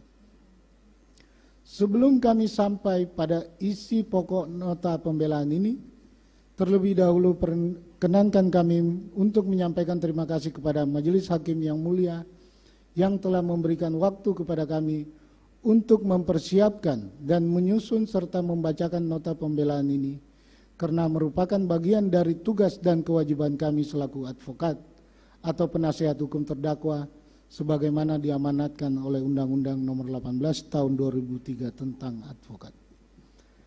Kami mengharapkan majelis hakim tetap jernih dan konsisten menerapkan prinsip-prinsip penegakan hukum dan keadilan pada saat menjatuhkan putusan dalam perkara ini. Kami yakin majelis hakim dapat memutus secara bijaksana di tengah carut-marutnya isu yang beredar selama proses hukum berjalan belakangan ini. Semoga majelis hakim sebagai benteng terakhir keadilan kelak dalam mengambil keputusan mendapat petunjuk dari Tuhan Yang Maha Esa demi menegakkan peradilan yang terlepas dari intervensi pihak manapun dan mendapat kekuatan dari Tuhan Yang Maha Esa untuk mengambil keputusan yang berdasarkan fakta-fakta yang ada selama proses pembuktian terlepas dari semua opini liar publik. Kami juga mengucapkan banyak terima kasih kepada saudara penuntut umum yang selama persidangan perkara pidana ini berlangsung cukup memberikan toleransi dan menghargai kami sebagai penasihat hukum terdakwa, sehingga di antara kami selaku penasihat hukum terdakwa dengan saudara penuntut umum tidak pernah terjadi ketegangan-ketegangan dan perdebatan-perdebatan yang mengarah kepada masalah-masalah pribadi kita masing-masing. Dan inilah salah satu ciri dari prinsip profesionalitas yang harus selalu kita junjung tinggi dan kita pertahankan.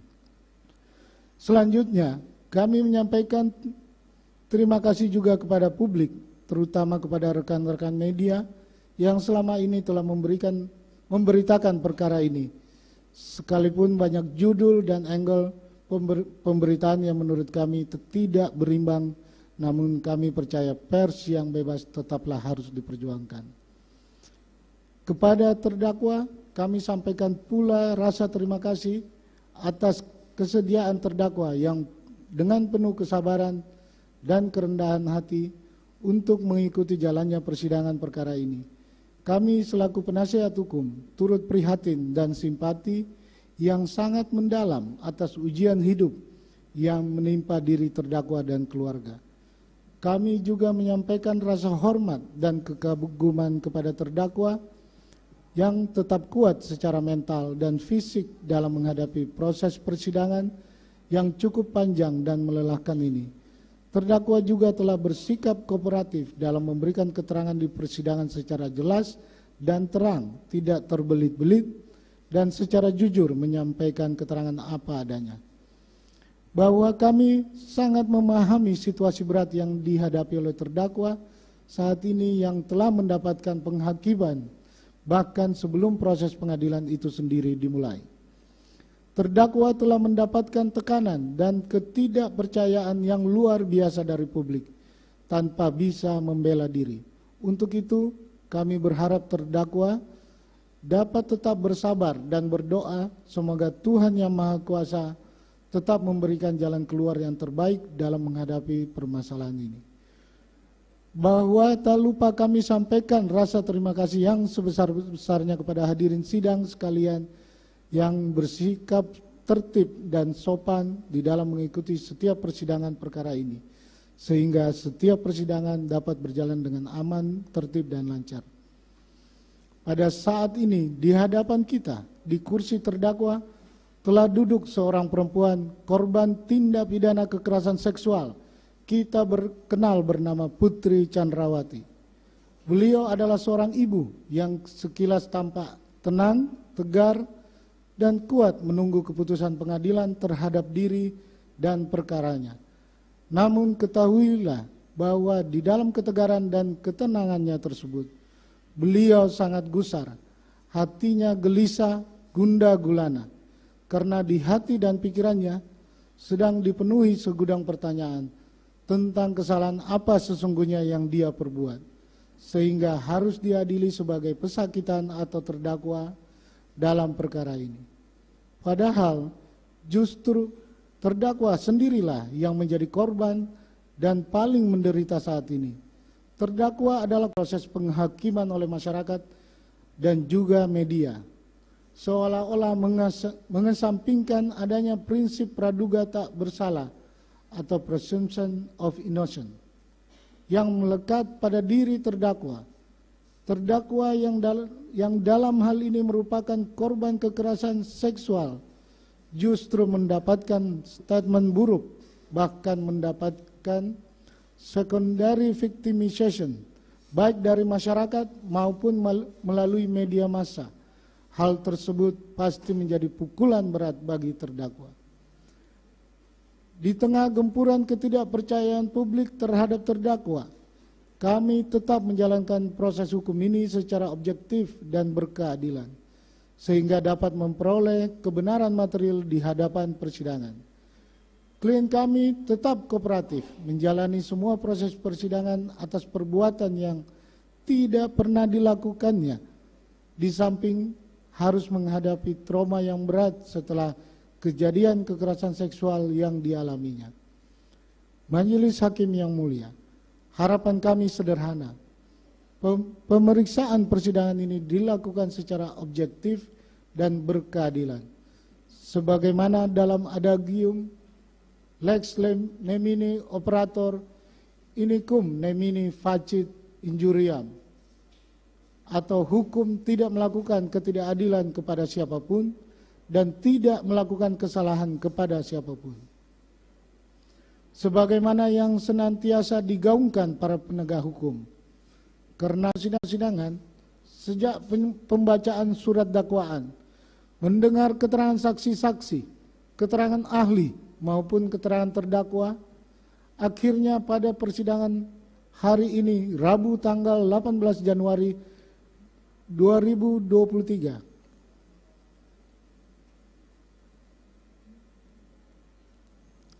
hari Rabu tanggal 18 Januari, pada persidangan hari Rabu tanggal 18 Januari, penuntut umum telah membacakan dan menyampaikan surat tuntutannya yang pada dasarnya telah berkeyakinan dan berkesimpulan bahwa terdakwa bersalah melakukan turut serta melakukan pembunuhan yang direncanakan terlebih dahulu sebagaimana diatur dan diancam pidana dalam pasal 340 KUHP junto pasal 55 ayat 1 ke 1 KUHP, yaitu dakwaan primer penuntut umum, dan selanjutnya pula menuntut agar Putri Chandrawati tersebut dijatuhi hukuman pidana penjara selama 8 tahun penjara.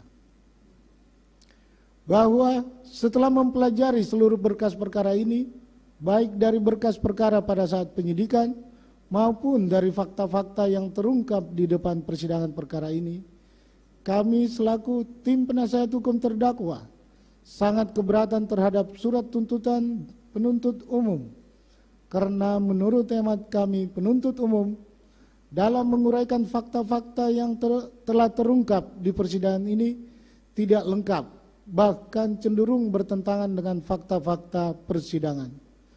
Nota pembelaan ini kami sampaikan dengan bersandarkan pada fakta-fakta hukum yang terungkap di persidangan, yang kami hubungkan dengan ketentuan pasal 185 KUHP, pasal 186 KUHP, pasal 187 KUHP, pasal 188 KUHP, pasal 189 ayat 1 KUHP, dan hukum acara pidana lainnya yang relevan guna membantu majelis hakim dalam rangka mengambil suatu putusan yang seadil-adilnya dengan bersandar pada nurani hakim, agar kebenaran material benar-benar diterapkan dalam putusan demi keadilan berdasarkan ketuhanan yang Maha Esa.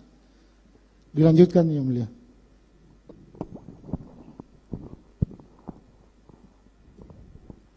Majelis Hakim yang mulia, saudara penuntut umum yang kami hormati, dan hadirin sidang yang kami hormati.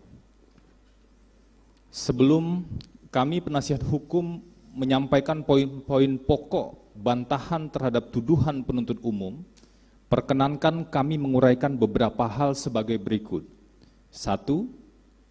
Terdakwa adalah seorang perempuan yang berperan sebagai ibu dari 4 anak dan istri dari saudara Ferdi Sambo. Keluarga terdakwa hidup berdampingan dengan para ajudan dan ART dengan suasana kekeluargaan yang kental.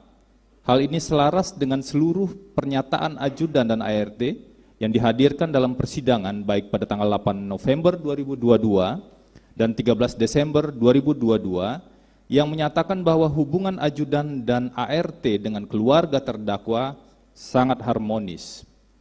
2. Tidak hanya sekedar kepada ajudan dan ART, bentuk perhatian juga diberikan kepada keluarga ajudan dan ART yang bekerja dengan saudara Ferdi Sambo dan terdakwa. Setidaknya ketika saksi Yuni Artika Huta Barat yang merupakan kakak kandung korban memberikan keterangan di bawah sumpah di muka persidangan pada tanggal 1 November 2022 bahwa saksi sering mendapatkan pesan yang diteruskan korban kepada keluarga korban dari saudara Ferdi Sambo dan terdakwa yang berisi ucapan selamat hari Natal dan Tahun Baru. Begitupun saat saksi Mahareza Rizki, adik korban, saat memberikan keterangan di bawah sumpah di muka persidangan pada tanggal 1 November 2022 bahwa saksi Mahareza Rizki tidak luput mendapatkan tanda kasih dari keluarga terdakwa meskipun saksi bukan ajudan suami terdakwa Saudara Ferdi Sambo.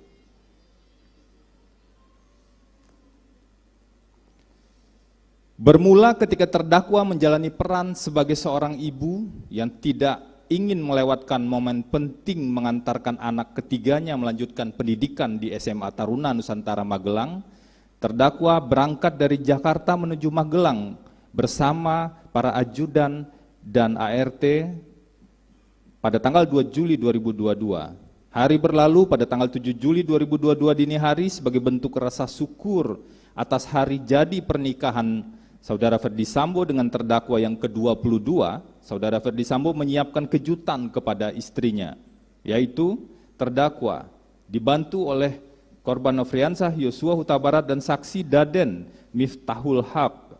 Meskipun tidak ada keempat anak terdakwa, dengan kehadiran ajudan termasuk korban di sana dan ART yang dengan tulus dianggap sebagai anak-anak oleh Saudara Ferdi Sambo dan terdakwa. Atas berbagai kesaksian yang dihadirkan di persidangan, terdakwa tidak memberikan perbedaan kebahagiaan atau perbedaan perlakuan baik terhadap keluarga kandung maupun dengan ajudan beserta ART. Hal tersebut dipandang sama semuanya dan diperlakukan sama. 5. Kondisi fisik terdakwa yang tidak sehat membuat terdakwa beristirahat di kamar terdakwa di lantai 2 kediaman Magelang. Saat terdakwa beristirahat tanpa seizin terdakwa, korban Nofriansah Yosua Huta Barat dengan lancang masuk ke kamar terdakwa dan melakukan pemerkosaan kepada terdakwa. Terdakwa menangis dan tidak kuasa untuk melawan. Bantingan oleh korban kepada terdakwa tidak bisa diabaikan dan ancaman akan membunuh apabila melapor pada Saudara Ferdi Sambo terlontar dari mulut korban Nofriansah Yosua Huta Barat. Terdakwa tidak pernah mengira jika rumah yang seharusnya menjadi tempat paling aman dan paling nyaman bagi terdakwa justru menjadi pelataran bagi Nofriansah Yosua Huta Barat untuk melampiaskan hasrat seksualnya dengan melakukan pemerkosaan terhadap terdakwa. 6. Perbuatan keji, amoral, dan tidak manusiawi tersebut terpaksa berakhir ketika terdengar langkah kaki di tangga yang terletak di samping kamar terdakwa. Korban panik, lalu dengan akalnya korban Nofriansah Yosua Huta Barat berusaha memanipulasi kejadian kekerasan seksual tersebut dengan memaksa membangkitkan terdakwa keluar dari kamar untuk menghadang orang yang naik menuju lantai 2 kediaman Magelang.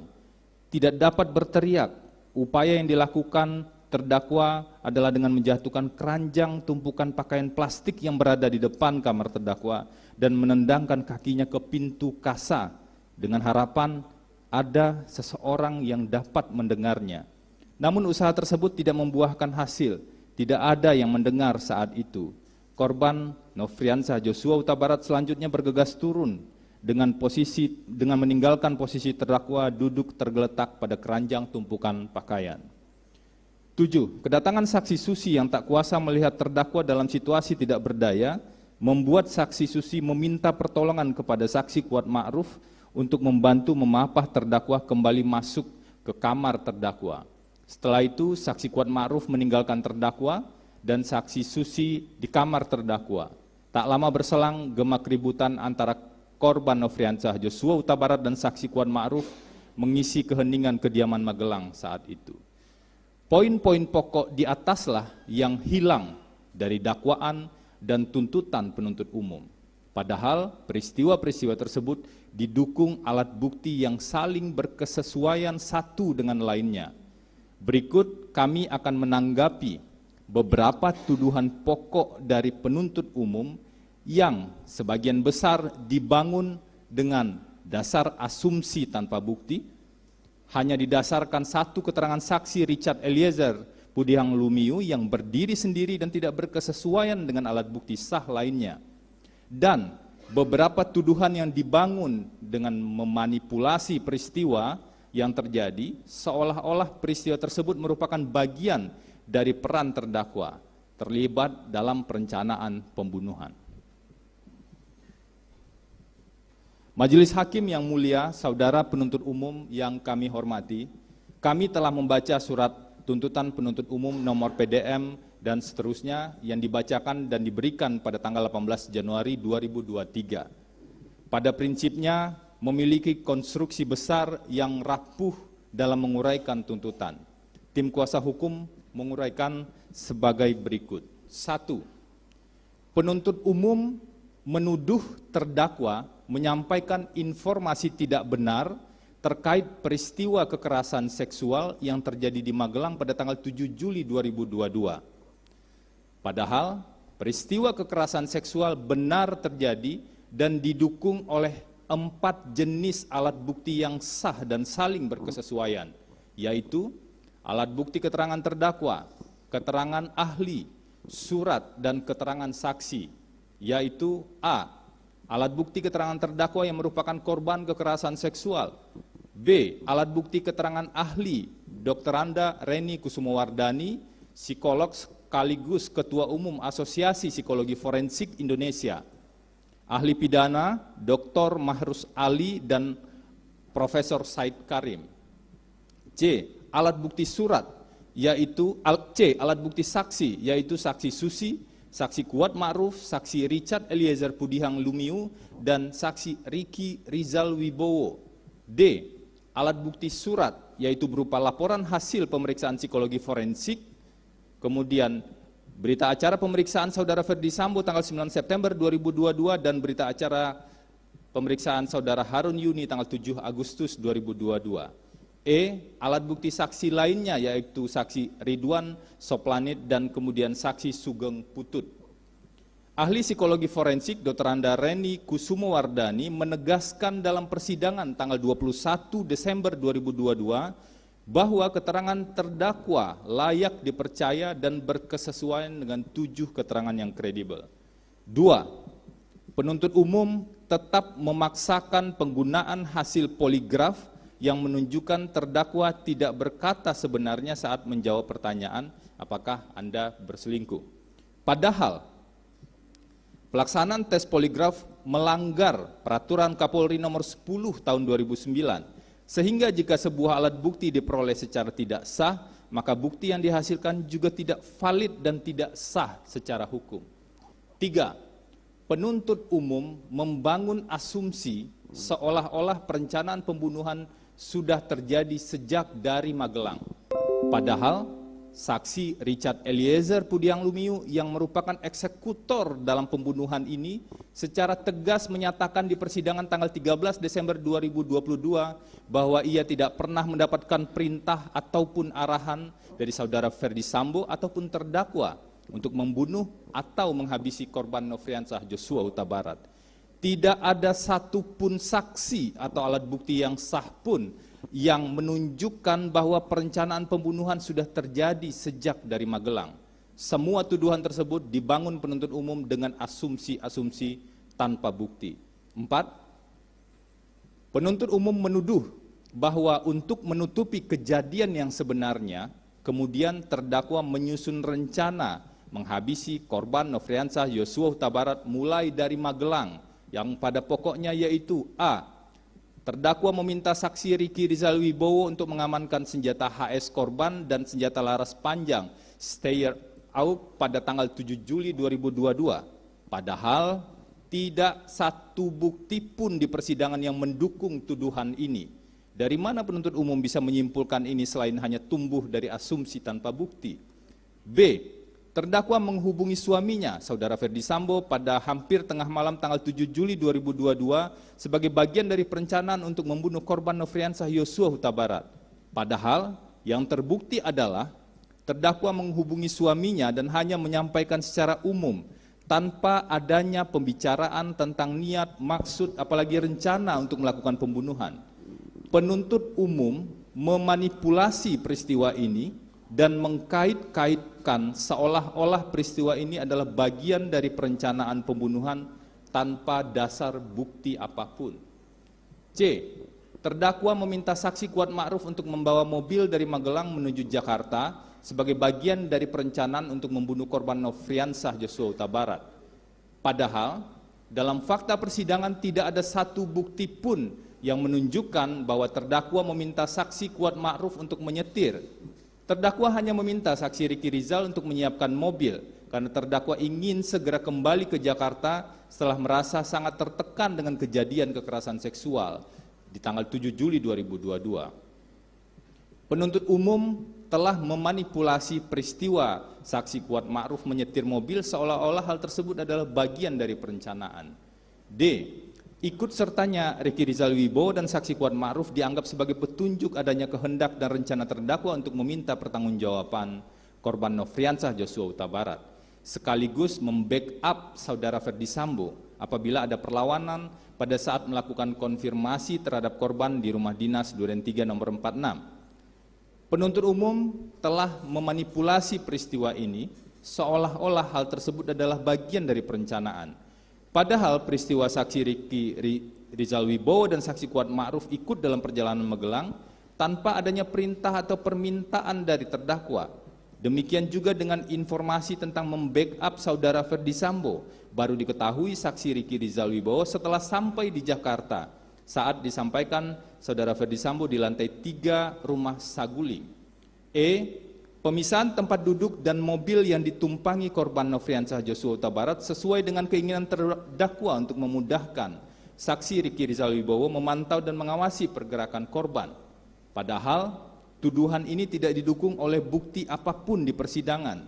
Fakta adanya perbedaan tempat duduk kembali dimanipulasi penuntut umum dan dihubung-hubungkan dengan aspek perencanaan untuk membunuh korban Nofriansah Joshua Huta Barat. Saksi Richard Eliezer Pudiang Lumiu justru mengatakan pada saat itu, karena korban Nofriansah Joshua Huta Barat telah berada di mobil Lexus RX bersama saksi Ricky Rizal, maka saksi Richard Eliezer Pudiang Lumiu pindah ke mobil depan yang ditumpangi juga oleh terdakwa. Terdakwa juga menegaskan tidak pernah mengatur siapa yang harus duduk di mana dan di mobil apa. Saudara penasihat hukum, kita break sebentar ya. Saudara penuntut umum, ya. Izin yang mulia, kalau boleh, ini kan bagian eksekutif summary, kami bacakan sedikit lagi, kemudian break. Oke, silakan. Agar tidak terputus yang mulia. Silakan. F. Terdakwa memerintahkan saksi Richard Eliezer Pudiang Lumiu untuk mengganti lokasi tes PCR di rumah Saguling agar memudahkan membawa korban Nofriansah Joshua Huta Barat dari rumah Saguling ke rumah Duren 346. Padahal tuduhan ini hanya didasarkan satu keterangan saksi Richard Eliezer yang berdiri sendiri dan tidak berkesesuaian dengan alat bukti sah lainnya. Keterangan satu orang saksi seperti ini jelas melanggar prinsip unus testis nullus testis dan pasal 185 ayat 2 KUHP, sehingga keterangan tersebut tidak dapat digunakan untuk menyatakan seseorang telah terbukti melakukan kejahatan. Tuduhan ini bertentangan dengan alat bukti lainnya, yaitu keterangan saksi Kuat Ma'ruf, saksi Susi, saksi Nevi Aprilia, tangkapan layar pemesanan PCR di WA saudara Arianto dan petugas PCR Smart Collab. G. Terdakwa meminta saksi Richard Eliezer Pudiang Lumiu untuk mengamankan senjata api jenis Steyr, membawa melewati tangga di samping lift, mengikuti terdakwa saat naik melalui lift, dan kemudian meletakkan di lemari senjata di kamar terdakwa di lantai 3. Padahal sesuai kebiasaan senjata itu disimpan di kamar ajudan. Padahal tuduhan ini hanya didasarkan satu keterangan saksi Richard Eliezer yang berdiri sendiri dan tidak berkesesuaian dengan alat bukti sah lainnya. Keterangan saksi Richard Eliezer Pudiang Lumiu tersebut bertentangan dengan bukti CCTV yang ditayangkan di persidangan pada tanggal 20 Desember 2022 yang menunjukkan saksi Richard Eliezer membawa senjata ke arah kamar ajudan dengan cara belok kiri dari garasi. Kalau benar saksi membawa senjata Steyr ke lantai 3 melalui tangga sebelah lift, maka seharusnya saksi berbelok ke kanan dan terlihat di CCTV di dekat lift. Pada bukti CCTV yang terlihat naik ke lantai 3 hanyalah terdakwa dengan saksi Kuat Ma'ruf. Tidak terlihat di bagian CCTV manapun di persidangan ini, saksi Richard Eliezer membawa senjata Steyr tersebut ke lantai 3 melewati tangga di samping lift. H. Terdakwa hadir dan ikut menyampaikan perihal sarung tangan dan CCTV saat terjadi pertemuan saudara Ferdi Sambo dengan saksi Richard Eliezer di lantai 3 Rumah Saguling, Jakarta. Padahal tuduhan ini hanya didasarkan satu keterangan saksi Richard Eliezer yang berdiri sendiri dan tidak berkesesuaian dengan alat bukti lain. tuduhan ini bertentangan dengan keterangan terdakwa, keterangan saudara Ferdi Sambo, dan tidak berkesesuaian dengan saksi Ricky Rizal yang pada pokoknya mengatakan pertemuan hanya dihadiri oleh saudara Ferdi Sambo dengan saksi Ricky Rizal dan saudara Ferdi Sambo dengan saksi Richard Eliezer Pudiang Lumiu pada pertemuan terpisah. Pada saat itu terdakwa berada di kamar yang dengan jarak dan bentuk ruangan tidak memungkinkan bagi terdakwa untuk mendengar, apalagi ikut serta dalam pertemuan atau menyampaikan hal-hal seperti yang dituduhkan. I. Terdakwa menggiring korban Nofriansah Joshua Huta Barat dari rumah Saguling ke rumah Duren 346 dan seolah-olah menjalankan isolasi adalah kedok untuk membawa korban ke lokasi eksekusi. Padahal tuduhan ini tidak didukung satu alat bukti pun yang muncul di persidangan. Penuntut umum tegas-tegas memanipulasi peristiwa perjalanan terdakwa dari rumah Saguling ke rumah dinas Duren 3 seolah-olah itu adalah tindakan menggiring korban Nofriansah Joshua Huta Barat ke lokasi eksekusi. Tuduhan ini juga tidak sesuai dengan bukti CCTV di depan rumah Duren 3 yang ditayangkan di pengadilan pada tanggal 20 Desember 2022 yang menunjukkan korban justru dapat bergerak bebas keluar masuk pagar rumah dan bahkan ke taman samping rumah tanpa pengawasan siapapun. Terdakwa telah menyampaikan di persidangan hanya menginformasikan pada saksi Daden untuk pergi isolasi tanpa mengajak ADC yang lain. Saat terdakwa sampai di rumah dinas Duren 3 pun, terdakwa langsung masuk ke kamar, menutup pintu, mengganti baju dan beristirahat sambil menunggu hasil tes PCR. Selain itu, di fakta persidangan juga terungkap bahwa isolasi merupakan semacam SOP di keluarga terdakwa karena baru saja datang dari luar kota. Alasan terdakwa tidak isolasi di rumah Saguling adalah karena ada anak balita berumur 1,5 tahun dan memperhitungkan jika hasil tes PCR positif, maka terdakwa akan langsung melakukan isolasi mandiri lanjutan di rumah dinas Duren 3 yang juga sudah pernah digunakan isolasi oleh saudara Ferdi Sambo, saksi Daden Mifatul Haq, saksi Susi, saksi Richard, dan ADC lainnya saat positif COVID-19. Sehingga salah total jika rumah Duren 3 dikonstruksikan sebagai lokasi eksekusi terhadap korban. J. Terdakwa menggunakan pakaian seksi untuk memuluskan terjadinya skenario tembak-menembak dan pelecehan seksual di Duren 3. Padahal, fakta di persidangan menunjukkan bahwa terdakwa berganti pakaian karena merupakan kebiasaan sebelum tidur atau istirahat. Dan pakaian yang digunakan terdakwa sebelum diganti adalah pakaian yang telah digunakan sejak pagi dari Magelang.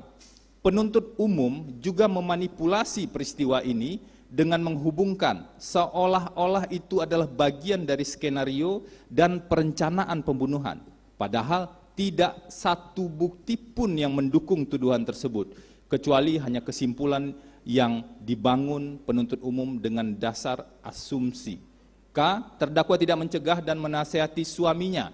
Padahal fakta di persidangan membuktikan terdakwa tidak mengetahui adanya perencanaan ataupun pelaksanaan pembunuhan. Kuat non, kalaupun benar, padahal tidak benar, tuduhan penuntut umum bahwa pembahasan rencana pembunuhan terjadi saat saudara Ferdi Sambo bertemu dengan saksi Richard Eliezer Pudiang Lumiu. Pada saat itu terdakwa juga sedang berada di kamar dalam keadaan tertekan dan trauma setelah menceritakan peristiwa pahit kekerasan seksual yang terjadi pada dirinya pada suaminya. Dan terdakwa juga berada di dalam kamar saat penembakan terjadi di Duren 3. Saat itu pintu kamar dalam keadaan tertutup. Terdakwa beristirahat di kasur sebelah kiri, di belakang pintu, di dekat dinding, sehingga tidak mungkin mengetahui dan tidak melihat peristiwa penembakan. Selain itu, penuntut umum keliru menerapkan perbuatan pasif dalam pembuktian dakwaan pembunuhan dan pembunuhan berencana karena pasal 338 atau pasal 340 merupakan delik aktif bukan delik pasif. Dan beberapa tuduhan lain yang bersifat asumsi. Bantahan terhadap tuduhan penuntut umum di atas hanyalah bagian pokok dari begitu banyaknya tuduhan lain yang disampaikan penuntut umum dalam surat tuntutannya yang juga dibangun berdasarkan asumsi. Kami akan menguraikan lebih lanjut secara lebih lengkap pada bagian berikutnya, yaitu bagian analisa fakta hingga analisa yuridis dalam nota pembelaan ini. Sebelum masuk pada bagian tanggapan terhadap tuntutan secara lebih lengkap, melalui kesempatan ini kami juga perlu menyampaikan bahwa tuduhan penuntut umum yang kami pandang tidak berkesesuaian dengan fakta-fakta di persidangan dan keterangan saksi menghasilkan kerugian bagi perempuan yang berhadapan dengan hukum, baik secara fisik maupun psikis terdakwa. Sungguh menyakitkan bagi seorang perempuan sekaligus seorang ibu yang memiliki 4 orang anak ketika ia menjadi korban kekerasan seksual tapi justru dituduh sebagai pelaku perselingkuhan tanpa bukti yang meyakinkan dengan pelaku dan dituduh menjadi dalang pembunuhan dengan cara menggunakan bukti-bukti yang rapuh, asumtif dan manipulatif terhadap berbagai fakta-fakta di persidangan atau peristiwa tertentu. Izin poin berikutnya nanti dilanjutkan setelah jeda. Terima kasih Yang Mulia. Baik, sidang kita skors, kita lanjutkan lagi pada pukul 14.00. Sidang perkara nomor 797 PIT B 2022 atas nama terdakwa Putri Chandrawati dinyatakan diskors.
BAP Saudara Harun Yuni Aprin dapat membuktikan bahwa kejadian di Magelang mengenai kekerasan seksual yang dialami oleh terdakwa benar-benar terjadi.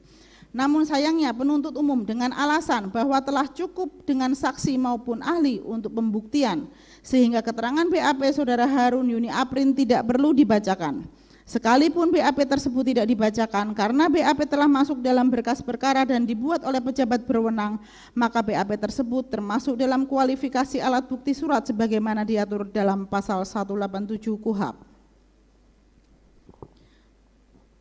Sehingga mengacu pada pasal 184 KUHP, peristiwa kekerasan seksual yang dialami oleh terdakwa telah didukung oleh 4 jenis alat bukti, yaitu keterangan saksi, keterangan ahli, surat, dan keterangan terdakwa.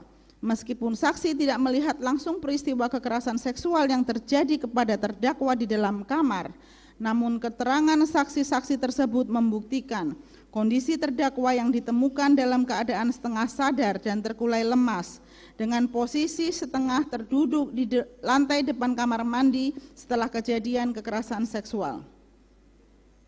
Keterangan dari beberapa saksi tersebut bersesuaian dan ada hubungannya satu dengan yang lain sedemikian rupa sehingga dapat membenarkan adanya kejadian kekerasan seksual.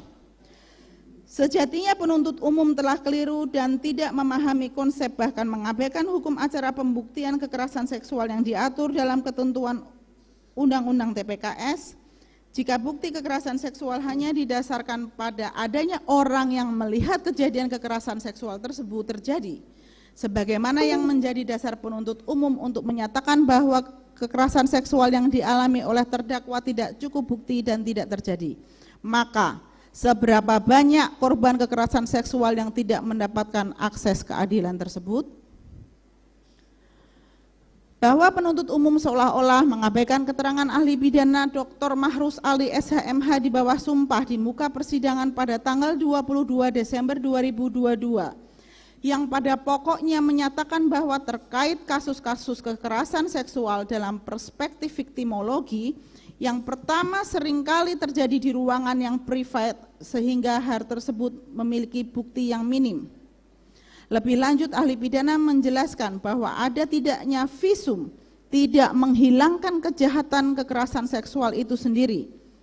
Vide transkrip verbatim halaman 2153 sampai dengan 2157 angka 57. Bahkan penuntut umum terkesan mengabaikan pernyataan Komisi Nasional Hak Asasi Manusia atau selanjutnya kami singkat Komnas HAM yang disampaikan pada siaran pers nomor 030 dan seterusnya tentang laporan hasil pemantauan dan penyelidikan Komnas HAM atas peristiwa kematian Brigadir Joshua di kediaman ex-Kadif Propam Polri. Laporan hasil pemantauan dan penyelidikan oleh Komnas HAM memuat pernyataan di dalam kesimpulannya yang menyatakan bahwa terdapat dugaan terjadinya peristiwa kekerasan seksual yang dilakukan oleh Brigadir J kepada saudari PC di Magelang tanggal 7 Juli 2022. Lebih lanjut dalam laporan Komnas HAM tersebut memberikan rekomendasi yaitu menindaklanjuti pemeriksaan dugaan kekerasan seksual terhadap saudari PC di Magelang dengan memperhatikan prinsip-prinsip hak asasi manusia dan kondisi kerentanan-kerentanan khusus. Berdasarkan kesimpulan dan rekomendasi dari Komnas HAM tersebut di atas, membuktikan bahwa kekerasan seksual yang dilakukan oleh korban terhadap terdakwa adalah benar dan patut ditindaklanjuti lebih lanjut. Vide B39 daftar bukti tambahan. Namun sayangnya fakta-fakta tersebut justru dikaburkan oleh penuntut umum dan penuntut umum malah menggunakan keterangan hasil poligraf yang cacat hukum karena proses pelaksanaannya bertentangan dengan pasal 13 Perkap nomor 10 2009. Seharusnya jika penuntut umum berkomitmen untuk mengungkapkan kebenaran material di persidangan dan tidak semata-mata memaksakan fakta agar terpenuhinya seluruh unsur dakwaan, maka penuntut umum seyogyanya tidak menghilangkan fakta yang ada di persidangan. Dengan demikian dalil penuntut umum dalam surat tuntutannya halaman 468 sampai dengan 471 angka 4 sampai dengan 6 tidak terbukti karena hanya berdasarkan asumsi dan alat bukti yang tidak sah secara hukum. 2. Tuduhan terdakwa berselingkuh tidak didasari bukti yang valid, merupakan fitnah yang keji yang dapat berdampak negatif terhadap terdakwa, anak-anak, dan keluarga terdakwa. Penuntut umum berasumsi dalam surat tuntutannya yang pada pokoknya menyatakan bahwa jawaban terdakwa yang mengatakan tidak berselingkuh dengan korban adalah berbohong, sehingga seolah-olah fakta adanya kekerasan seksual terhadap terdakwa bukanlah peristiwa yang sebenarnya dan bagian skenario dari terdakwa untuk menutupi kejadian sebenarnya. Vide surat tuntutan halaman 471 angka 6 huruf M dan N. Meskipun tidak ditulis secara eksplisit dalam surat tuntutan akuo, namun terdapat pernyataan Jaksa Agung Muda Tindak Pidana Umum pada konferensi pers di Gedung Jampidum Kejagung hari Kamis tanggal 9 Januari 2022 yang pada pokoknya mengatakan bahwa isu perselingkuhan hanyalah bumbu dan tidak akan dibuktikan penuntut umum dalam perkara akuo. Kami sangat menyayangkan dicantumkannya isu perselingkuhan dalam surat tuntutan akuo ataupun surat tuntutan terdakwa lainnya. Dalam hal ini surat tuntutan saksi Kuat Ma'ruf. Rantai besi dimakan bubuk. Tuduhan tidak masuk akal yang disampaikan penuntut umum tidak sesuai pada fakta persidangan dan hanya berdasarkan asumsi. Jelas sangat menyakitkan dan berdampak sangat buruk kepada terdakwa, anak-anak, dan keluarga besar terdakwa. Kesimpulan penuntut umum tersebut bersifat asumsi dan tidak berdasarkan fakta persidangan. Karena penuntut umum hanya bersandar pada hasil pemeriksaan poligraf yang cacat hukum dan proses pelaksanaan tes poligraf tersebut dilakukan pada saat kondisi psikologis dan emosi terdakwa sedang terguncang karena dipaksa untuk mengingat dan menceritakan kembali peristiwa kekerasan seksual yang dialami oleh terdakwa kepada ahli poligraf yang melakukan tes. Lebih lanjut, mengenai hasil tes poligraf yang digunakan oleh penuntut umum untuk menunjukkan terdakwa berbohong, berselingkuh dengan korban, quote non, bahwa terungkap di muka persidangan berdasarkan keterangan ahli poligraf Aji Febrianto Arosyid di bawah sumpah pada tanggal 14 Desember 2022 yang menyatakan pertanyaan tes poligraf yang diajukan kepada diri terdakwa merupakan pesanan dari penyidik pada Kasubdit 1 Dittipidum bernama Wira yang menitipkan pertanyaan kepada Aji Febrianto Arosyid mengenai apakah terdakwa berselingkuh dengan korban. Pertanyaan tersebut menurut ahli poligraf digunakan sebagai pertanyaan yang relevan untuk ditanyakan kepada terdakwa. Padahal secara materi pertanyaan tersebut tidak ada relevansinya dengan perkara akuo. Tidak ada dokumen BAP maupun saksi yang pernah menyatakan satupun kata perselingkuhan. Selain itu ahli poligraf pada saat melakukan pemeriksaan tidak diberikan kewenangan untuk menyusun pertanyaan tersebut. Sehingga jelas terbukti pertanyaan dalam tes poligraf merupakan pertanyaan intimidatif kepada korban pemerkosaan. Sehingga patut diduga hasilnya pun menjadi tidak kredibel. Vide, transkrip verbatim halaman 1618 angka 1028 sampai dengan angka 1039. Di samping itu, ahli poligraf Aji Febrianto Arosyid juga membenarkan terdakwa selalu menangis saat diminta menceritakan kejadian perkosaan di Magelang pada tanggal 7 Juli 2022. Namun pemeriksaan poligraf dipaksakan tetap dilakukan. Padahal sebelumnya terdakwa sudah menyatakan keberatan untuk menceritakan kejadian kekerasan seksual tanggal 7 Juli 2022 di Magelang karena terdakwa merasa malu dan tidak nyaman jika harus menceritakan peristiwa tersebut kepada orang yang tidak dikenal, apalagi kepada laki-laki. Terlebih pada saat itu terdakwa masih dalam keadaan trauma pasca kejadian. Vide transkrip verbatim halaman 1614 sampai dengan halaman 1615. Angka 992 sampai dengan angka 1003. Hal tersebut berkesesuaian dengan pemeriksaan psikologi forensik maupun psikiater yang disediakan penyidik maupun penuntut umum. Sehingga pada saat terdakwa bercerita, berada dalam kondisi sangat tertekan dan malu karena dipaksa mengingat kembali kejadian yang mengguncangkan jiwanya. Dengan kondisi psikologis dan emosi yang tidak stabil dan terguncang tersebut, tentunya reaksi tubuh yang dibaca oleh alat detektor menjadi ekstrim sehingga hasil yang didapatkan dari tes poligraf tersebut menjadi tidak kredibel dan sangat diragukan akurasinya. Bahwa lebih lanjut ahli poligraf Aji Febrianto Aroshi di bawah sumpah di muka persidangan menyampaikan bahwa berdasarkan SOP pemeriksaan seseorang terperiksa terlebih dahulu akan ditanyakan kesediaan menjalani pemeriksaan. Ahli juga menerangkan saat pemeriksaan dilakukan terhadap terdakwa, ahli tidak menyampaikan pada terdakwa perihal adanya SOP pemeriksaan tes poligraf bahwa terperiksa dapat menolak diperiksa di tengah jalannya pemeriksaan. Ahli juga menyampaikan kondisi terdakwa dalam keadaan menangis saat pemeriksaan dilakukan.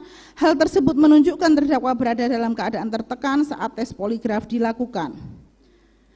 Pelaksanaan tes poligraf tidak diatur secara spesifik dalam KUHP, namun tata cara pemeriksaan poligraf diatur dalam Perkap nomor 10 tahun 2009 pada pasal 13 ayat 2 huruf D dan E mensyaratkan pada saat pemeriksaan poligraf terperiksa harus dalam keadaan tidak tertekan.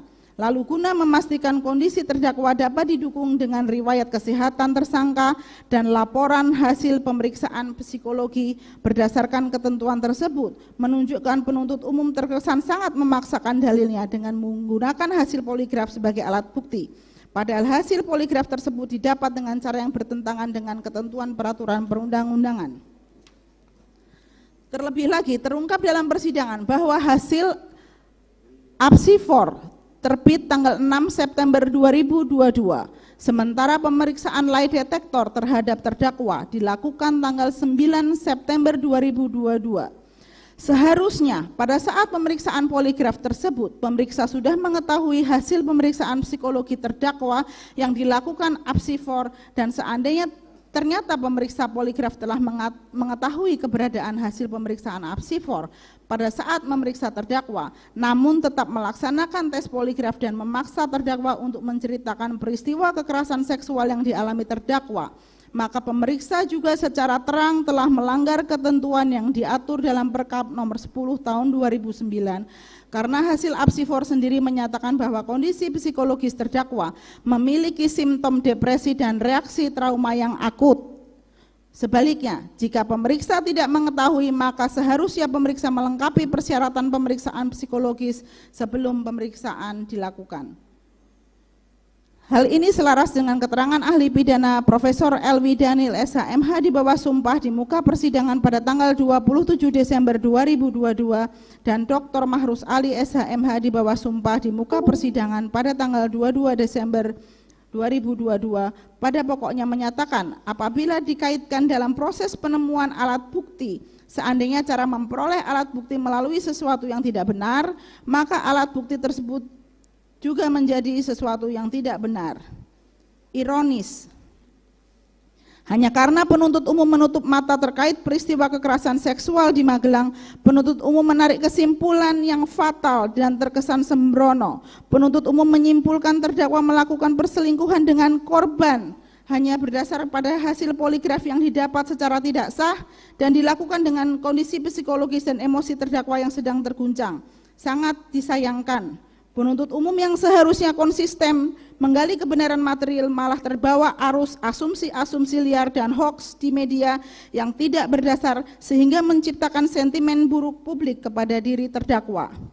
Dengan demikian dalil penuntut umum dalam surat tuntutannya halaman 471 angka 7 tidak terbukti karena bersandar pada alat bukti yang tidak sah secara hukum.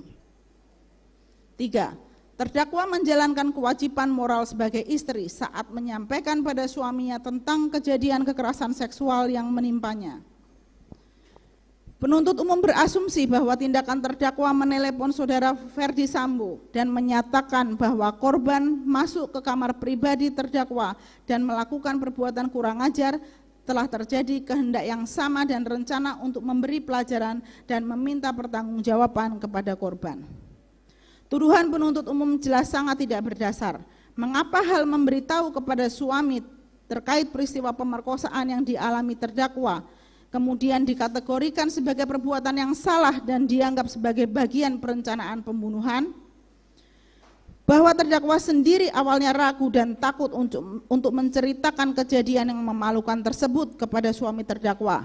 Terdakwa merasa malu dan hina atas apa yang menimpa terdakwa, dan juga takut atas reaksi suami nantinya. Terdakwa ragu untuk bercerita karena terdakwa berpikir apakah suami terdakwa masih akan tetap mencintai dan menerima terdakwa dengan adanya kejadian tersebut. Namun keraguan dan ketakutan tersebut berusaha dihilangkan oleh terdakwa karena terdakwa sangat merasa terguncang dan butuh untuk bercerita pada satu-satunya orang yang dipercaya hanyalah suaminya. Selain itu, terdakwa juga memiliki 2 anak perempuan yang harus dijaga. Terdakwa tidak mau jika terdakwa diam saja dan tidak melaporkan hal tersebut kepada suaminya, maka terdakwa takut kejadian tersebut bisa berulang kembali dan menimpa anak-anak perempuannya.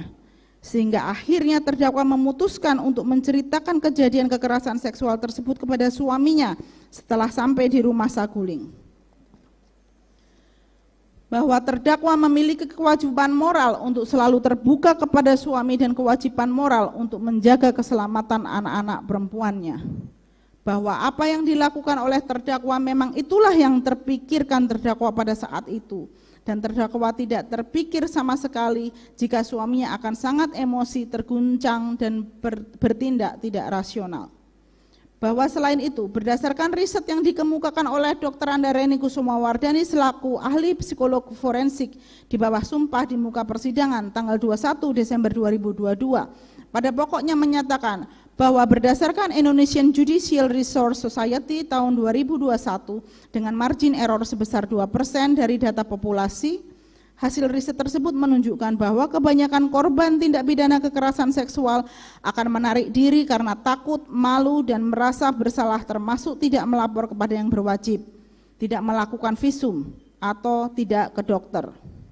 Sehingga terbitlah Undang-Undang TPKS yang mengakomodir keterangan satu saksi dan atau korban dapat didukung dengan satu alat bukti yang sah, cukup untuk membuktikan seseorang mengalami kekerasan seksual. Ahli psikologi forensik juga menambahkan bahwa secara psikologis apabila terdakwa Putri Chandrawati mengalami suatu kejadian yang membuatnya malu, ia akan menceritakan kejadian tersebut kepada seseorang jika dinilai dapat dipercaya dan dinilai aman oleh terdakwa Putri Chandrawati. Hal-hal di atas menunjukkan bahwa penuntut umum telah menutup mata terhadap fakta-fakta yang ada dalam persidangan, mengabaikan keterangan ahli apsifor yang justru datang dari penuntut umum sendiri, dan mengabaikan keterangan terdakwa. Nampak jelas bangunan argumentasi penuntut umum sangatlah rapuh, terlihat dari uraian surat tuntutan yang berusaha menyimpulkan perbuatan yang dilakukan oleh terdakwa, menceritakan kejadian perkosaan yang dialaminya sebagai bagian dari perbuatan yang bertentangan dengan hukum. Padahal hal tersebut adalah hal yang wajar bagi seorang istri untuk menceritakan kejadian yang menimpanya kepada suaminya. 4. Tuduhan terdakwa memerintahkan saksi Riki Rizal untuk mengamankan senjata api korban di Magelang hanya didasarkan pada asumsi belaka tanpa didukung alat bukti yang sah.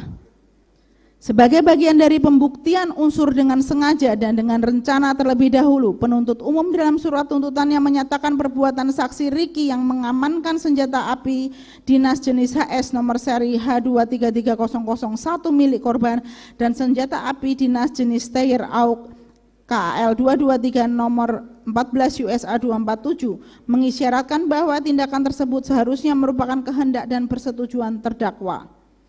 Penggunaan kata dalam tanda kutip mengisyaratkan secara berulang-ulang di tuntutan menunjukkan penuntut umum tidak yakin dengan apa yang dituduhkan kepada terdakwa dan tidak memiliki bukti untuk mendukung tuduhannya tersebut. Penuntut umum membuat kesimpulan hanya berdasarkan adanya pertemuan antara terdakwa dengan saksi Riki Rizal dan langsung mengkaitkan hal tersebut dengan tindakan saksi Riki Rizal sebagai isyarat adanya kehendak dan persetujuan terdakwa untuk pengamanan senjata HS dan Steyr AUK yang dilakukan oleh saksi Riki Rizal. Penuntut umum secara sengaja mengabaikan latar belakang dan konteks terjadinya pertemuan antara terdakwa dengan saksi Riki Rizal, yaitu kondisi terdakwa yang dalam keadaan tidak berdaya dan mengabaikan fakta bahwa ada saksi Kuat Ma'ruf dan saksi Susi di ruangan yang sama pada saat itu. Asumsi penuntut umum tersebut mengubah fakta persidangan yang sebenarnya dan membangun kesimpulan yang tidak berdasar. Karena saksi Riki Rizal dalam kesaksiannya di persidangan menyatakan ketika bertemu dengan terdakwa hanya sebentar atau bukan dalam waktu yang lama seperti disampaikan dalam surat tuntutan, dan terdakwa hanya meminta agar dipanggilkan saksi Kuat Ma'ruf dan korban. Pada persidangan lain yang diabaikan oleh penuntut umum adalah bahwa saksi Riki Rizal Wibowo tidak pernah menyatakan pengamanan senjata api HS milik korban dilakukan atas perintah dan persetujuan dari terdakwa. Dalam keterangan saksi Riki Rizal Wibowo di bawah sumpah di muka persidangan tanggal 13 Desember 2022, pada pokoknya menyatakan bahwa pengamanan senjata HS milik korban tersebut atas inisiatif sendiri dari saksi Riki Rizal karena mendengar keterangan dari saksi Kuat Ma'ruf yang sebelumnya telah terjadi keributan antara saksi Kuat Ma'ruf dengan korban. Penuntut umum juga dengan sengaja mengabaikan bukti yang muncul di persidangan, yaitu hasil pemeriksaan poligraf saksi Riki Rizal Wibowo yang mengatakan saksi Riki Rizal Wibowo berkata jujur saat ditanya bahwa tidak ada yang memerintahkan saksi Riki Rizal untuk mengamankan senjata HS milik korban. Kalaulah penuntut umum konsisten dan tidak sekedar menggunakan bukti yang menguntungkan penuntut umum saja, seharusnya tuduhan bahwa terdakwa mengetahui, menghendaki, apalagi memerintahkan saksi Riki Rizal untuk mengamankan senjata tidak akan muncul di surat tuntutan karena tidak ada bukti yang mendukung dan hanya berdasarkan asumsi penuntut umum belaka. Dengan demikian terlihat dengan jelas bahwa penuntut umum dalam membuat tuduhan terdakwa telah memerintahkan saksi Riki Rizal Wibowo untuk mengamankan senjata api milik korban sama sekali tidak didukung keterangan saksi serta alat bukti yang sah, namun hanya berdasarkan asumsi belaka dan memutarbalikkan fakta yang sebenarnya yang terungkap di persidangan. Dengan demikian dalil penuntut umum dalam surat tuntutannya halaman 468 angka 4 sampai dengan 471 angka 6 tidak terbukti karena hanya berdasarkan asumsi tanpa didukung dengan alat bukti. 5. Tuduhan penuntut umum bahwa terdakwa bersepakat dengan saudara Ferdi Sambo dan berkehendak yang sama dengan saksi Riki Rizal Wibowo dan saksi Kuat Ma'ruf memberi pelajaran kepada korban adalah asumsi tanpa bukti.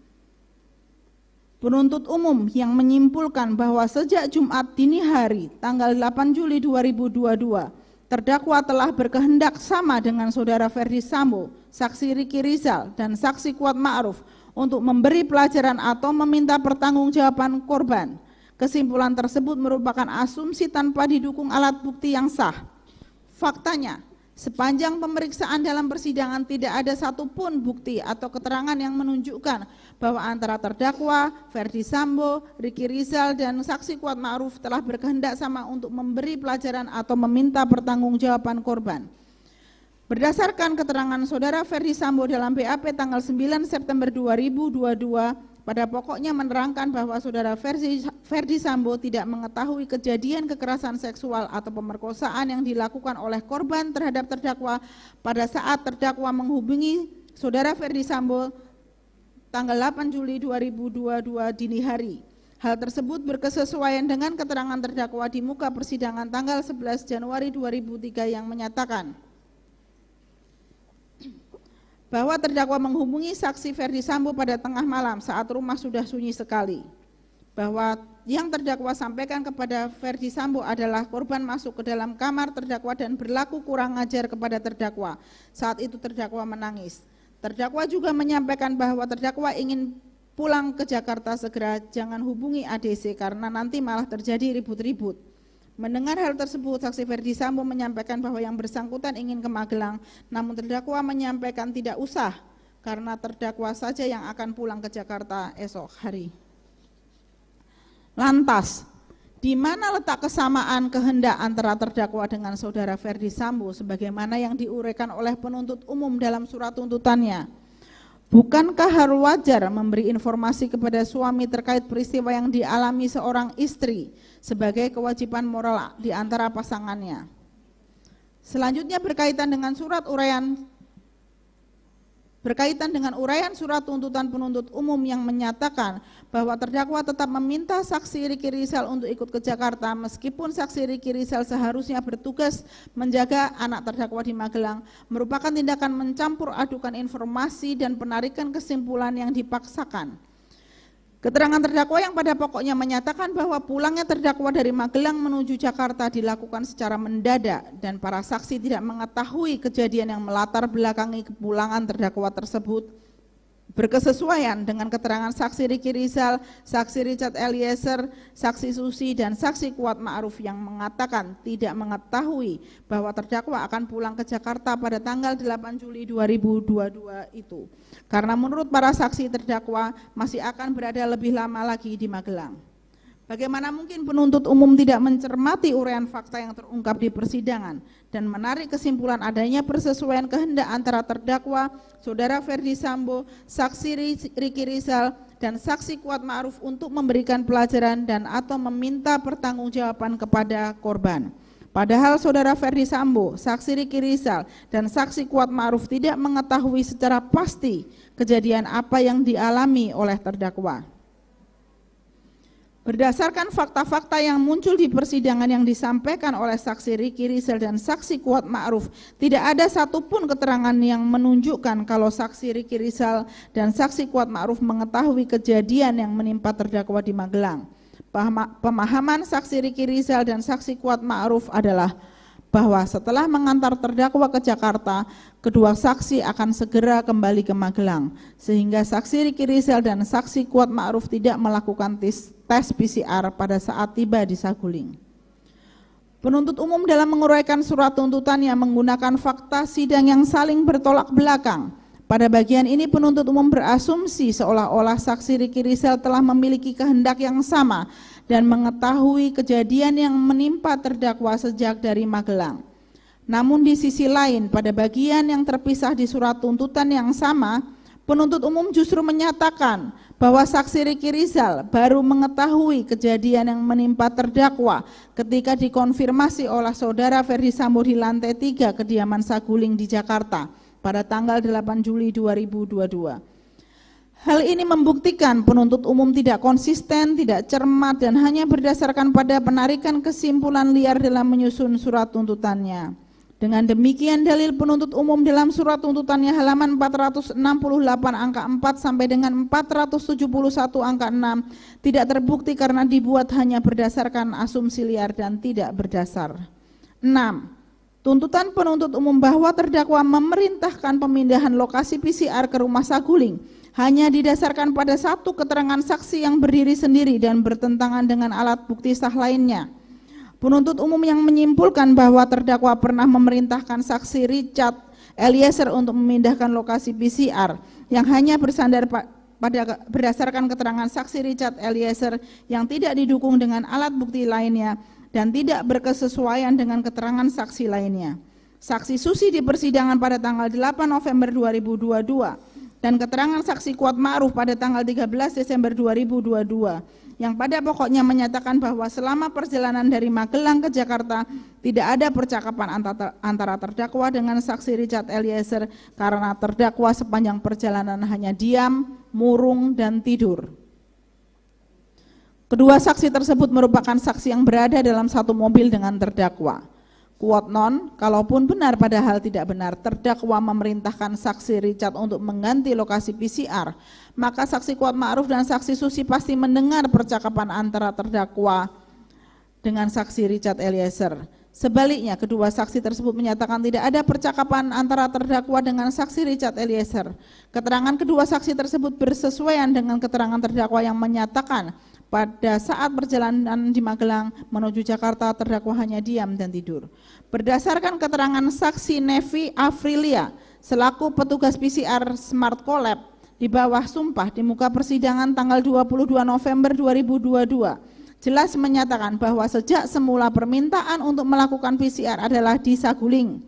Hal ini berkesesuaian dengan bukti nomor P37 daftar bukti tambahan tim penasihat hukum berupa tangkapan layar pesan WhatsApp saksi Arianto dengan petugas PCR Smart Collab Kemang mengenai pemesanan PCR dan lokasi PCR sejak awal di Saguling pukul 13.32 WIB tanggal 8 Juli 2022. Bukti-bukti tersebut menunjukkan secara terang tidak ada perubahan lokasi PCR seperti yang diasumsikan oleh penuntut umum dan hanya berdasarkan keterangan satu saksi Richard Eliezer saja. Keterangan saksi Richard Eliezer yang berdiri sendiri tidak dapat diterima sebagai alat bukti yang sah sesuai dengan asas unus testis nullus testis, yang berarti satu keterangan saksi yang hanya berdiri sendiri tanpa dukungan alat bukti tidak memiliki kekuatan pembuktian. Hal ini berkesesuaian dengan keterangan ahli di bawah sumpah di muka persidangan, Dr. Mahrus Ali SHMH, Profesor Elwi Daniel SHMH, dan Profesor Said Karim SHMH yang pada pokoknya mengatakan satu saksi bukanlah saksi. Berikut di bawahnya adalah keterangan ahli-ahli tersebut dianggap dibacakan. Dengan demikian tuduhan penuntut umum dalam surat tuntutannya halaman 477 angka 6 tidak terbukti karena hanya didasarkan pada satu keterangan saksi yang berdiri sendiri, bersifat asumsi, dan bertentangan dengan sejumlah alat bukti lain yang sah. 7.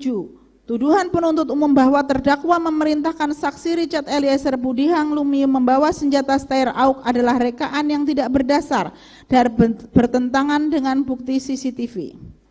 Bahwa penuntut umum dalam menguraikan peristiwa pada surat tuntutan terkait dibawanya senjata Steyr AUK hanya menyandarkan pada keterangan satu saksi Richard Eliezer saja. Saksi Richard Eliezer mengatakan bahwa terdakwa memerintahkan agar dirinya untuk membawa senjata laras panjang jenis Steyr AUK ke lantai 3 rumah Saguling. Sejak awal pemeriksaan di BAP, direkonstruksi, bahkan di muka persidangan pada tanggal 13 Desember, saat saksi Richard Eliezer menjadi saksi di perkara terdakwa selalu konsisten membantah adanya perintah kepada saksi Richard Eliezer untuk membawa senjata Steyr AUK ke lantai 3. Keterangan saksi Richard Eliezer tersebut juga terbukti tidak berkesesuaian dengan alat bukti CCTV rumah Saguling yang telah diputar di muka persidangan serta keterangan terdakwa pada sidang tanggal 11 Januari 2023. Dalam keterangan saksi Richard Eliezer pada persidangan di mana saksi Richard Eliezer selaku terdakwa, yaitu perkara nomor 798 dan seterusnya, pada tanggal 5 Januari 2003. Saksi Richard Eliezer menyatakan bahwa saksi menaikkan senjata api Steyr AUK itu melalui tangga tengah samping lift, bukan lewat tangga belakang. Sementara merujuk pada tampilan layar CCTV Saguling, yaitu CCTV di depan lift, waktu CCTV 14.58, terlihat secara jelas bahwa saksi Richard Eliezer membawa senjata Steyr AUK menuju ke arah kiri, yaitu ruang ADC, bukan ke arah kanan menuju tangga tengah samping lift. Dan tidak terlihat sama sekali dalam rekaman CCTV kalau saksi Richard Eliezer membawa senjata Steyr AUK menuju ke arah kanan menuju tangga tengah samping lift. Sehingga apa yang dituduhkan oleh penuntut umum bahwa terdakwa memerintahkan saksi Richard Eliezer untuk mengamankan senjata Steyr AUK adalah tidak berdasar dan hanya rekaan penuntut umum saja. Dari seluruh rekaman CCTV tersebut, sama sekali tidak terlihat jika saksi Richard Eliezer membawa senjata Steyr AUK ke lantai 3. Lalu, bagaimana penuntut umum dapat menguraikan peristiwa yang dimaksud dalam surat tuntutannya jika tidak ada bukti-bukti yang terungkap di muka persidangan yang menunjukkan adanya peristiwa tersebut? Bahwa penuntut umum telah mengabaikan bukti rekaman CCTV dan keterangan terdakwa yang saling berkesesuaian dan hanya menjadikan satu keterangan saksi Richard Eliezer yang jelas-jelas bertentangan dengan fakta yang terekam dalam CCTV yang dijadikan bukti dan dihadirkan dalam persidangan akwo. Satu keterangan saksi Richard Eliezer saja dipergunakan penuntut umum sebagai dasar asumsi untuk menyusun uraian surat tuntutannya dan mengabaikan alat bukti lainnya. Terlebih lagi, keterangan saksi Richard Eliezer yang menjadi satu-satunya sandaran penuntut umum dalam menguraikan tuntutannya merupakan keterangan yang tidak kredibel dan tidak layak untuk dipercaya karena jelas bertentangan dengan fakta yang terekam dalam CCTV Saguling yang telah kita lihat bersama.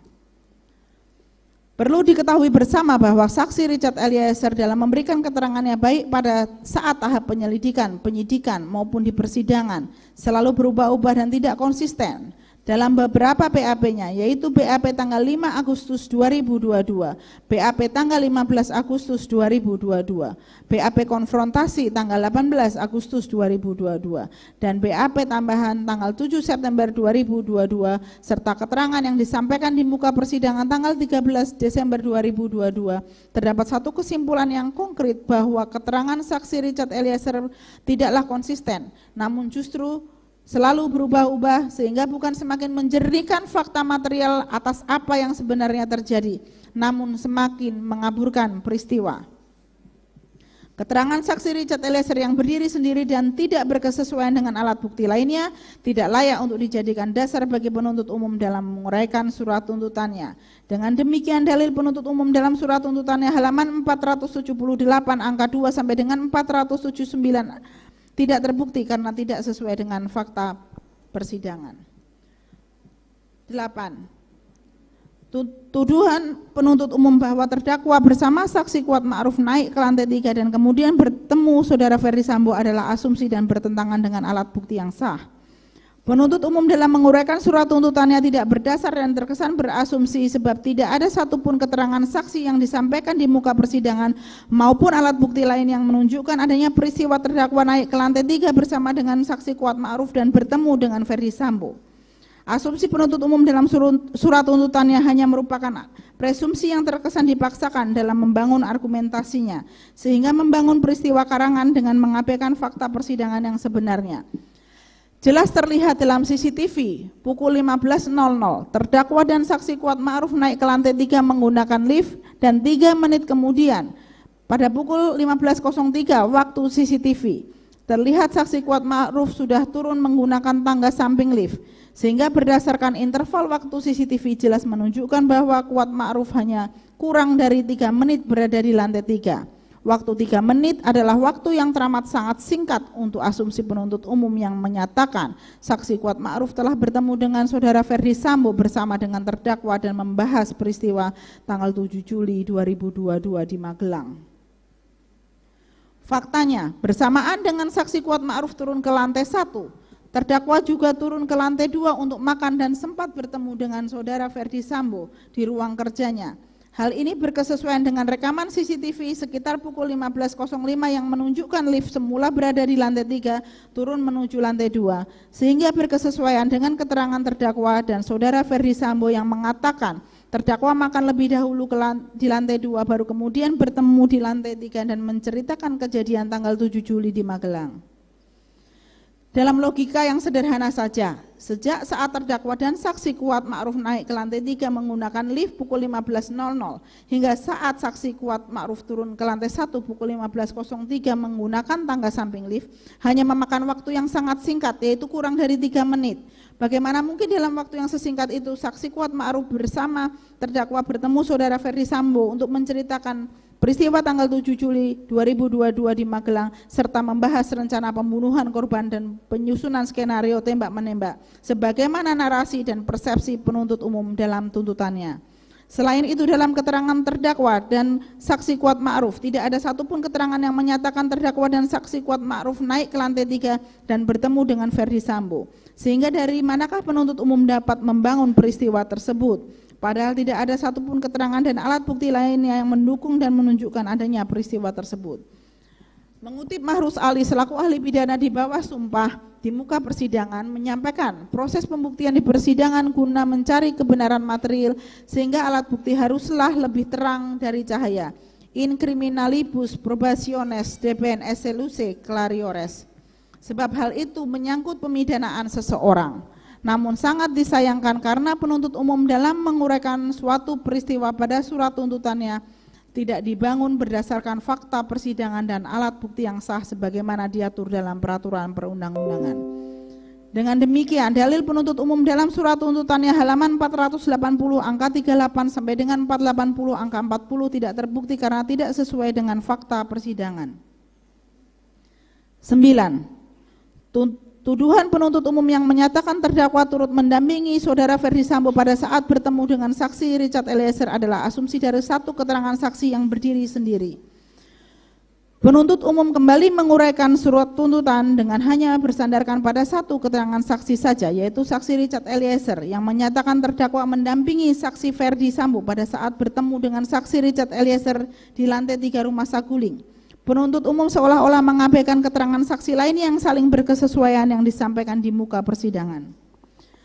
Sebagaimana keterangan terdakwa di muka persidangan yang menyatakan bahwa setelah terdakwa menceritakan kejadian kekerasan seksual yang dialaminya di Magelang kepada saksi Ferdi Sambo di lantai 3 Rumah Saguling, Saudara Ferdi Sambo yang terlihat terguncang kemudian memanggil saksi Ricky Rizal melalui handy-talkie, setelah itu memerintahkan terdakwa yang masih terus menangis untuk masuk ke dalam kamar. Keterangan terdakwa tersebut berkesesuaian dengan keterangan saksi Ricky Rizal di bawah sumpah di muka persidangan yang pada pokoknya menyampaikan bahwa pada saat saksi Ricky Rizal naik ke lantai 3, saksi Ricky Rizal hanya bertemu dengan saksi Ferdi Sambo tanpa keberadaan terdakwa, sehingga keterangan saksi Richard Eliezer tidak bersesuaian dengan keterangan saksi Ricky Rizal Wibowo dan alat bukti lainnya.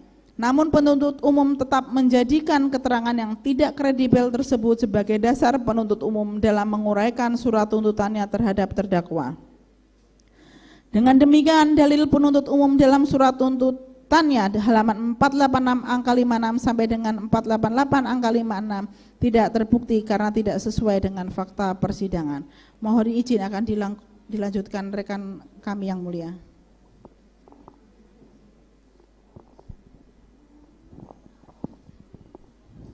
Izin melanjutkan yang mulia.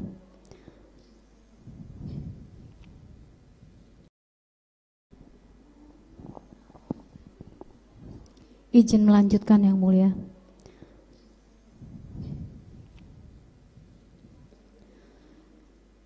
Nomor 10, tuduhan penuntut umum terhadap terdakwa yang menyatakan terdakwa menggiring korban untuk ke Duren 3 adalah asumsi yang tidak berdasar, bahwa penuntut umum telah keliru dalam menyimpulkan dan menggambarkan adanya keterlibatan terdakwa untuk mengajak dan menggiring korban melaksanakan isolasi mandiri ke Duren 346 sebagai bagian dari perencanaan. Dalam tuntutannya, penuntut umum menyatakan bahwa sesuai dengan fakta persidangan berdasarkan keterangan saksi Richard Eliezer, saksi Kuat Ma'ruf, saksi Ricky Rizal, keterangan terdakwa sendiri bahwa benar untuk mewujudkan rencana selanjutnya supaya korban Nofriansah Yosua mau ikut ke rumah dinas Duren 3 nomor 46. Lalu terdakwa Putri Chandrawati lebih dulu naik dan duduk di kursi tengah mobil Lexus LM karena terdakwa Putri Chandrawati sudah mengetahui jika dirinya masuk ke dalam mobil, korban Nofriansah Yosua Huta Barat pasti akan ikut masuk ke dalam mobil tanpa harus diperintah. Disusul saksi Kuat Ma'ruf dan saksi Richard Eliezer duduk di kursi belakang mobil, sedangkan saksi Ricky Rizal atas pengetahuan dan kehendak yang sudah dimilikinya sengaja mengambil peran fisik untuk mengemudikan mobil Lexus LM dengan tujuan agar korban Nofriansah Yosua mau diajak dan ikut ke rumah dinas Duren 346.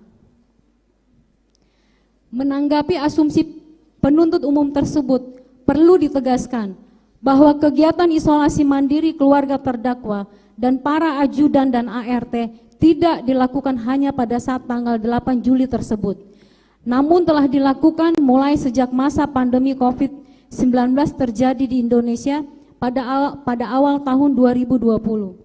Kebiasaan isolasi mandiri merupakan salah satu kegiatan antisipasi yang dilakukan selain melakukan PCR maupun swab antigen, sehingga isolasi mandiri sudah menjadi kebiasaan yang dilakukan oleh keluarga terdakwa, ajudan dan ART. Hal ini sesuai dengan SOP COVID-19 yang diterbitkan oleh Dinas Kesehatan Provinsi DKI pada tahun 2020 yang menginstruksikan untuk melakukan isolasi mandiri setelah melakukan tes antigen COVID-19. SOP inilah yang menjadi pedoman bagi terdakwa Putri Chandrawati dan terdakwa Ferdi Sambo dalam menerapkan protokol kesehatan di wilayah Rumah Saguling, Duren 3 dan Bangka.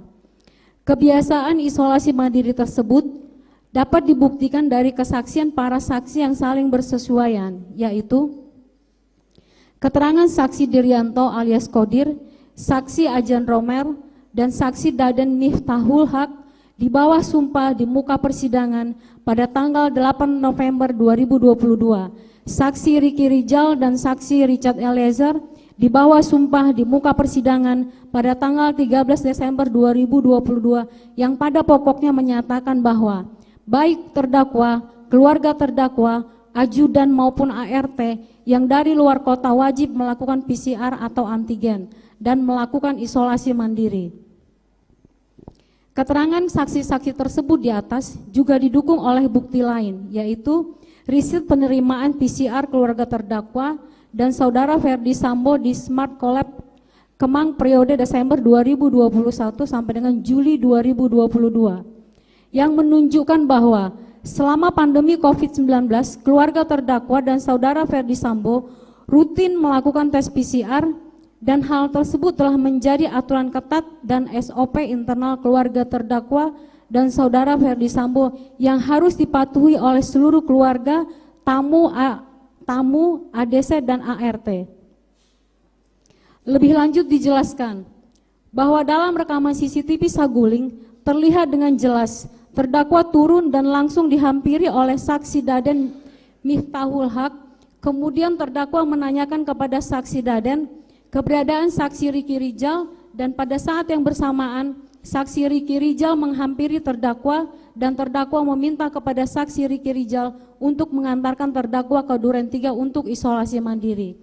Selanjutnya terdakwa langsung masuk ke dalam mobil.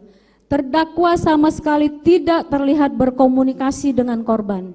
Hal ini dikuatkan dengan keterangan saksi Daden di bawah sumpah di muka persidangan dan saksi Riki Rizal di bawah sumpah di muka persidangan yang menyatakan pada pokoknya terdakwa hanya meminta saksi Riki Rizal melalui saksi Daden untuk mengantarkan terdakwa isolasi mandiri ke Duren 346, rumah yang paling dekat dari rumah Saguling. Keterangan tersebut berkesesuaian dengan keterangan terdakwa yang disampaikan di muka persidangan pada tanggal 11 Januari 2023 yang pada pokoknya menyampaikan bahwa terdakwa tidak meminta siapapun untuk ikut ke Duren 3. Terdakwa hanya meminta saksi Riki Rizal melalui saksi Daden untuk mengantarkan terdakwa isolasi mandiri di Duren 346. Kalaupun korban maupun saksi Richard Eliezer ikut isolasi mandiri di Duren 346, itu merupakan inisiatif dan merupakan kebiasaan yang biasa dilakukan ajudan dan ART.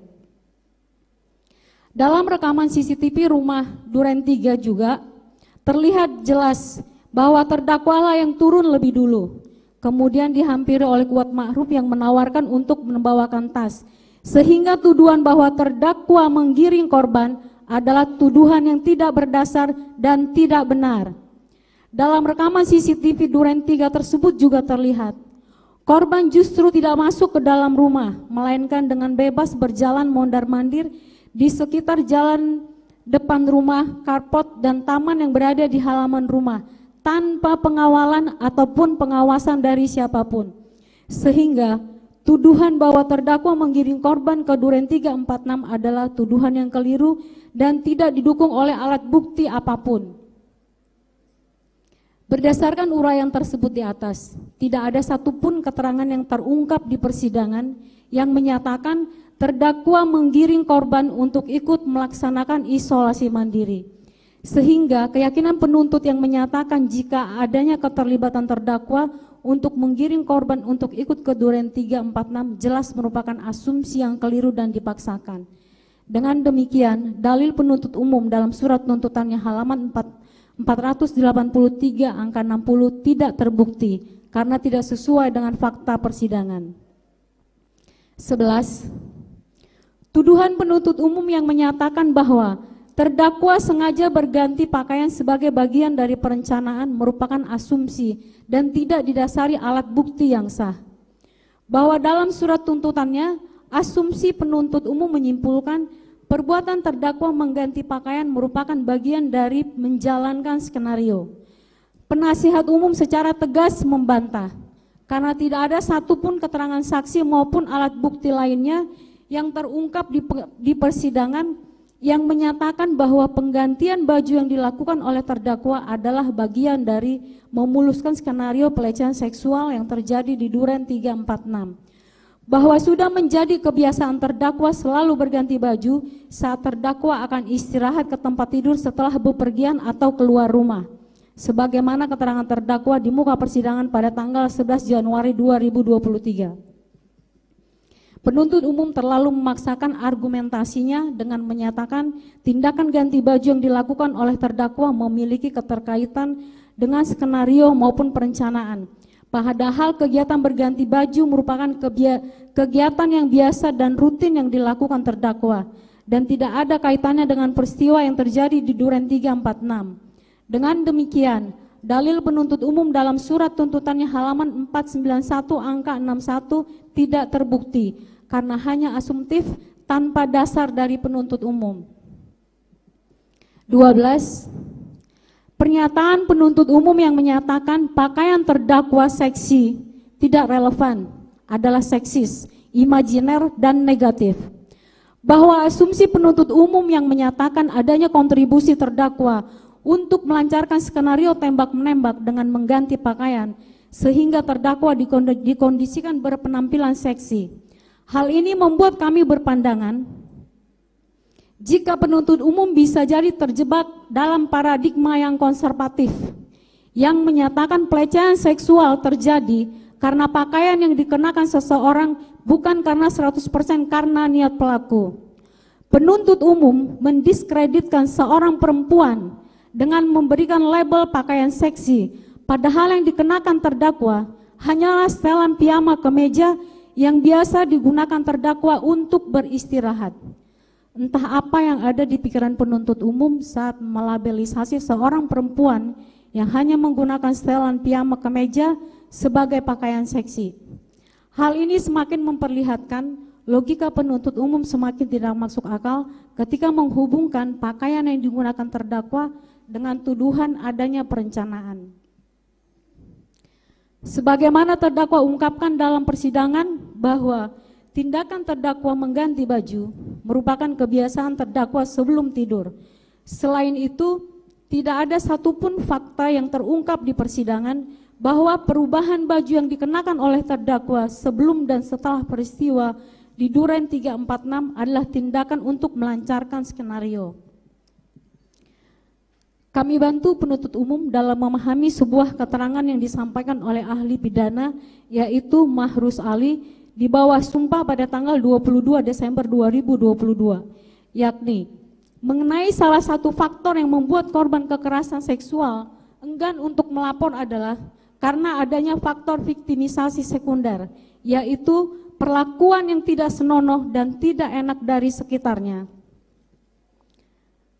Dalih tidak ada asap kalau tidak ada api tidak sesuai digunakan penuntut umum dalam menyatakan adanya keterlibatan terdakwa melalui pengkondisian penampilan terdakwa, menunjukkan penuntut umum tidak berpikir dengan jernih, sehingga menyusun argumentasi dengan logika yang hanya terkesan dipaksakan. Dengan demikian, dalil penuntut umum dalam surat tuntutannya halaman 491 angka 61 tidak terbukti karena tidak sesuai dengan fakta persidangan. 13. Tuduhan penuntut umum terhadap terdakwa yang berasumsi terdakwa melihat dan mengetahui peristiwa penembakan di Duren 346. Penuntut umum berasumsi dalam surat tuntutannya, jika terdakwa mengetahui peristiwa penembakan di Duren 346 karena terdakwa berada di dalam kamar utama dengan jarak kurang lebih 3 meter dari posisi korban. Kami menilai tuduhan penuntut umum bertentangan dengan alat bukti yang muncul di persidangan dan tidak logis. Penuntut umum telah mengesampingkan keterangan saksi kuat Ma'ruf yang berkesesuaian dengan keterangan terdakwa yang pada pokoknya menyatakan sesampainya di kediaman Duren 346, saksi kuat Ma'ruf mengantar terdakwa sampai ke depan pintu kamar dan kemudian ditutup oleh terdakwa. Terdakwa dalam persidangan pada tanggal 11 Januari 2023 juga menjelaskan alasan kamar terdakwa di kediaman Duren 346 tertutup karena setelah masuk ke dalam kamar terdakwa berganti pakaian. Bahwa terdakwa juga menyampaikan setelah berganti pakaian terdakwa beristirahat di kasur yang letaknya berada di dekat dinding sehingga jika seandainya pun pintu kamar terbuka terdakwa tidak bisa melihat ke arah tangga. Keterangan terdakwa tersebut berkesesuaian dengan keterangan saksi Rifaizal Samuel di persidangan tanggal 29 November 2022 yang menyatakan bahwa tempat tidur yang saksi Rifaizal Samuel lihat seperti habis dituduh di posisinya berada di sebelah kiri pintu kamar. Hal ini berkesesuaian dengan keterangan terdakwa yang disampaikan di muka persidangan. Berdasarkan hasil pemeriksaan setempat tanggal 4 Januari 2023 yang diikuti oleh majelis hakim, penuntut umum, dan penasihat hukum terdakwa, jelas terlihat bahwa di dalam kamar terdakwa terdapat 2 tempat tidur yang berada di sebelah kanan dan di sebelah kiri. Hal ini berkesesuaian dengan keterangan saksi Rifaijal Samuel dan keterangan terdakwa yang menyatakan pada saat terminal beristirahat di tempat tidur sebelah kiri. Kuat non, kalaupun benar, padahal tidak, situasi pintu kamar saat itu terbuka, sehingga seolah-olah terdakwa dapat melihat peristiwa penembakan korban. Hal tersebut tetap tidak logis, karena berdasarkan fakta dan hasil pemeriksaan setempat yang diikuti oleh majelis hakim, penuntut umum, dan penasihat hukum terdakwa, terlihat jelas bahwa posisi terdakwa istirahat adalah di tempat tidur sebelah kiri yang berada di belakang pintu di dekat dinding dan bukan tempat tidur yang terlihat langsung jika pintu terbuka. Sehingga kalaupun pintu terbuka padahal tidak, tetap saja terdakwa tidak mungkin bisa melihat ke arah tangga tempat korban terjatuh setelah ditembak. Dengan demikian, penuntut umum dalam surat tuntutannya tidak terbukti karena tidak sesuai dengan fakta persidangan. 14. Tuduhan penuntut umum yang mengatakan terdakwa tidak mencegah Ferdi Sambo sangat tidak berdasar. Bahwa dalam tuntutannya penuntut umum menyatakan terdakwa tidak ada upaya mencegah agar penembakan yang menyebabkan korban meninggal dunia sebagaimana yang diuraikan dalam surat tuntutannya sebagai berikut. Dianggap dibacakan. Penuntut umum mendalilkan bahwa tindakan terdakwa tidak menasehati dan mencegah saudara Ferdi Sambo untuk tidak melakukan tindak pidana tidak berdasar. Karena terdakwa sejak awal sama sekali tidak mengetahui dan tidak menduga tindakan apa yang akan dilakukan oleh saudara Ferdi Sambo. Penuntut umum mencoba menarik kesimpulan yang tidak berkesesuaian dan hanya mendasarkan pada keterangan saksi Richard Eliezer untuk memaksakan terdakwa ikut serta dalam perencanaan pembunuhan sebagaimana tuduhan penuntut umum tersebut. Berdasarkan fakta di persidangan, terdakwa sendiri tidak mengetahui peristiwa penembakan yang dilakukan oleh saksi Richard Eliezer terhadap korban di Duren 346. Bahwa betul pada saat di Duren 346 terdakwa mendengar suara letusan berkali-kali. Namun terdakwa tidak mengetahui suara letusan tersebut adalah suara tembakan yang dilakukan oleh saksi Richard Eliezer terhadap korban. Terdakwa spontan menutup telinga karena kaget, takut dan juga bingung serta bertanya-tanya dalam hati, ada kejadian apa lagi ini? Kejadian tersebut terjadi begitu cepat dan tidak terduga sama sekali. Terdakwa hanya bisa menangis karena kaget, takut dan bingung atas apa yang sedang terjadi. Jangankan untuk mencari tahu apa yang terjadi, untuk menenangkan diri terdakwa sendiri saja sulit bagi terdakwa akibat perasaan syok mendengar suara letusan-letusan tersebut. Oleh karenanya, bagaimana mungkin terdakwa bisa mencegah atau menasehati saudara Ferdi Sambo untuk bertindak jika terdakwa sendiri sama sekali tidak mengetahui tindakan apa yang akan dilakukan oleh saudara Ferdi Sambo. Dengan demikian, dalil penuntut umum dalam surat tuntutannya harus dinyatakan tidak terbukti karena tidak sesuai dengan fakta persidangan. 15. Tuduhan penuntut umum mengenai terdakwa mengetahui pemberian handphone dan sejumlah uang bertentangan dengan fakta sidang yang sebenarnya dan tidak berdasar. Bahwa dalam tuntutannya, penuntut umum menyatakan terdakwa ikut bertemu dengan saksi Richard Eliezer, saksi Riki Rijal, dan saksi Kuat Mahruf untuk memberikan handphone dan menjanjikan uang sebagaimana yang diuraikan dalam surat tuntutannya. Dianggap dibacakan. Bahwa berdasarkan uraian surat tuntutan tersebut di atas, penuntut umum menyatakan terdakwa mengetahui pemberian handphone dan sejumlah uang oleh saksi Ferdi Sambo kepada saksi Ricky Rizal, saksi Richard Eliezer, dan saksi Kuat Ma'ruf merupakan asumsi yang prematur karena hanya bersandar pada keterangan saksi Richard Eliezer saja. Tuduhan tersebut juga tidak berdasar dan tidak berkesesuaian dengan keterangan saudara Ferdi Sambo, saudara Kuat Ma'ruf, dan saksi Ricky Rizal.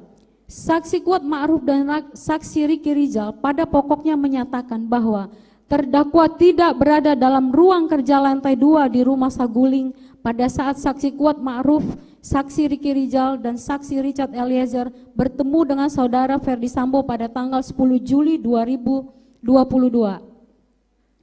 Dengan demikian, dalil penuntut umum dalam surat tuntutannya halaman 502 sampai dengan 503 angka 82 dinyatakan tidak terbukti karena tidak sesuai dengan fakta persidangan.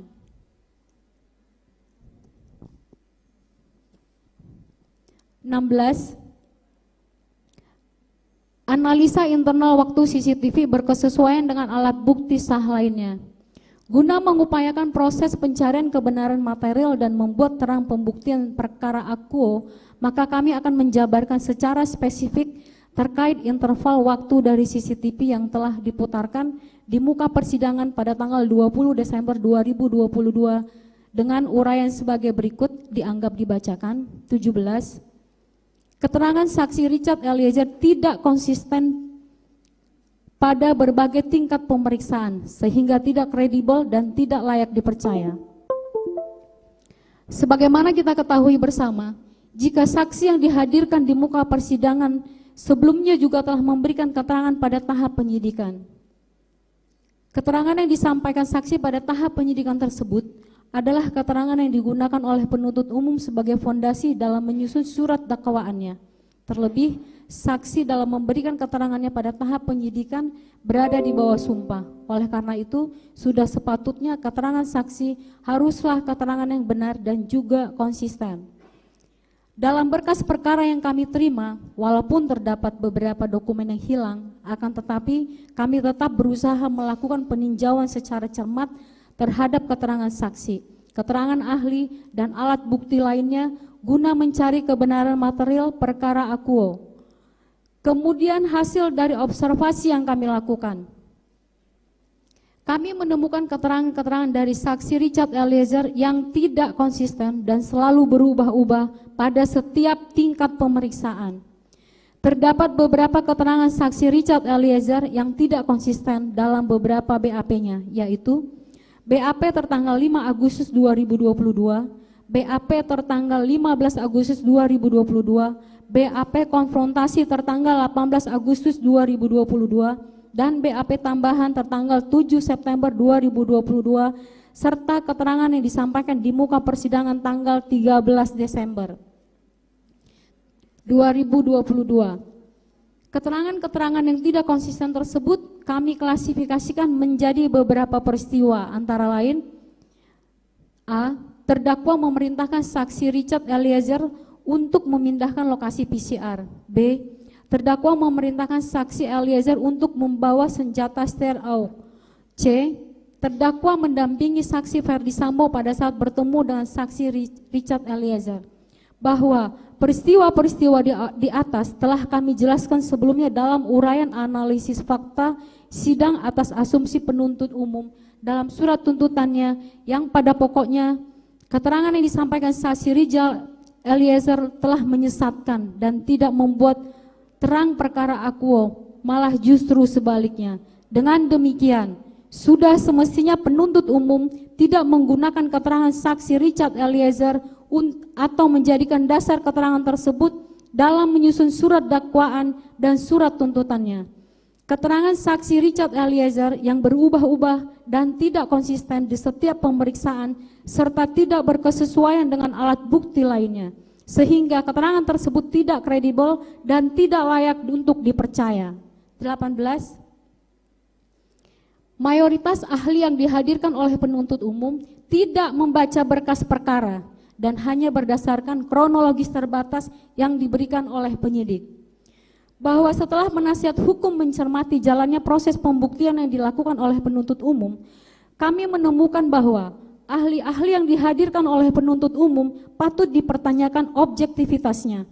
Argumen kami ini kami dasari dari pengertian kualifikasi ahli yang termaktub dalam ketentuan pasal 186 KUHP yang berbunyi, keterangan ahli ialah apa yang seorang ahli nyatakan di sidang pengadilan. Namun, sangat ironi jika para ahli yang dihadirkan oleh penuntut umum justru tidak selaras dengan maksud sebagaimana yang diamanatkan dalam pasal 1 angka 28 KUHP. Sebab para ahli tidak menerima berkas perkara akuo dan hanya menerima kronologis terbatas dari penyidik.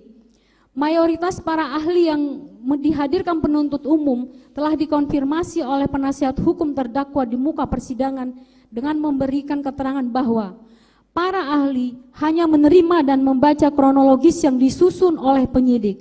Kronologis yang tidak sepenuhnya sesuai dengan berita acara pemeriksaan dari terdakwa dan saksi-saksi. Padahal ahli dalam membuat suatu hipotesis dan pendapat sudah sepatutnya harus berdasarkan data real dan apa adanya, bukan suatu simpulan subjektif dari penyidik, sebagaimana disampaikan oleh para ahli di bawah sumpah di muka persidangan sebagai berikut. Ahli kriminologi Profesor Muhammad Mustafa di bawah sumpah di muka persidangan tertanggal 19 Desember 2022. Bahwa ahli tidak membaca semua BAP yang berkaitan dengan perkara ini. Ahli hanya membaca BAP yang diberikan oleh penyidik kepada ahli, sehingga ahli hanya menjelaskan berdasarkan kronologis sebatas versi yang disampaikan oleh penyidik. Yang kedua, ahli hukum pidana Dr. Effendi Saragi SHMH di bawah sumpah di muka persidangan tertanggal 21 Desember 2022. Bahwa dalam kapasitas sebagai ahli hanya membaca kronologi yang disediakan oleh penyidik dan tidak membaca seluruh BAP saksi.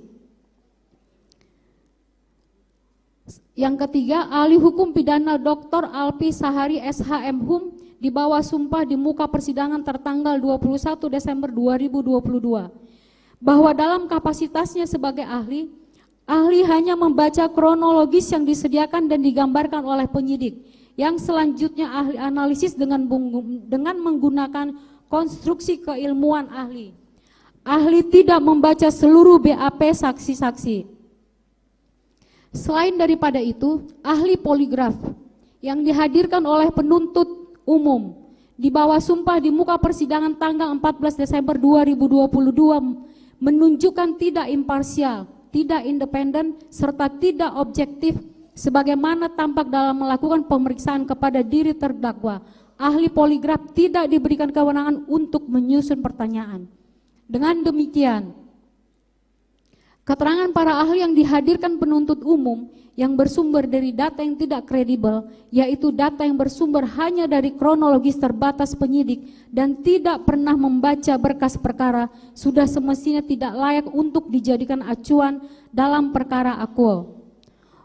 Mohon izin yang mulia dilanjutkan oleh rekan kami. Izin melanjutkan yang mulia.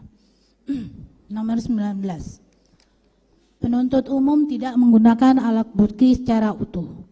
Dalam pemeriksaan perkara, seharusnya penegak hukum wajib memeriksa alat bukti secara komprehensif dan menyeluruh, serta konsisten dalam menggunakan alat-alat bukti tersebut. Bahwa dengan tetap berpegang terhadap fakta demi fakta yang terungkap di persidangan, kami penasihat hukum terdakwa menyayangkan penuntut umum justru hanya mengambil keterangan sepenggal-penggal atau sepotong-potong. Padahal tujuan dari persidangan ini adalah menemukan kebenaran material. Penuntut umum dalam surat tuntutannya menggunakan alat bukti secara tidak proporsional. Sebagaimana yang telah kami kemukakan berdasarkan sorotan di atas, seperti penuntut umum mengabaikan hasil tes poligraf yang telah berkata jujur bahwa jika tidak ada yang memerintahkan saksi Riki Rizal Wibowo untuk melakukan pengamanan senjata HS milik korban. Namun, sebaliknya mengamini hasil tes poligraf yang mengatakan jika terdakwa terindikasi berbohong, tidak mengakui perselingkuhan terdakwa dengan korban. Padahal kondisi psikologis terdakwa pada saat dilakukan tes poligraf tersebut sedang dalam keadaan terguncang. Pada dasarnya, penuntut umum diperbolehkan untuk memilah alat bukti mana yang dapat digunakan untuk membuktikan dakwaan maupun tuntutannya. Namun, hal tersebut bukan berarti penuntut umum dapat mengendapkan fakta sidang dan bukti-bukti tersebut. Karena fakta yang harus diperhatikan adalah fakta dalam persidangan aqua, termasuk keterangan saksi-saksi. 6. Analisa yuridis berdasarkan fakta yang terungkap di depan persidangan. Bahwa dalam perkara ini penuntut umum telah mendakwa terdakwa dengan dakwaan berlapis, namun akhirnya penuntut umum di dalam nota tuntutannya telah berkesimpulan bahwa perbuatan terdakwa telah terbukti sebagaimana dimaksud dalam dakwaan primer, yaitu dakwaan primer melakukan tindakan pidana secara turut serta melakukan pembunuhan yang direncanakan terlebih dahulu sebagaimana dakwaan primer, yaitu melanggar pasal 340 KUHP junto pasal 55 ayat 1 ke 1 KUHP. Bahwa kami tim penasehat hukum terdakwa sangat keberatan terhadap kesimpulan penuntut umum tersebut karena tidak didasarkan pada realita dan fakta-fakta hukum yang terungkap di depan persidangan dalam perkara akuo, serta tidak disertai argumentasi-argumentasi yang berdasar hukum. Oleh karena itu, pada kesempatan ini kami menguraikan alasan-alasan yuridis yang menjadi dasar keberatan kami sebagaimana akan diuraikan di bawah ini. 1. Unsur barang siapa. Bahwa meskipun identitas terdakwa dalam perkara ini adalah identik dengan identitas yang disebutkan dalam surat dakwaan maupun surat tuntutan, namun kami tidak sependapat dengan penuntut umum yang menyatakan bahwa unsur barang siapa telah terpenuhi secara sah dan meyakinkan. Karena unsur ini bukanlah unsur inti dari suatu delik dan masih tergantung pada pembuktian unsur-unsur lain yang mengikutinya. Dan jika seandainya benar, quote on, unsur-unsur lainnya telah terpenuhi secara seluruhnya, juga masih dibuktikan lagi apakah orang tersebut mampu secara hukum dapat dimintai pertanggungjawaban pidana atau tidak. Bahwa oleh karena itu, menurut hemat kami, terlalu prematur untuk menyatakan unsur ini telah dipenuhi secara sah dan meyakinkan. Dan oleh karena itu, kami bahas dalam unsur-unsur selanjutnya. Kedua, unsur dengan sengaja. Bahwa pengaturan perundang-undangan tidak memberikan definisi dari unsur dengan sengaja, sehingga untuk mendefinisikan unsur dengan sengaja harus merujuk pada doktrin-doktrin yang berkaitan. Merujuk pendapat memori Van Tohlising, pengertian dengan sengaja didefinisikan sebagai de bewuste richting van de wil op en bepaald misdrijf, dengan sadar dari kehendak melakukan suatu kejahatan tertentu. Penjelasan tersebut didukung oleh pendapat dari Prof. Satocit Kartanegara SH, buku hukum halaman 359 sampai 360, yang menyatakan bahwa salah satu bentuk kesengajaan adalah perbuatan atau akibat dari perbuatan itu memang menjadi tujuan atau dikehendaki oleh si pelaku. Dr. Mahrus Ali SHMH menyatakan bahwa unsur pasal 340 KUHP dan unsur pasal 338 KUHP merupakan delik komisi, yaitu merupakan perbuatan yang dilarang berupa merampas nyawa orang lain. Artinya, bahwa kesengajaan dalam rumusan pasal baik dalam 340 KUHP maupun pasal 338 KUHP harus adanya perbuatan aktif yang mengakibatkan matinya seseorang, sehingga tidak mungkin ada dalam pembunuhan secara berencana atau pembunuhan sengaja dapat dilakukan karena perbuatan pasif. 1. Asumsi penuntut umum dalam surat tuntutannya yang menyimpulkan bahwa terdakwa tidak mengalami kekerasan seksual, Vida surat tuntutan halaman 468 sampai 471, angka 4 sampai dengan 6. A. Asumsi penuntut umum tersebut keliru, tidak berdasar dan mengesampingkan sejumlah alat bukti yang muncul sebagai fakta dalam persidangan, yaitu pertama, alat bukti keterangan terdakwa yang merupakan korban kekerasan seksual. Terdakwa pada pokoknya telah menyampaikan keterangan 2 kali di persidangan, yaitu pada persidangan tanggal 11 Januari 2023 saat diperiksa sebagai terdakwa dan pada persidangan tanggal 12 Desember 2022 saat diperiksa sebagai saksi. Terdakwa menyatakan keterangan yang disampaikan saat menjadi saksi untuk terdakwa lain sama dan dianggap disampaikan pada sesi keterangan terdakwa. Selain itu, terdakwa juga menyampaikan bahwa keterangan yang telah disampaikan di BAP pada sejumlah pemeriksaan di tingkat penyidikan juga dianggap disampaikan di persidangan, dianggap telah dibacakan. Kedua, berdasarkan keterangan ahli Dr. Anda Reni Kusuma Wardani selaku Ketua Tim Pemeriksaan Psikologi Forensik di bawah sumpah di muka persidangan pada tanggal 21 Desember 2022 yang pada pokoknya menyatakan bahwa kesimpulan ahli bersesuaian dengan kriteria keterangan kredibel. Dalam salah satu bagian keterangannya, ahli juga menyampaikan keterangan terdakwa tentang kejadian kekerasan seksual di Magelang pada tanggal 7 Juli 2022 adalah keterangan yang layak dipercaya. Di dalam rekomendasi ahli juga menyarankan relevan untuk didalami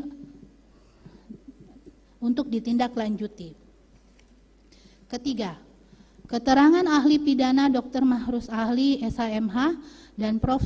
Said Karim SHMH yang berkesesuaian dengan keterangan ahli psikolog forensik yang menyatakan tidak ada visum akan menyulitkan pembuktian, tapi tidak menyatakan bahwa kejahatan itu tidak terjadi. Kenapa? Karena masih terdapat banyak alat bukti yang dapat dihadirkan selain visum, seperti psikologis dapat menjelaskan kejahatan itu. Contohnya, orang atau korban yang diperkosa pasti mengalami trauma. Maka yang dapat membuktikannya adalah ahli psikologis untuk menjelaskan perbuatan itu. Keempat, berdasarkan alat bukti saksi Kuat Ma'ruf, Susi, Richard Eliezer, Ricky Rizal yang saling berkesesuaian antara ditemukannya terdakwa tergeletak di depan kamar mandi lantai 2 dan terlihat korban celingukan turun dari lantai 2 kediaman Magelang. 1. Keterangan saksi Kuat Ma'ruf di bawah sumpah di muka persidangan tertanggal 13 Desember 2022. Keterangan saksi Susi di bawah sumpah di muka persidangan tertanggal 8 November 2022. Keterangan saksi Richard Eliezer di bawah sumpah di muka persidangan tertanggal 13 Desember 2022. Keterangan saksi Ricky Rizal Wibowo di bawah sumpah di depan persidangan tertanggal 13 Desember 2022. Dianggap telah dibacakan. Kelima, berdasarkan alat bukti surat berupa hasil pemeriksaan psikolog forensik nomor 056 dan seterusnya tertanggal 6 September 2022 dalam kesimpulannya menyatakan bahwa informasi yang disampaikan Putri Chandrawati yang menurut Putri Chandrawati dirinya mengalami kekerasan seksual oleh Nofriansyah Yosua berkesesuaian dengan indikator keterangan yang kredibel.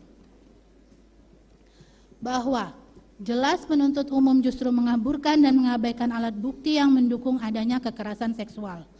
Bahwa dalil penuntut umum yang menyatakan kekerasan seksual tidak didukung alat bukti yang kuat sangat tidak berdasar. B. Bahwa sangat disayangkan penuntut umum sangat memaksakan keterangan saksi Vera Simanjuntak sebagai dasar penunjuk umum dalam menyimpulkan terdakwa tidak mengalami kekerasan seksual.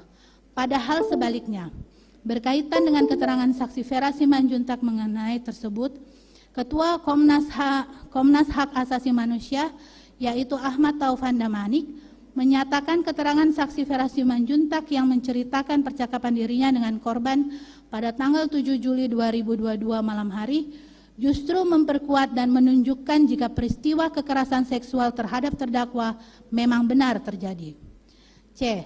Bahwa Prof. Muhammad Mustafa selaku ahli kriminolog yang dijadikan dasar penuntut umum dalam menguraikan tidak adanya kekerasan seksual pada diri terdakwa patut dikesampingkan, sebab ahli dalam memberikan opininya tidak berdasarkan berkas karena ahli tidak pernah menerima dan membaca berkas perkara. Hal ini dinyatakan sendiri oleh ahli di muka persidangan bahwa ahli tidak pernah membaca ataupun menerima berkas perkara akuo. D. Bahwa penuntut umum menyimpulkan tidak adanya kekerasan seksual pada diri terdakwa dengan hanya menggunakan pendekatan teori relasi kuasa antara atasan dan bawahan.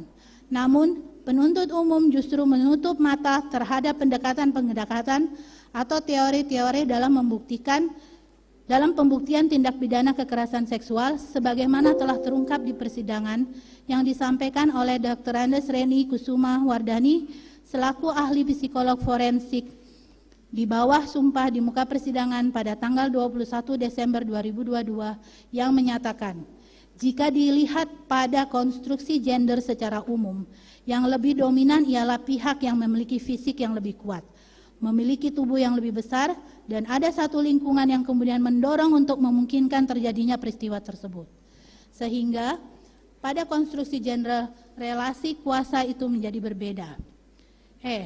Bahwa penuntut umum yang menyatakan terdakwa bertemu kembali dengan korban sesaat setelah terdakwa mengalami kekerasan seksual menunjukkan tidak adanya peristiwa kekerasan seksual yang dialami oleh terdakwa. Nampak jika penuntut umum tidak memahami pendekatan-pendekatan terkait pembuktian kekerasan seksual sebagaimana disampaikan oleh ahli yang dihadirkan oleh penuntut umum yang menyatakan keterangan Dr. Anda Reni Kusuma Wardani, ahli psikolog forensik di bawah sumpah di muka persidangan tertanggal 21 Desember 2022. Yang terjadi pada terdakwa Putri Chandrawati adalah lebih sesuai dengan respon kontrol di mana seolah-olah tidak ada emosi apa-apa dan tidak terjadi apa-apa. Hal tersebut merupakan suatu defense mechanism untuk bisa tetap tegar. Bahwa penuntut umum menyatakan terdakwa mengajak korban untuk isolasi mandiri di Duren 346 tidak menunjukkan rasa trauma yang dialami terdakwa sebagai korban kekerasan seksual. Perlu kami luruskan, terlebih dahulu dalil penuntut umum yang menyatakan bahwa terdakwa mengajak korban untuk isolasi mandiri di Duren 3. Faktanya, terdakwa tidak pernah mengajak korban untuk isolasi mandiri di Duren 346. Sebagaimana keterangan saksi-saksi sebagai berikut. Keterangan saksi Daden Miftahul Haq di bawah sumpah di muka persidangan tertanggal 8 November 2022, keterangan saksi Riki Rizal di bawah sumpah di muka persidangan tanggal 13 Desember 2022, keterangan saksi Richard Eliezer di bawah sumpah di muka persidangan tanggal 13 Desember 2022, dianggap telah dibacakan. Berkaitan dengan asumsi penuntut umum yang menyimpulkan bahwa terdakwa tidak terlihat seperti trauma hanya berdasarkan gambar CCTV yang diputar di muka persidangan. Diputar di muka persidangan tersebut hanyalah kesimpulan yang tidak masuk akal. Apakah hanya dengan melihat gambar CCTV, penuntut umum dapat menyimpulkan adanya trauma atau tidak tanpa melakukan pemeriksaan? Jika penuntut umum masih mendalilkan bahwa terdakwa tidak terlihat seperti trauma, seharusnya penuntut umum melakukan asesmen terhadap diri terdakwa. Penuntut umum menyimpulkan dengan tidak adanya visum et repertum, maka terdakwa tidak dapat dikatakan mengalami kekerasan seksual. Dalil penuntut umum tersebut tidak tepat, bersifat asumsi, dan tidak sesuai dengan hukum acara pidana yang diatur di KUHP ataupun Undang-Undang TPKS. Telah kami jelaskan sebelumnya bahwa perlu dipahami hukum acara tentang tindak pidana kekerasan seksual selain diatur pada KUHP juga terdapat pada Undang-Undang TPKS.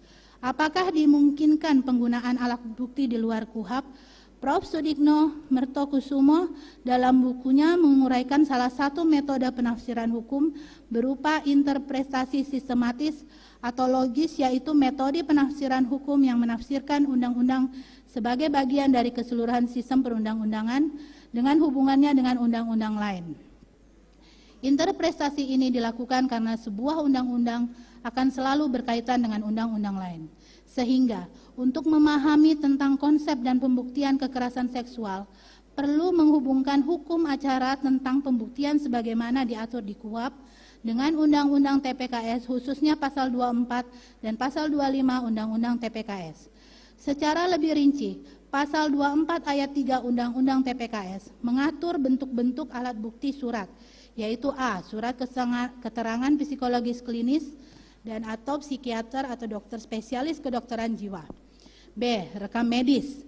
C. Hasil pemeriksaan forensik, dan atau D. Hasil pemeriksaan rekening bank. Keterangan saksi dan atau korban cukup untuk membuktikan bahwa terdakwa bersalah jika disertai dengan satu alat bukti sah lainnya, dan hakim memperoleh keyakinan bahwa benar telah terjadi tindak pidana dan terdakwalah yang bersalah melakukannya. Bahwa selain itu, berdasarkan riset yang dikemukakan oleh Dr. Randa Renis Kusuma Wardani selaku ahli psikolog forensik di bawah sumpah di muka persidangan pada tanggal 21 Desember 2022 yang pada pokoknya menyatakan bahwa berdasarkan Indonesian Judicial Resource Society tahun 2021 yang margin errornya sebesar 2% dari data populasinya, hasil riset tersebut menunjukkan bahwa kebanyakan korban tindak pidana kekerasan seksual akan menarik diri karena takut, malu, dan merasa bersalah. Sehingga Undang-Undang TPKS mengakomodir keterangan satu saksi dan atau korban didukung dengan satu alat bukti yang sah cukup membuktikan seseorang bersalah melakukan tindak pidana. Bahwa penuntut umum menggunakan hasil poligraf yang menunjukkan terdakwa berbohong, berselingkuh dengan korban didapat secara melawan hukum dan kondisi psikologis terdakwa sedang terguncang. M. Yahya Harahap menjelaskan dalam bukunya yang berjudul Pembahasan Permasalahan dan Penerapan KUHAP, Pemeriksaan Sidang Pengadilan, Banding, Kasasi, dan Peninjauan Kembali halaman 230 pada pokoknya menjelaskan keterangan yang diberikan ahli bukan keterangan yang berorientasi demi keilmuan, tetapi keterangan keahlian yang mereka berikan demi keadilan. Keterangan ahli dalam persidangan pengadilan harus difokuskan sehubungan dengan perkara yang sedang diperiksa. Pertama, Aji Febrianto Aroshid selaku ahli poligraf di bawah sumpah di muka persidangan tertanggal 14 Desember 2022 menyatakan bahwa pernyataan mengenai perselingkuhan yang terjalin antara terdakwa Putri Chandrawati dengan korban merupakan pertanyaan yang dititipkan oleh penyidik atas perintah Kasubdit 1 yaitu Saudara Wira. Sebab pada saat ahli membaca BAP, para terperiksa tidak memiliki keterangan terkait perselingkuhan tersebut. Kedua, pemeriksaan lie detektor yang dilakukan oleh ahli poligraf Aji Febrianto Aroshid dilakukan pada tanggal 9 September 2022. Sedangkan hasil pemeriksaan psikolog forensik tertanggal 6 September 2022 yang menyatakan kondisi psikologis terdakwa, simptom depresi dan reaksi trauma yang akut. Ketiga, bahwa proses pemeriksaan poligraf tidak sesuai dengan pasal 13 angka 2 huruf D dan E Perkap nomor 10 tahun 2009 di mana wajib memenuhi persyaratan teknis yaitu kondisi terperiksa tidak dalam keadaan tertekan dan dilengkapi dengan riwayat kesehatan saksi atau tersangka dan laporan hasil pemeriksaan psikologi. Namun dalam faktanya tidak sebelum dilakukan pemeriksaan poligraf tidak disertai riwayat kesehatan tersangka, laporan hasil pemeriksaan psikolog dan kondisi terdakwa selaku terperiksa pada saat itu tertekan. Keempat, bahwa ahli pidana Prof. Elwi Daniel SHMH di bawah sumpah di muka persidangan pada tanggal 27 Desember 2022 menyatakan bahwa apabila dikaitkan dalam proses penemuan alat bukti, seandainya cara memperoleh alat bukti melalui sesuatu yang tidak benar, maka alat bukti tersebut juga menjadi sesuatu yang tidak benar. Hal tersebut didukung dengan keterangan dari Dr. Mahrus Ali SHMH di bawah sumpah di muka persidangan pada tanggal 22 Desember 2022 terkait pembuktian yang digunakan tes poligraf. Berdasarkan Perkap nomor 10 tahun 2009 yang mengatur soal teknis standar operasi untuk bagaimana melakukan pemeriksaan terhadap seorang terperiksa. Termasuk di dalamnya tes poligraf. Pada halaman 13 disebutkan, untuk tes poligraf harus dipastikan adanya hasil kesehatan, rekam psikologis, dan keadaan terperiksa yang tidak dalam keadaan tertekan. Apabila standar prosedur ini tidak terpenuhi untuk memperoleh hasil poligraf, maka hasilnya tidak kredibel dan tidak dapat dipakai. Berdasarkan uraian tersebut di atas, jelas bahwa hasil pemeriksaan poligraf yang didapat tidak sesuai dengan ketentuan peraturan perundang-undangan, tidak dapat dijadikan alat bukti yang sah menurut hukum. Bahwa dengan demikian, asumsi penuntut umum yang menyatakan terdakwa tidak terbukti mengalami kekerasan seksual yang dilakukan oleh korban tidak sesuai dengan fakta persidangan dan alat bukti lainnya dengan fakta sebagai berikut. Pertama, asumsi penuntut umum yang menyatakan tidak ada saksi yang mengetahui peristiwa kekerasan seksual, sedangkan faktanya saksi Kuat Ma'ruf, saksi Susi, saksi Ricky Rizal, dan saksi Richard Eliezer menerangkan situasi pasca kejadian kekerasan seksual di Magelang yang berkesesuaian dengan hasil apsifor yang disampaikan oleh Dr. Reni Kusuma Wardani, serta berkesesuaian dengan keterangan terdakwa di muka persidangan yang membuktikan bahwa adanya circumstantial evidence yang mendukung keterangan terdakwa mengalami kekerasan seksual. Kedua, asumsi penuntut umum menjadikan keterangan saksi Vera Simanjuntak untuk menarik kesimpulan terdakwa tidak mengalami kekerasan seksual merupakan analisa yang dangkal. Sebaliknya, Ketua Komnas Hak Asasi Manusia Ahmad Taufik Damanik sebagaimana dikutip oleh Harian Kompas tanggal 22 Januari 2023 dengan judul Keterangan Pacar Brigadir J perkuat kesaksian pelecehan seksual terhadap istri Sambo, menyatakan keterangan saksi Vera Simanjuntak yang menceritakan percakapan dirinya dengan korban pada tanggal 7 Juli 2022 malam hari justru mendukung dan memperkuat dan menunjukkan jika peristiwa kekerasan seksual terhadap terdakwa memang ada dan benar terjadi. Ketiga, asumsi penuntut umum berkaitan dengan BAP saksi Sugeng Putut Wicaksono mengenai saudara Ferdi Sambo yang menyampaikan kejadian di Magelang hanyalah ilusi. Terdakwa tidak mengetahui hal tersebut, serta saudara Ferdi Sambo telah meluruskan keterangan BAP tersebut, di mana dijelaskan pada sidang keterangan saudara Ferdi Sambo tanggal 10 Januari 2023 di mana maksud bahwa kejadian di Magelang hanya ilusi adalah supaya saat itu meyakinkan adanya skenario yang dibuat oleh Ferdi Sambo. Keempat, asumsi penuntut umum mendasarkan keterangan Muhammad Mustafa selaku ahli kriminolog untuk menarik kesimpulan jika terdakwa tidak mengalami kekerasan seksual, namun pada faktanya ahli kriminolog tersebut tidak pernah membaca berkas perkara dan hanya membaca kronologi singkat yang dipersiapkan atau yang merupakan versi penyidik. Kelima, asumsi penuntut umum menggunakan teori relasi kuasa antara atasan dan bawahan merupakan asumsi saja tanpa penerapan teori yang komprehensif mengenai relasi kuasa, di mana justru dalam relasi kuasa yang melibatkan paham patrilineal dan terjadinya kekaburan batas-batas formal antara atasan bawahan justru menjadi pemicu terjadinya kekerasan seksual. Eksistensi dan pendekatan atas teori ini sama sekali diabaikan oleh penuntut umum. Padahal ahli apsifor Reni Kusuma Wardani yang dihadirkan oleh penuntut umum telah menjelaskan hal ini dalam sidang yang terbuka untuk umum tanggal 21 Desember 2022.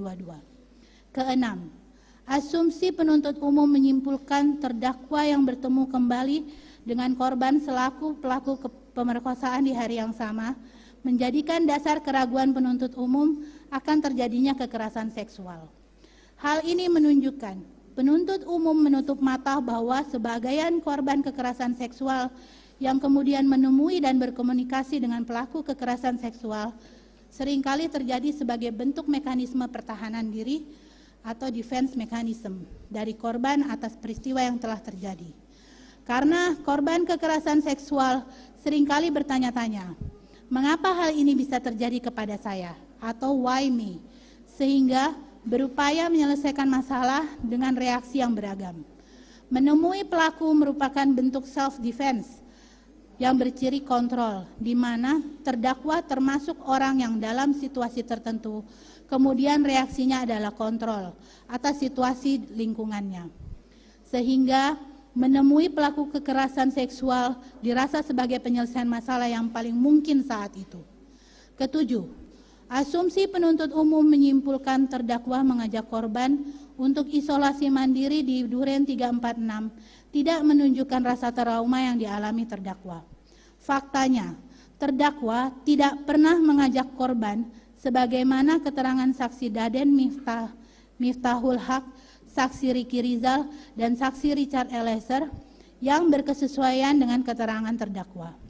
Kedelapan, asumsi penuntut umum menyimpulkan tidak adanya visum et repertum, terdakwa tidak dapat dikatakan mengalami kekerasan seksual. Padahal tidak adanya visum et repertum bukan berarti kekerasan seksual tersebut menjadi tidak ada. Dan Undang-Undang TPKS secara tegas mengatur bahwa keterangan korban dan ahli dapat dijadikan alat bukti untuk membuktikan adanya kekerasan seksual, dan hal ini berkesesuaian dengan keterangan ahli Mahrus Ali dan ahli Said Karim di muka persidangan. Berkesesuaian juga dengan keterangan ahli Reni Kusumawardani bahwa berdasarkan riset Judicial Research Society, sebagian besar korban kekerasan seksual justru menarik diri dan menolak, menghindari atau tidak mau dilakukan visum. Kesembilan, asumsi penuntut umum menyimpulkan kekerasan seksual bukanlah motif dalam perkara Akwo berdasarkan keterangan ahli Muhammad Mustafa. Padahal ahli Muhammad Mustafa bukanlah ahli hukum yang dapat menjelaskan ada atau tidaknya dan perlu tidak atau tidaknya motif dalam suatu tindak pidana pembunuhan. Sementara itu juga ahli Muhammad Mustafa mengakui di muka persidangan jika ahli hanya mendapatkan dan membaca kronologi singkat yang sudah dipersiapkan oleh penyidik. Kesepuluh, asumsi penuntut umum yang menggunakan hasil tes poligraf untuk membuktikan terdakwa selingkuh dengan korban. Sedangkan tes poligraf tersebut dilakukan tidak memenuhi persyaratan sebagaimana yang diatur dalam Perkap nomor 10 tahun 2009 serta peraturan perundang-undangan lainnya, justru menunjukkan penuntut umum tidak konsisten mengenai motif dari terjadinya pembunuhan terhadap korban. Bahwa dapat disimpulkan karena penyidik dan atau penuntut umum tidak dapat membuktikan motif lain selain kekerasan seksual, maka kemudian hasil poligraf yang cacat hukum dan hasilnya tidak kredibel dipaksakan untuk digunakan dalam perkara Akwo. Hal ini juga terkonfirmasi dari keterangan pers Jampidum tanggal 19 Januari 2023 yang menyebutkan perselingkuhan hanya bumbu yang digunakan penuntut umum hanya untuk menghargai pendapat ahli poligraf. Dilanjutkan Yang Mulia.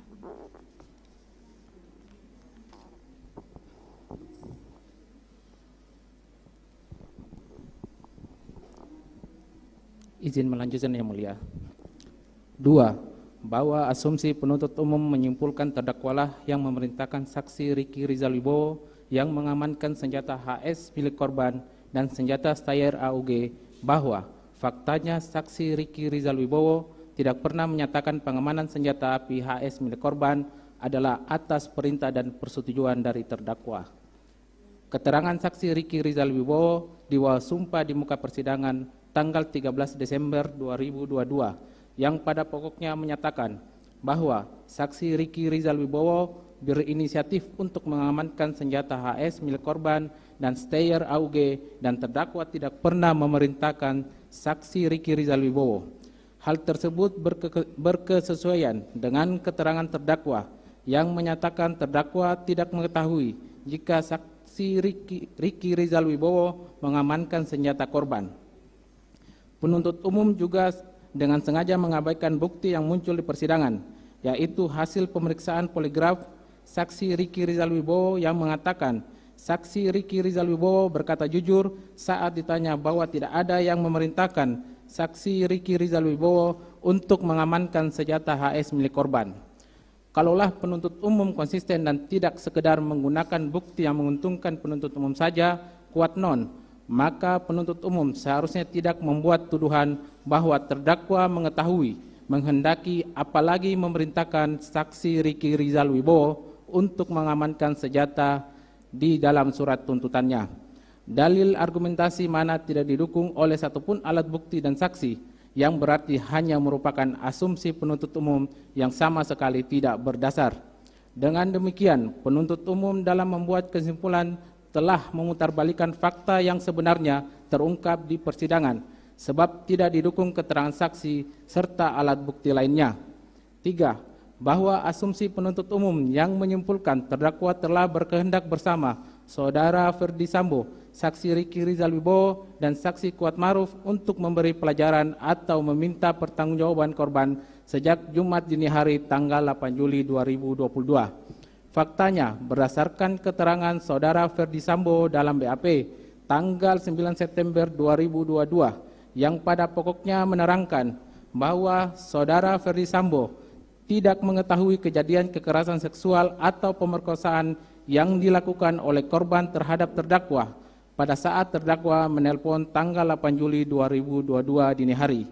Hal tersebut berkesesuaian dengan keterangan terdakwa di muka persidangan tanggal 11 Januari 2023 yang menyatakan bahwa pada saat telepon dengan Saudara Ferdi Sambo, terdakwa hanya menyatakan bahwa yang terdakwa sampaikan kepada saksi Ferdi Sambo adalah korban masuk ke kamar terdakwa dan berlaku kurang ajar kepada terdakwa.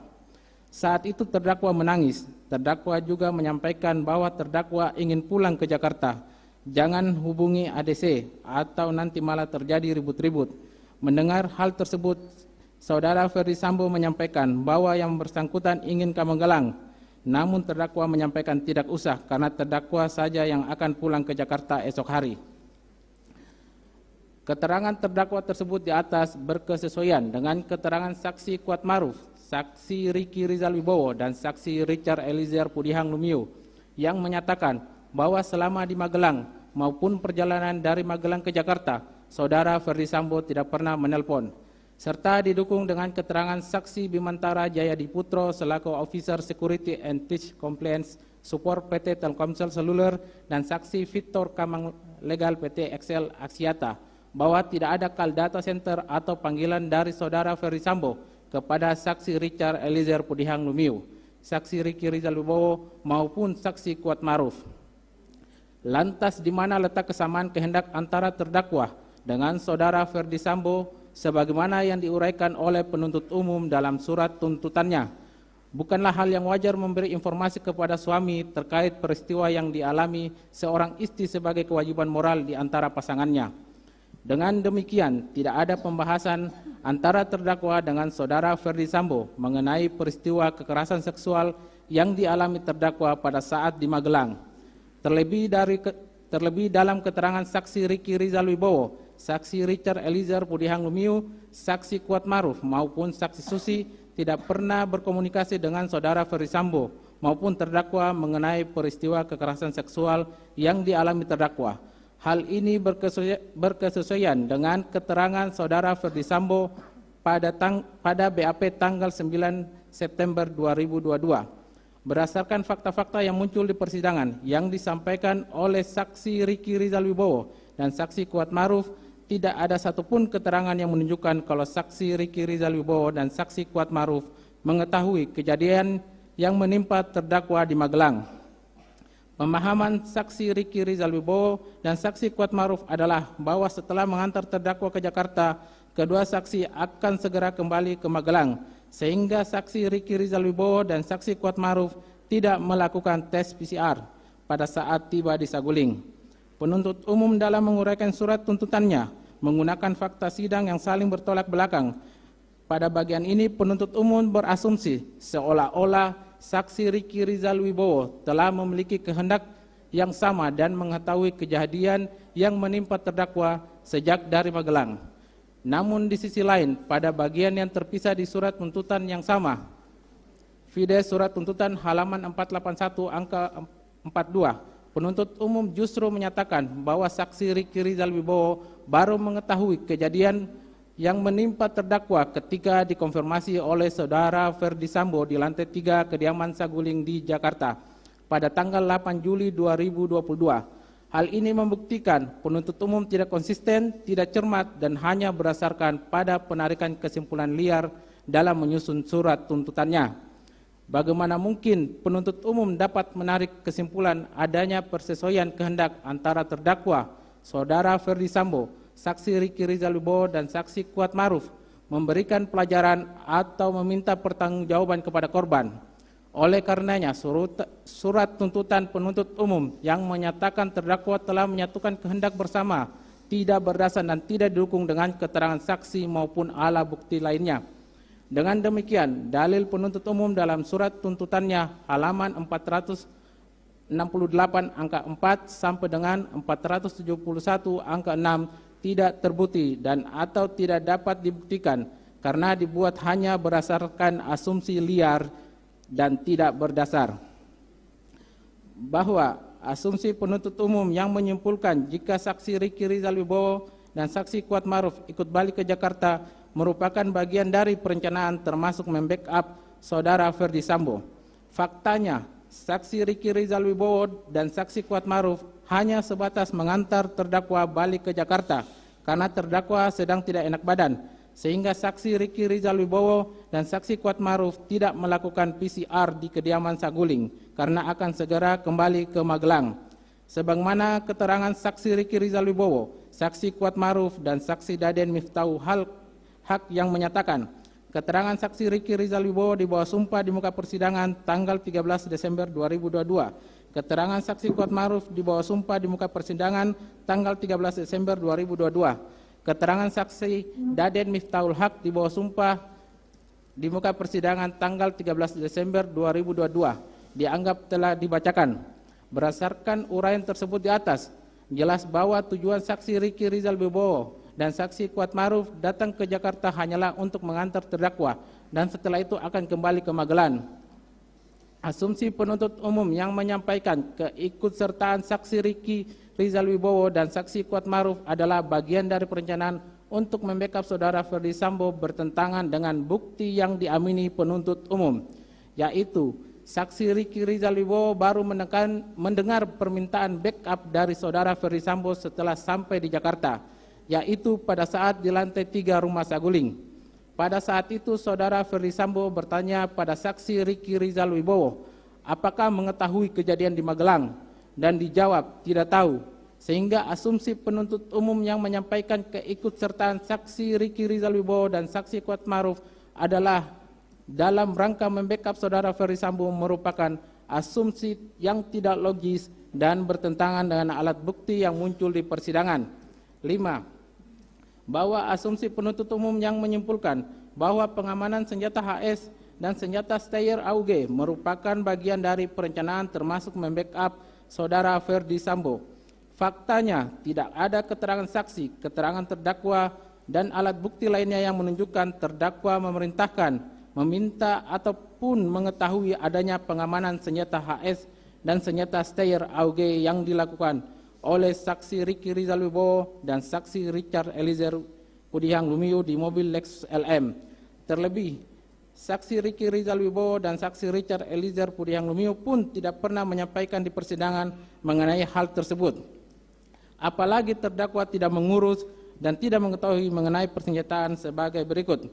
Pertama, keterangan saksi Riki Rizal Wibowo di bawah sumpah di muka persidangan pada tanggal 13 Desember 2022 bahwa saksi mengamankan senjata milik korban karena sebelum saksi masuk ke kamar terdakwa Putri Chandrawati, saksi Kuat Maruf menyampaikan kepada saksi bahwa saksi Kuat Maruf mengejar korban menggunakan pisau, bahwa saksi mengamankan senjata tersebut sebagai langkah antisipasi dari saksi jika terjadi keributan susulan karena korban memiliki senjata. Jangan sampai korban tidak terima terhadap apa yang dilakukan oleh saksi Kuat Maruf. Keterangan terdakwa di bawah sumpah di muka persidangan tanggal 11 Januari 2023 yang menyatakan bahwa terdakwa tidak mengetahui jika saksi Riki Rizal Wibowo mengamankan senjata korban. Kedua, jika penuntut umum konsisten dan tidak sekedar menggunakan bukti yang menguntungkan penuntut umum saja tanpa memperhatikan kebenaran material, kuat non dalam menggunakan barang bukti berupa hasil poligraf, seharusnya tuduhan bahwa terdakwa mengetahui, menghendaki, apalagi memerintahkan saksi Riki Rizal Wibowo untuk mengamankan senjata tidak akan muncul di dalam surat tuntutan. Dalil mana yang sama sekali tidak didukung baik oleh bukti maupun saksi. Hasil pemeriksaan poligraf yang dilakukan terhadap diri saksi Riki Rizal Wibowo pada saat ditanyakan perihal apakah seseorang menyuruhmu mengambil senjata api Joshua, Saksi Ricky Rizal Wibowo menjawab tidak dan memperoleh hasil saksi Ricky Rizal Wibowo terindikasi tidak berbohong. Berdasarkan uraian tersebut di atas, kesimpulan penuntut umum yang menyatakan bahwa diamankan senjata api HS milik korban dan senjata Steyr AUG atas perintah dan persetujuan terdakwa terbukti tidak berdasar dan hanya asumsi belaka. 6.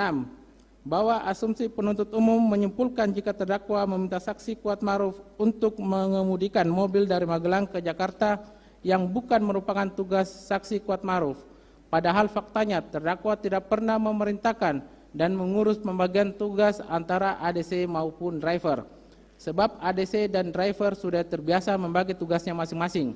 Terlebih pada saat itu kondisi terdakwa sedang dalam keadaan tidak sehat. 7. Bahwa asumsi penuntut umum yang menyimpulkan pemisahan mobil yang ditumpangi terdakwa dengan korban merupakan bagian dari perencanaan. Faktanya, saksi Ricky Rizal Wibowo maupun saksi Richard Eliezer Pudihang Lumiu terkejut melihat korban sudah dalam posisi duduk di mobil yang terpisah dari mobil Lexus LM. Bahkan korban sendiri dapat dengan leluasa pergi ke toilet pada saat rombongan berhenti di rest area. Sebagaimana keterangan yang menyatakan, keterangan saksi Ricky Rizal Wibowo di bawah sumpah di muka persidangan tertanggal 13 Desember 2022. Keterangan saksi Richard Eliezer Pudihang Lumiu di bawah sumpah di muka persidangan tertanggal 13 Desember 2022 dianggap telah dibacakan. Dari dua keterangan saksi tersebut di atas membuktikan bahwa tidak ada pembagian atau pemisahan mobil sebagaimana yang diuraikan oleh penuntut umum dalam surat tuntutannya. Penuntut umum mencoba mengada-ngada dan melakukan persesuaian berdasarkan asumsi saja yang tidak berdasar pada keterangan saksi maupun alat bukti lainnya. 8. Bahwa penuntut umum dalam surat tuntutannya menyatakan saksi Ricky Rizal Wibowo ingin menabrakkan mobil yang dikendarainya bersama dengan korban pada saat perjalanan dari Magelang ke Jakarta. Keterangan tersebut sama sekali tidak ada pada berita acara persidangan terdakwa. Kami tim penasihat hukum mengajak penuntut umum untuk memeriksa dan mendengarkan kembali rekaman persidangan terdakwa mulai dari dakwaan hingga nota pembelaan ini dibacakan. Sangatlah disayangkan penuntut umum telah gagal fokus dan menggunakan argumentasi atau dalil yang tidak pernah ada di dalam fakta persidangan terdakwa. 9. Asumsi penuntut umum yang menyatakan saksi Kuatmaruf membawa pisau merupakan bagian dari perencanaan. Hal itu merupakan fitnah yang tidak berdasar karena tidak ada sama sekali fakta yang terungkap di persidangan mengenai terdakwa mengetahui pisau yang dipegang saksi Kuatmaruf. Bagaimana mungkin penuntut umum menjadikan keterangan saudara Ferdi Sambo dan saksi Prayogi Iktara Wikaton dalam menguraikan surat tuntutannya, sedangkan saudara Ferdi Sambo tidak pernah melihat pisau yang dibawa oleh saksi Kuatmaruf. Begitu pula saksi Prayogi Iktara Wikaton baru mengetahui pisau yang dipegang saksi Kuatmaruf pasca kejadian penembakan di Duren 346. Keterangan saksi Kuatmaruf di bawah sumpah di muka persidangan tertanggal 13 Desember 2022 dianggap. Di akhir nota pembelaan ini, perkenankanlah kami mengutip pepatah bijak. Lebih baik membebaskan 1000 orang bersalah daripada menghukum 1 orang yang tidak bersalah. Berdasarkan alat bukti yang muncul di persidangan, kami meyakini terdakwa Putri Chandrawati tidak melakukan perbuatan seperti yang dituduhkan penuntut umum dan Putri Chandrawati tidak bersalah. Oleh karena itu, kami yakin dan percaya bahwa Yang Mulia Majelis Hakim akan menjatuhkan putusan yang seadil-adilnya dan benar berdasarkan fakta hukum dan keyakinannya. Demikianlah nota pembelaan atau pledoi ini kami sampaikan sesuai dengan fakta yang terungkap dalam persidangan, disertai doa dan harapan dari tim penasehat hukum terdakwa.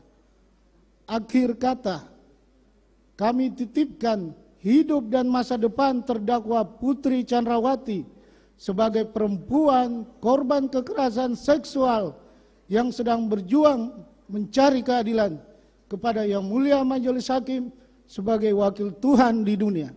Semoga Majelis Hakim dapat memberikan putusan yang seadil-adilnya kepada terdakwa demi keadilan berdasarkan ketuhanan yang Maha Esa. Hormat kami, tim penasihat hukum Putri Chandrawati, Arman Hanis, Sarmauli Simangunsong, Berlian Simbolon, Febri Diansa, Bobi Manalu, Chandra Jaya, Rasamala Arinoktonan, Ahmad Suyudi, Ahmad Rais Setiawan, Riana Ananta, Aldira Nurlita, Novia Henriati, Handayani, Manuel Simbolon, Yohanes, Yarni Nikita Ahmadi, Azman Rizad, Ahmad Naufal Akram, M. Siljian Suharto, Elsat Wirasa, Rehan Reski Nata, Adisti Aprilia Maas. Wassalamualaikum warahmatullahi wabarakatuh.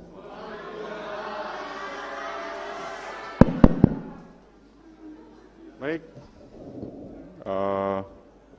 selanjutnya kami memberikan kesempatan kepada penuntut umum untuk mengajukan replik atas pledoi yang diajukan oleh penasihat hukum terdakwa. Terima kasih majelis. Izin pada hari majelis. Selasa ya. Oh. Kita minta 1 minggu. Mohon maaf, majelis. mungkin hari Senin kita berikan, jadi nanti ditanggapi oleh penasihat hukum pada hari Kamis, ya. Nggak jadi Selasa, Pak. Siapa? Hari Senin, jadi nanti tanggapan atas replik dari penuntut umum pada hari Kamis, gitu ya.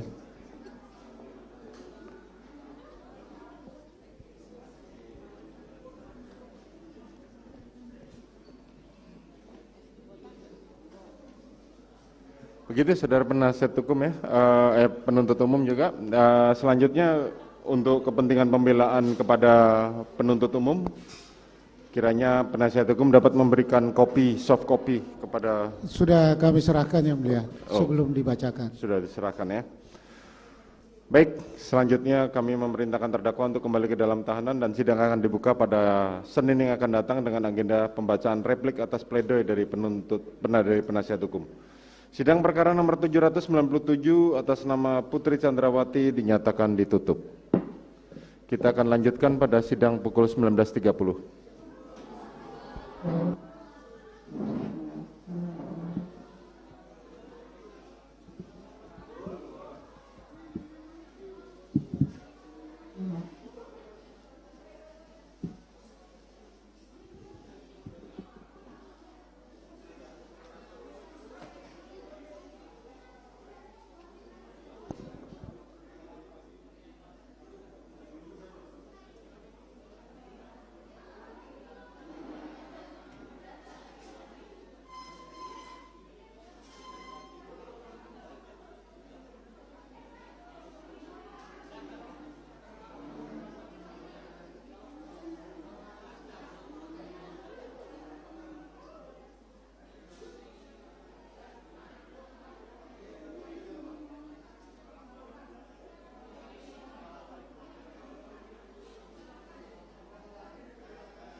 Berterima kasih Mama, selalu ada mendukung saya di sini. Pak, maafkan saya Pak, karena akibat peristiwa ini Papa harus kehilangan pekerjaan.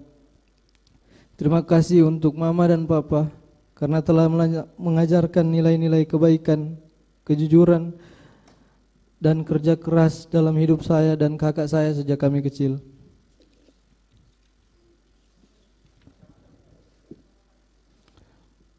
Saya juga meminta maaf kepada tunangan saya karena harus bersabar menunda rencana pernikahan kami.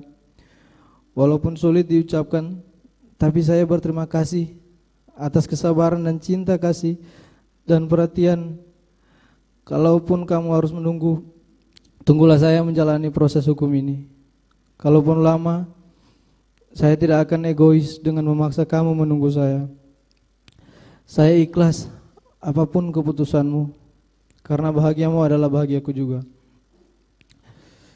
Saya juga sampaikan permohonan maaf kepada Bapak Kapolri serta semua penyidik dalam perkara ini, di mana sebelumnya saya sempat tidak berkata yang sebenarnya, yang membuat saya selalu merasa bersalah dan pertentangan batin saya, sehingga akhirnya saya dapat menemukan jalan kebenaran dalam diri saya untuk mengungkapkan dan menyatakan kejujuran. Majelis hakim yang saya muliakan, bahwa menjadi anggota Polri, khususnya bagian dari keluarga Korps Brimob, adalah suatu mimpi dan kebanggaan bagi saya dan keluarga.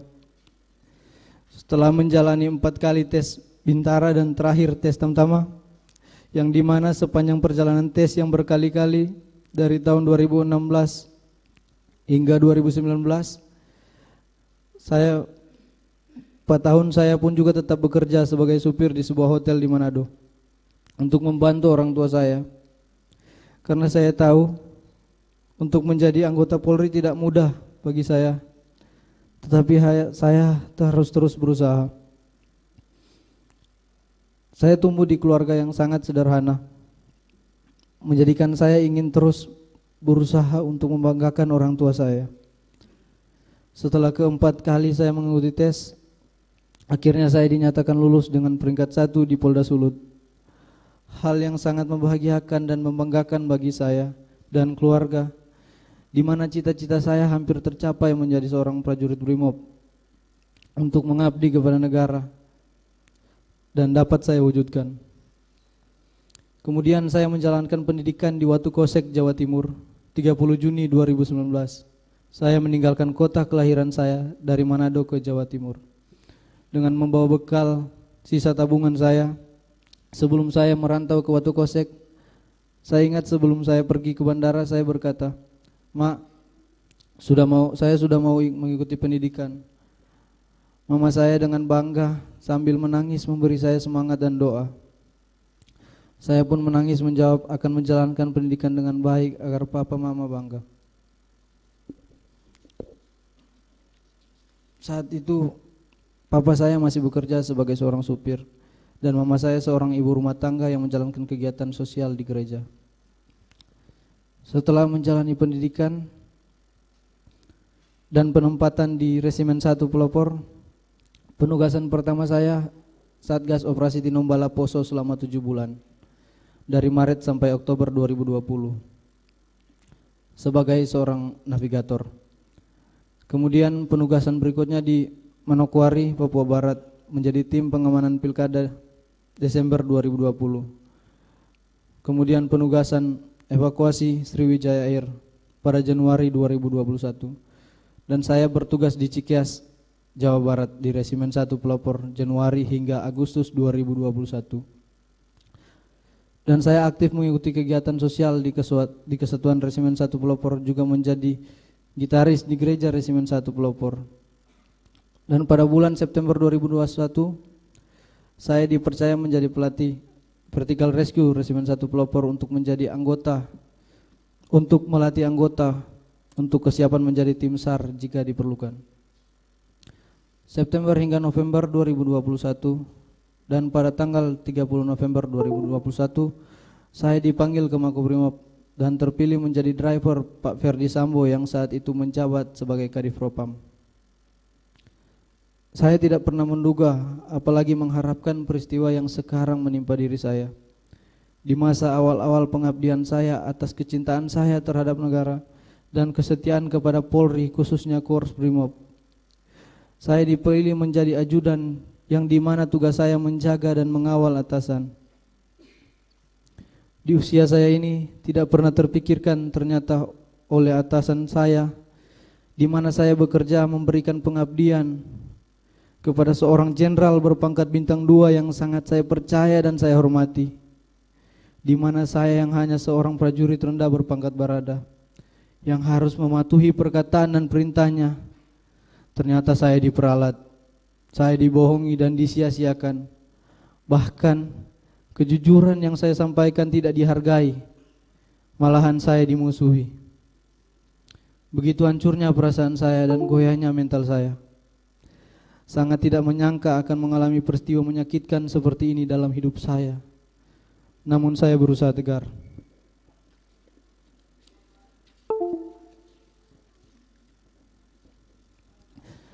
Saya diajarkan dalam kesatuan saya untuk tidak pernah berkhianat, korbankan jiwa raga untuk negara, hanya berserah kepada kehendak Tuhan. Nugraha Sankanti Yana Utama, setia pada Ibu Pertiwi, bahwa ikrar dan janji setia terhadap negara dan pimpinan akan terus terpatri dalam hati saya. Atas apa yang telah terjadi pada diri saya saat ini menjadi suatu pembelajaran sangat penting dalam kehidupan saya, dalam pendewasaan diri. Kiranya Tuhan menolong saya. Izinkan saya mengutip suatu ayat Alkitab yang orang tua saya selalu ingatkan kepada saya saat kami sedang sedih dan lemah, yang menjadi kekuatan saya. Mazmur 34 ayat 19. Sebab Tuhan dekat dengan orang yang patah hatinya, dan Ia menyelamatkan orang-orang yang remuk jiwanya. Saya yakin kesetiaan ini akan bernilai di mata Tuhan. Sebagai seorang prajurit Brimob yang latar belakangnya adalah paramiliter, saya dididik untuk taat dan patuh serta tidak mempertanyakan perintah atasan saya. Apabila ada yang mengganggu ketaatan dan kepatuhan saya, apabila yang telah mendampingi dan memberikan perlindungan kepada saya hingga saat ini, dan tidak lupa kepada seluruh masyarakat Indonesia yang selalu memberikan dukungan dan doa kepada saya. Kiranya Tuhan senantiasa mencurahkan berkat-Nya kepada kita semua.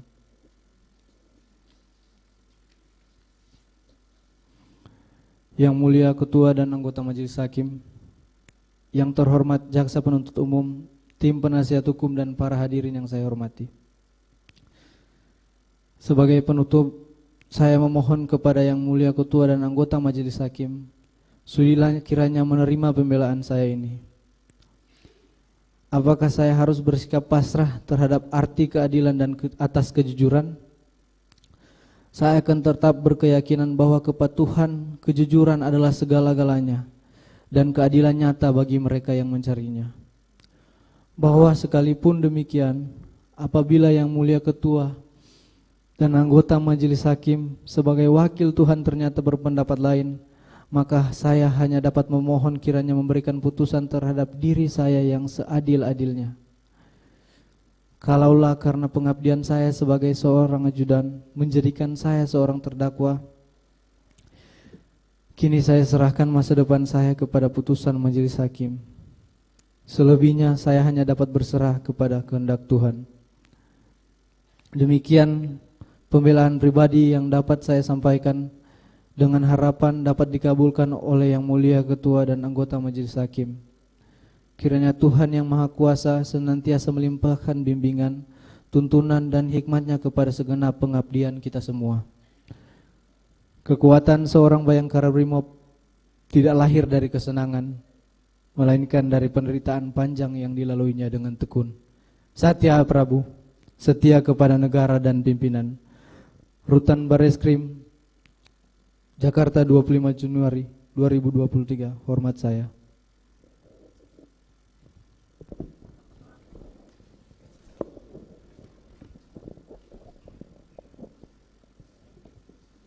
Saudara mau serahkan? Siap, Yang Mulia. Silakan.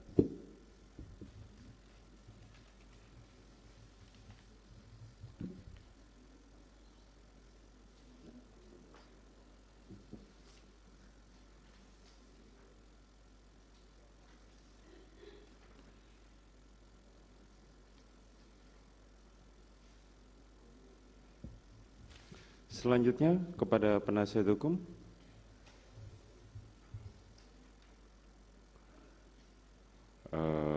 Mungkin tidak mengurangi baik, itu saudara. Ya. Teori-teori mungkin tidak perlu disampaikan.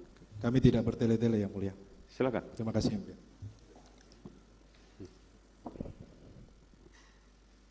Mohon izin mulia, saudara jaksa penuntut umum.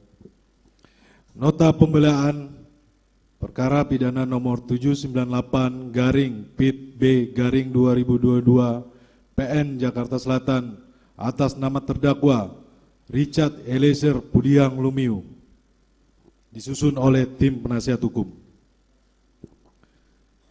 Kepada yang mulia, Majelis Hakim yang memeriksa dan mengadili perkara pidana nomor 798/PIT-B/2022/PN Jakarta Selatan pada Pengadilan Negeri Jakarta Selatan. Dengan hormat, perkenankan kami para advokat pada kantor Roni Berti Talapesi Law Firm yang bertindak baik secara sendiri-sendiri maupun bersama-sama dalam hal ini bertindak sebagai penasihat hukum untuk dan atas nama terdakwa. A. Identitas terdakwa dianggap dibacakan.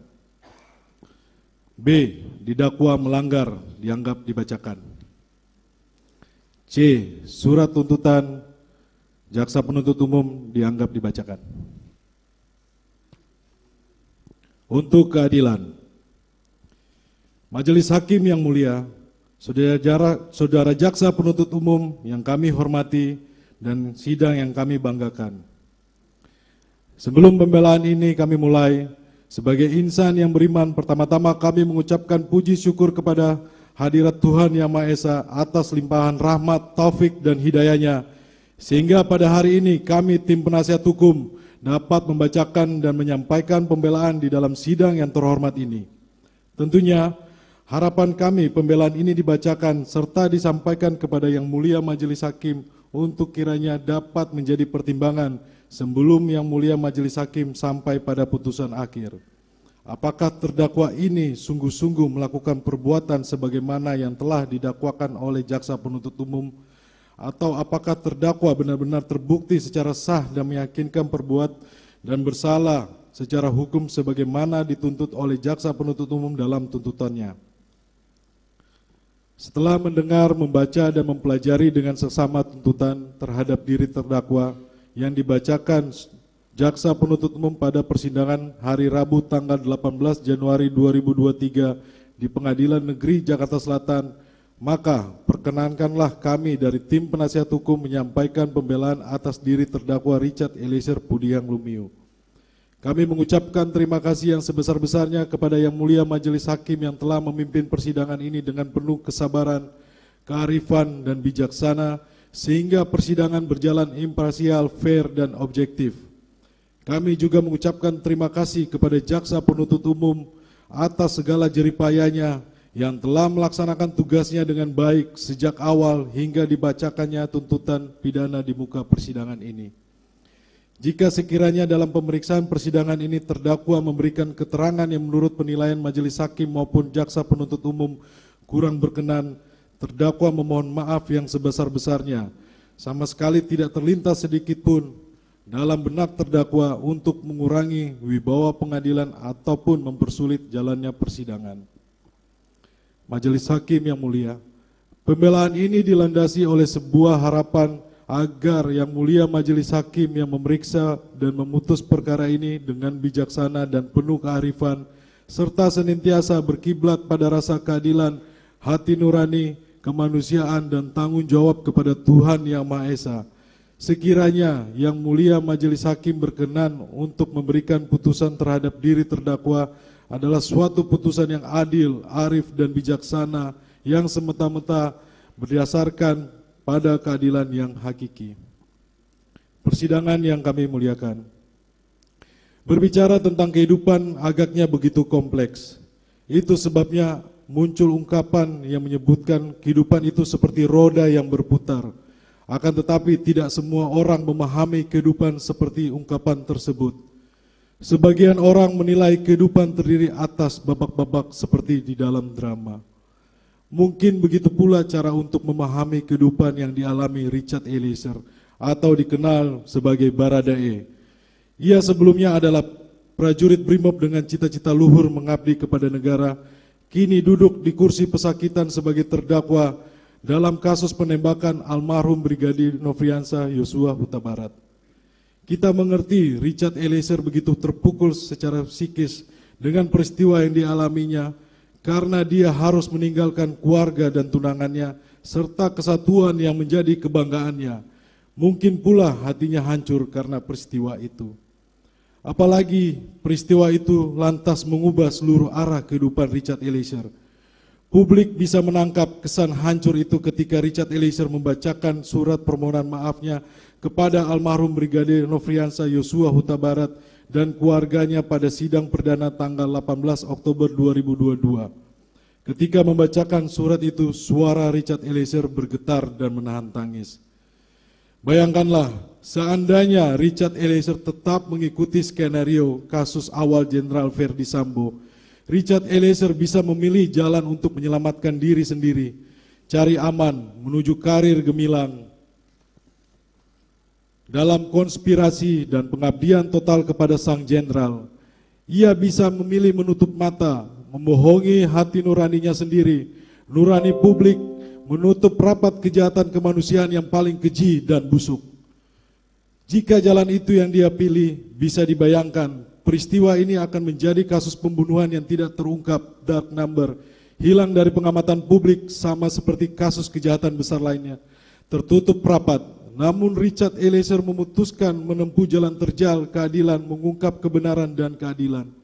Ia mempertaruhkan keselamatan diri, membangun keberanian dalam dirinya yang rapuh sebagai anggota Polri dengan pangkat paling rendah, berhadapan dengan sang jenderal. Dengan lantang ia menyuarakan kebenaran, membongkar kebohongan, disaksikan berjuta pasang mata dan para hakim yang mulia penjaga gerbang keadilan di dunia ini. Masyarakat sudah lama dahaga akan kejujuran dan keadilan di Republik ini. Terdakwa dielulukan para pencari keadilan. Richard Eliezer adalah kita, berjuang memadukan kehidupan sebelum dan sesudah peristiwa penembakan almarhum Brigadir Nofriansah Yosua Huta Barat. Jadi kisah hidup Richard Eliezer adalah berjuang bangkit dari keterpurukan. Ia adalah anak muda jujur yang tidak berada di dalam ruang kosong. Ia masih punya masa depan yang berpengharapan dan masih panjang. Tetapi hidupnya seperti dipaksa berhenti karena tangannya dipakai oleh atasannya untuk melampiaskan nafsu angkara murka. Ia dikorbankan. Richard Eliezer ibarat lilin kecil yang tidak ada harganya tetapi menerangi. Maka memperjuangkan keadilan bagi Richard Eliezer adalah memperjuangkan keadilan seorang pemuda dari kalangan masyarakat kecil, wong cilik, dan keluarga sederhana. Semoga pengalaman kasus Richard Eliezer akan menumbuhkan semakin banyak orang yang berani berkata jujur dan benar di hadapan hukum demi masa depan Indonesia yang berkeadilan. Richard Eliezer adalah kita, anak muda pencari keadilan. Majelis Hakim yang mulia, oleh karena itulah pada bagian ini kami akan menyampaikan poin-poin pembelaan kami terhadap Bayangkara II Richard Eliezer Budiang Lumiu untuk menjadi dasar pertimbangan yang mulia Majelis Hakim dalam mengambil keputusan. Bab 2, analisa fakta persidangan dianggap dibacakan. A. Skenario di rumah Saguling dianggap dibacakan. A1. Pengamanan 2 senjata api jenis Steyr AUG laras panjang dan senjata api HS milik korban almarhum Nofriansah Yosua Huta Barat oleh saksi Riki Rizal Wibowo dianggap dibacakan. A2. Perjalanan dan kedatangan luar kota wajib PCR dan isolasi mandiri di rumah Jalan Bangka 11A nomor 7 bukan di rumah Jalan Duren 3 nomor 46 dianggap dibacakan.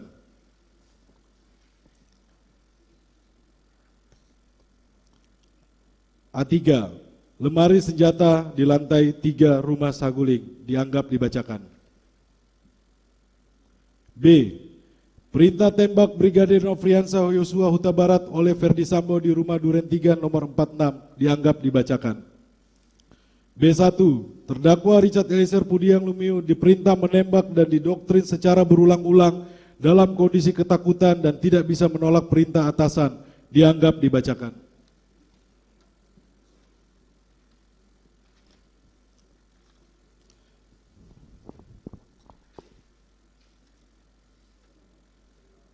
B2.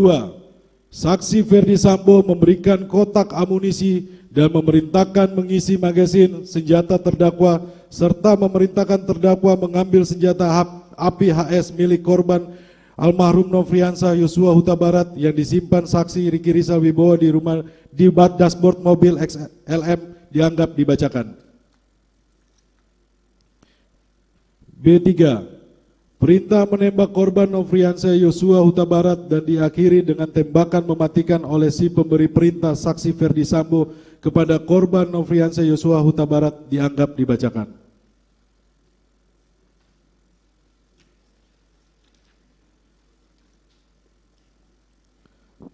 C. Skenario pasca terbunuhnya Brigadir Nofriansah Yosua Huta Barat. Bahwa terdakwa sejak menjalani pendidikan anggota Brimob Polri di wilayah Polda Sulut menempuh pendidikan di Pusat Pendidikan Brimob di Watu Keset, Jawa Timur 2019. Setelah lulus, terdakwa ditempatkan di wilayah konflik penempatan wilayah BKU Papua sebagai anggota Brimob Nusantara. Kemudian penugasan kembali tim BKU sebagai anggota Satgas Tinombala di Poso, Sulawesi Tengah, penugasan penjagaan di rumah tahanan rutan teroris tahun 2021. Setelah itu terdakwa bertugas menjadi ajudan saksi Irjen Ferdi Sambo pada Juli 2022. Pada poin C ini dianggap dibacakan majelis. Kami akan masuk kepada analisa yuridis. Bab 3, analisa yuridis. A. Terdakwa Richard Eliezer Pudiang Lumiu merupakan pelaku yang disuruh melakukan tindak pidana manus ministra oleh terdakwa Ferdi Sambo manus dumina, sehingga terdakwa Richard Eliezer Pudiang Lumiu hanya merupakan alat yang tidak memiliki kesalahan, oleh karenanya tidak dapat dipertanggungjawabkan secara pidana. Bahwa dalam mengadili suatu perkara pidana, majelis hakim sama sekali tidak terikat pada tuntutan dari jaksa penuntut umum, karena musyawarah majelis hakim dalam menjatuhkan suatu putusan didasarkan pada surat dakwaan dan segala sesuatu yang terbukti dalam pemeriksaan di persidangan. Pasal 182 ayat 4 KUHP. Dengan kata lain, hakim memiliki kebebasan penuh untuk mengadili perkara sesuai alat bukti dan fakta-fakta yang terungkap dalam persidangan. Sehingga putusan pengadilan yang dijatuhkan nanti diharapkan akan menjadi kebenaran material dan memenuhi rasa keadilan sesuai tujuan peminadaan bagi kepentingan korban, terdakwa dan juga kepentingan masyarakat. Bahwa apabila kita mencermati surat dakwaan nomor register perkara PDM 243 garing Jakarta Selatan garing 10/2022 yang dibacakan oleh jaksa penuntut umum tertanggal 18 Oktober 2022 dengan sesama terdakwa Richard Eliezer Pudiang Lumiu didakwa oleh jaksa penuntut umum dengan dakwaan pertama primer pasal 340 KUH pidana tentang tindak pidana pembunuhan berencana jungto pasal 55 ayat 1 ke 1 KUH pidana tentang penyertaan dalam bentuk tindak pidana, yaitu mereka yang melakukan, yang menyuruh melakukan, dan yang turut serta melakukan perbuatan.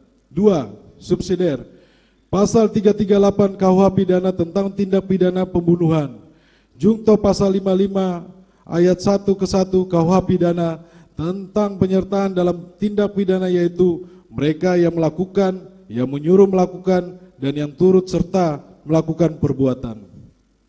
Dengan kata lain, bentuk penyertaan lainnya sebagaimana dimaksud dalam pasal 55 ayat 1 kedua tentang utleker, yaitu mereka yang dengan memberi atau menjanjikan sesuatu dengan menyalahgunakan kekuasaan atau martabat dengan kekerasan, ancaman atau penyesatan, atau dengan memberi kesempatan sarana atau keterangan sengaja menganjurkan, menggerakkan orang lain supaya melakukan perbuatan sama sekali tidak didakwakan, sehingga tidak perlu dibuktikan oleh penuntut umum. Bahwa dalam bentuk penyertaan menyuruh melakukan downplaygan setidak-tidaknya terdapat 2 orang atau lebih yang terlibat dalam suatu perbuatan pidana dengan kedudukan yang berbeda.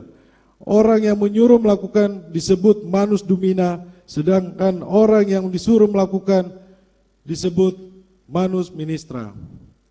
Hal mana seseorang yang memiliki kehendak untuk melakukan suatu tindak pidana inkasu tindak pidana pembunuhan berencana, namun ia, Don Pleger, tidak mau melakukannya sendiri, tetapi menggunakan orang lain dengan cara menyuruh melakukan tindak pidana tersebut.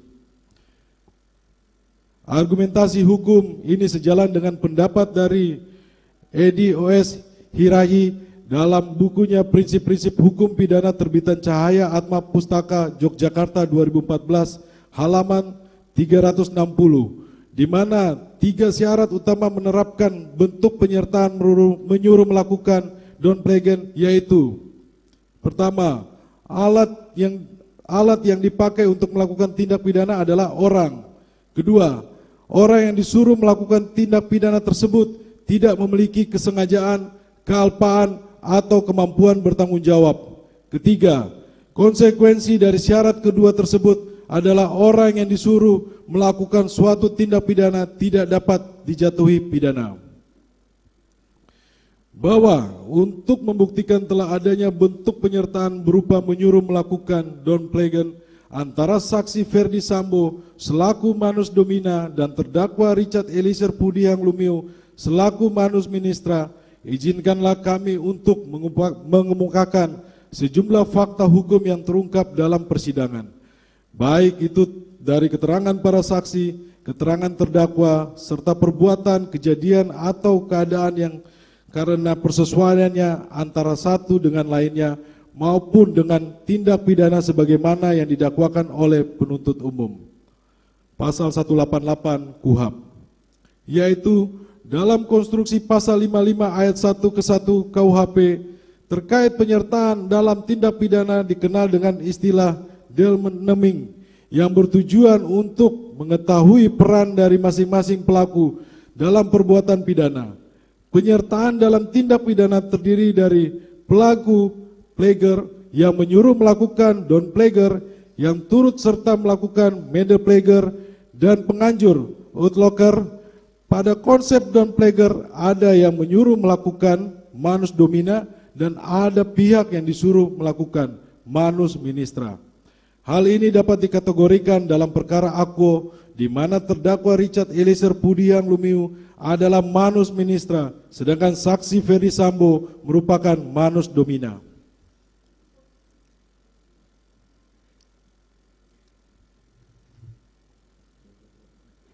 Mohon izin majelis jaksa penuntut umum dilanjutkan oleh rekan saya. Izin melanjutkan yang mulia.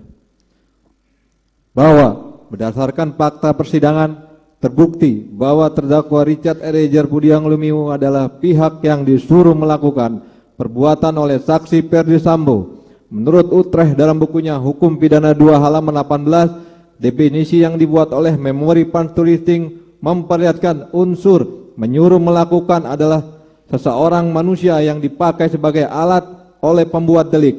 Dipakai sebagai alat itulah salah satu unsur pokok dari menyuruh melakukan. Terdakwa Richard Eliezer Pudiang Lumiu merupakan pelaku yang disuruh melakukan tindak pidana manus ministra oleh saksi Ferdi Sambo sebagai manus domina. Sehingga terdakwa Richard Eliezer Pudiang Lumiu hanya merupakan alat yang tidak memiliki kesalahan, oleh karenanya tidak dapat dipertanggungjawabkan secara pidana. Bahwa yang dimaksud dengan orang lain sebagai alat di dalam tangannya adalah apabila orang atau pelaku tersebut memperalat orang lain untuk melakukan tindak pidana. Karena orang lain itu sebagai alat, maka secara praktis pembuat penyuruh tidak melakukan perbuatan aktif. Tidak ada konsekuensi logis terhadap tindak pidana yang dilakukan dengan cara memperalat orang lain, yakni terwujudnya tindak pidana bukan disebabkan langsung oleh pembuat penyuruh, tetapi oleh perbuatan orang lain, manus ministra. Orang lain tersebut tidak bertanggung jawab atas perbuatannya yang pada kenyataannya telah melahirkan tindak pidana. Manus ministra ini tidak boleh dijatuhi pidana. Yang dipidana adalah perbuatan penyuruh. Bahwa menurut Ruslan Saleh dalam bukunya tentang delik pernyataan halaman 20 Fakultas Hukum Pekanbaru Riau tahun 1989 yang menjelaskan bahwa teori dualitis yang memandang pernyataan sebagai perluasan tindak pidana, maka doktrin menyuruh lakukan seharusnya tidak mengetengahkan pertanggungjawaban manus ministra. Dikatakan seluruh lakukan bukan disebabkan pelaku material atau manus ministra tidak dapat dipertanggungjawabkan, tetapi karena manus ministra tidak mempunyai kualitas sebagai pembuat tindak pidana sehingga ia bukanlah pembuat yang dikehendaki oleh undang-undang. Bahwa perintah jabatan yang diberikan oleh saksi Ferdi Sambo kepada terdakwa merupakan perintah yang mengandung tekanan atau kontra morale yang secara psikologis tidak mungkin ditolak, diabaikan dan dihindari, sehingga menghapus elemen melawan hukum dan sekaligus kesalahan dari penerima perintah. Bahwa secara hukum kedudukan pelaku yang disuruh melakukan manus ministra tersebut juga telah ditegaskan oleh beberapa ahli hukum pidana, baik yang dihadirkan oleh jaksa penuntut umum sendiri maupun yang dihadirkan oleh penasihat hukum terdakwa Richard Budiang Lumiu. Dengan didasari keterangan ahli sebagai berikut.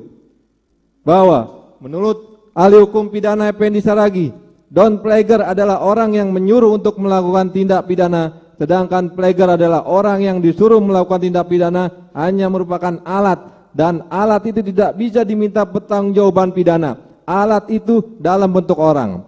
Bahwa ahli hukum pidana Albert Aris yang dihadirkan oleh penasihat hukum terdakwa menerangkan orang yang melakukan penyertaan itu dianggap sebagai pelaku tindak pidana.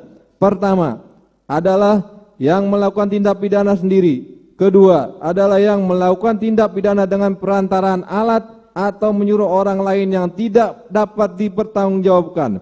Ketiga adalah turut serta melakukan tindak pidana, dan terakhir adalah menggerakkan orang lain dengan cara limitatif. Bahwa yang menarik kita lihat di penjelasan pasal 20 KUHP baru yang dimaksud dengan perantaraan alat ini, misalnya menggunakan remote control, bahkan dalam keadaan lain itu bisa menggunakan bantuan dari binatang yang digunakan secara tidak langsung untuk melakukan tindak pidana. Karena dalam hal menyuruh melakukan, penjelasan pasal 20 KUHP yang baru ini mengatakan orang yang disuruh melakukan tindak pidana tidak dipidana karena tidak ada unsur kesalahan. Berarti berlaku asas tiada pidana tanpa kesalahan.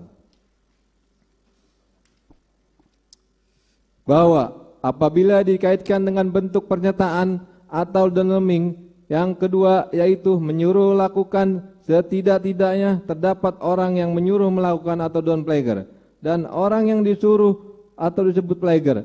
Artinya seorang mempunyai kehendak untuk melakukan suatu perbuatan pidana namun ia tidak mau melakukannya sendiri dan menggunakan orang lain yang disuruhnya untuk melakukan perbuatan pidana tersebut. Oleh karena itu, orang yang disuruh melakukan perbuatan pidana itu sebenarnya hanya merupakan alat saja, sehingga secara hukum tidak dapat dimintakan pertanggungjawaban pidana, sebagaimana postulat qui mandat ipsi pecise videtur, yang artinya siapapun yang memerintah dianggap telah melakukannya sendiri. Bahwa tanpa mengurangi rasa hormat kami kepada majelis hakim yang mulia yang memeriksa dan mengadili perkara aku, perkenankanlah kami untuk menyajikan adanya dua putusan pengadilan yang dikompilasi oleh Lamintang dan Jisman Samosir dalam buku hukum pidana Indonesia Sinar Baru Bandung tahun 1979 yang sekiranya dinilai memiliki relevansi dengan argumentasi hukum kami tersebut, dan tentu putusan ini tidak mengikat bagi yang mulia majelis hakim. Akan tetapi setidak-tidaknya dapat menambah referensi untuk mencari dan menemukan kebenaran materi dalam perkara aku dengan kaidah hukum sebagai berikut. 1. Putusan Hogret NJ 1916 tanggal 14 Februari 1916. Kaidah hukumnya, apabila seseorang material dader telah melakukan perbuatan tanpa kesalahan atau kesengajaan atau kealpaan, maka ia adalah sebuah alat mati yang berada tangan orang yang menyuruh dirinya untuk melakukan perbuatan tersebut. 2. Putusan Mahkamah Agung nomor 137K/KR/1956 tanggal 1 Desember 1956 yang kaidah hukumnya menyuruh melakukan atau Don Plegen suatu tindak pidana menurut hukum pidana syaratnya adalah orang yang disuruh itu menurut hukum pidana tidak dapat dipertanggungjawabkan terhadap perbuatannya sehingga oleh karenanya tidak dapat dihukum. Bahwa dalam Undang-Undang Nomor 1 Tahun 2003 tentang Pasal 20 menyatakan telah ditegaskan mengenai salah satu bentuk pernyataan menyuruh melakukan, yaitu melakukan tindak pidana dengan perantaraan alat atau menyuruh orang lain yang tidak dapat dipertanggungjawabkan. Yang menarik, dalam penjelasan pasal 20 KUHP nasional tersebut telah diberikan penegasan bahwa yang dimaksud dengan perantaraan alat, misalnya remote control, yang digunakan secara tidak langsung untuk melakukan tindak pidana. Selanjutnya juga disebutkan bahwa dalam hal menyuruh melakukan, orang yang disuruh untuk melakukan tindak pidana karena tidak ada unsur kesalahan. Bahwa berdasarkan hal-hal yang kami uraikan di atas, maka telah terbukti secara sah dan meyakinkan bahwa terdakwa Richard Eliezer Budiang Lumiu hanyalah merupakan pelaku yang disuruh melakukan tindak pidana atau manus ministra oleh orang yang menyuruh, yaitu terdakwa Ferdi Sambo manus domina, sehingga terdakwa Richard Eliezer Budiang Lumiu hanyalah merupakan alat yang tidak memiliki kesalahan atau skul, oleh karenanya tidak dapat dipertanggungjawabkan secara pidana, sehingga terdakwa Richard Eliezer Budiang Lumiu sama sekali tidak memiliki niat jahat atau mens rea untuk menghilangkan nyawa teman sekamar sendiri in kasu korban Nofriansah Yosua Huta Barat, sehingga berlaku asas tiada pidana tanpa kesalahan yang dikenal dengan istilah Gentrep Journal School atau nulla puna sin culpa, yang dimaksud adalah dalam arti luas yang mencakup kesengajaan dan kelalaian. B. Hapusnya pertanggungjawaban pidana terdakwa karena adanya daya paksa atau permak. Persidangan yang kami muliakan, izinkan kami untuk menanggapi dalil-dalil jaksa penuntut umum yang menyatakan bahwa tidak ada alasan pemaham dan pembenar dari perbuatan yang dilakukan oleh terdakwa Richard Eliezer Budiang Lumiu tanpa bermaksud meragukan kemampuan jaksa penuntut umum dalam melakukan tugas dan kewenangannya dalam melakukan penuntutan. Kami tim penasihat hukum terdakwa akan menyampaikan pandangan kami yang berbeda dengan jaksa penuntut umum mengenai penerapan pasal penghapusan pidana yang terdapat dalam pasal 48 KUHP dan pasal 51 ayat 1 KUHP. Dalam bab 3 ini kami juga akan menguraikan tentang teori penyertaan pidana atau demning dan perbandingan antara daya paksa opermah dan perintah jabatan ambulterbebel yang terdapat dalam Wetboek Pansrep Pur Nederland Indi atau WPS, KUHP lama dan KUHP baru. Bahwa untuk memudahkan yang mulia majelis hakim, kami penasihat hukum terdakwa tanpa bermaksud menggurui akan menguraikan gambaran tentang perspektif penerapan alasan penghapusan pidana, alasan pembenar, alasan pemahap dalam KUHP. Bahwa dari fakta persidangan penuntut umum terungkap terdakwa melakukan 3 kali penembakan kepada korban. Terdakwa mengalami situasi keterpaksaan batin yang tidak dapat dilawan oleh terdakwa. Sebagaimana disampaikan oleh terdakwa dalam persidangan bahwa terdakwa takut akan ditembak oleh saksi Ferdi Sambo apabila tidak melaksanakan perintah dari saksi Ferdi Sambo. Mengenai kondisi ini juga dikuatkan oleh keterangan saksi Kuat Maruf yang menerangkan saksi Kuat Maruf takut ditembak oleh saksi Ferdi Sambo yang sudah memegang senjata sambil melihat saksi Kuat Maruf. Setelah itu saksi Ferdi Sambo menembak tembok dinding tangga dan ke arah atas TV. Bahwa keterangan saksi-saksi diperkuat dengan keterangan ahli psikologi forensik Dr. Anda Reni Kusumowardani MPSI yang dihadirkan oleh jaksa penuntut umum di dalam persidangan menerangkan bahwa benar adanya obedience terkait kepatuhan yang sangat tinggi, kemudian adanya satu motivasi diri terdakwa karena yang memberi perintah adalah atasan dari terdakwa dan mempengaruhi otak emosi ke otak rasional. Di dalam dialog tersebut otak rasional dikalahkan oleh otak emosi karena ketakutan, sehingga kepatuhan lebih menonjol pada diri terdakwa. Bahwa mengenai suasana kebatinan dari terdakwa ini juga dikuatkan melalui keterangan ahli psikologi klinis Liza Mary Japri dalam persidangan yang pada pokoknya menerangkan bahwa ahli telah melakukan observasi terhadap terdakwa sejak awal bulan Agustus 2022.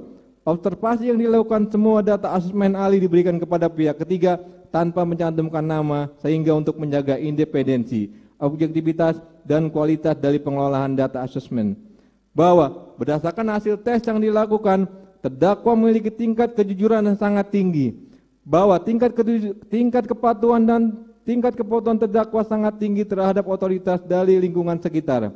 Bahwa terdakwa memiliki rasa takut yang tinggi, kondisi tertekan, jiwa batinnya sangat terganggu, bisa mengakibatkan terjadinya tindakan yang sebenarnya tidak baik, maka dia patuh dan tidak mempunyai free will dan locus of controlnya pada orang lain.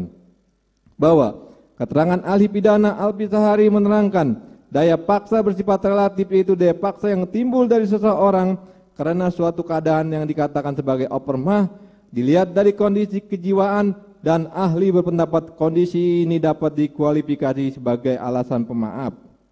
Bahwa ketika terdakwa diperiksa sebagai saksi untuk perkara Riki Rizal Wibowo dan saksi Kuat Maruf yang keterangannya juga bisa digunakan secara mutatis mutandis untuk perkara terdakwa Richard Eliezer Pudiang Lumiu, di mana menerangkan dia takut dia yang ditembak oleh saksi Ferdi Sambo jika tidak melaksanakan perintah saksi Ferdi Sambo.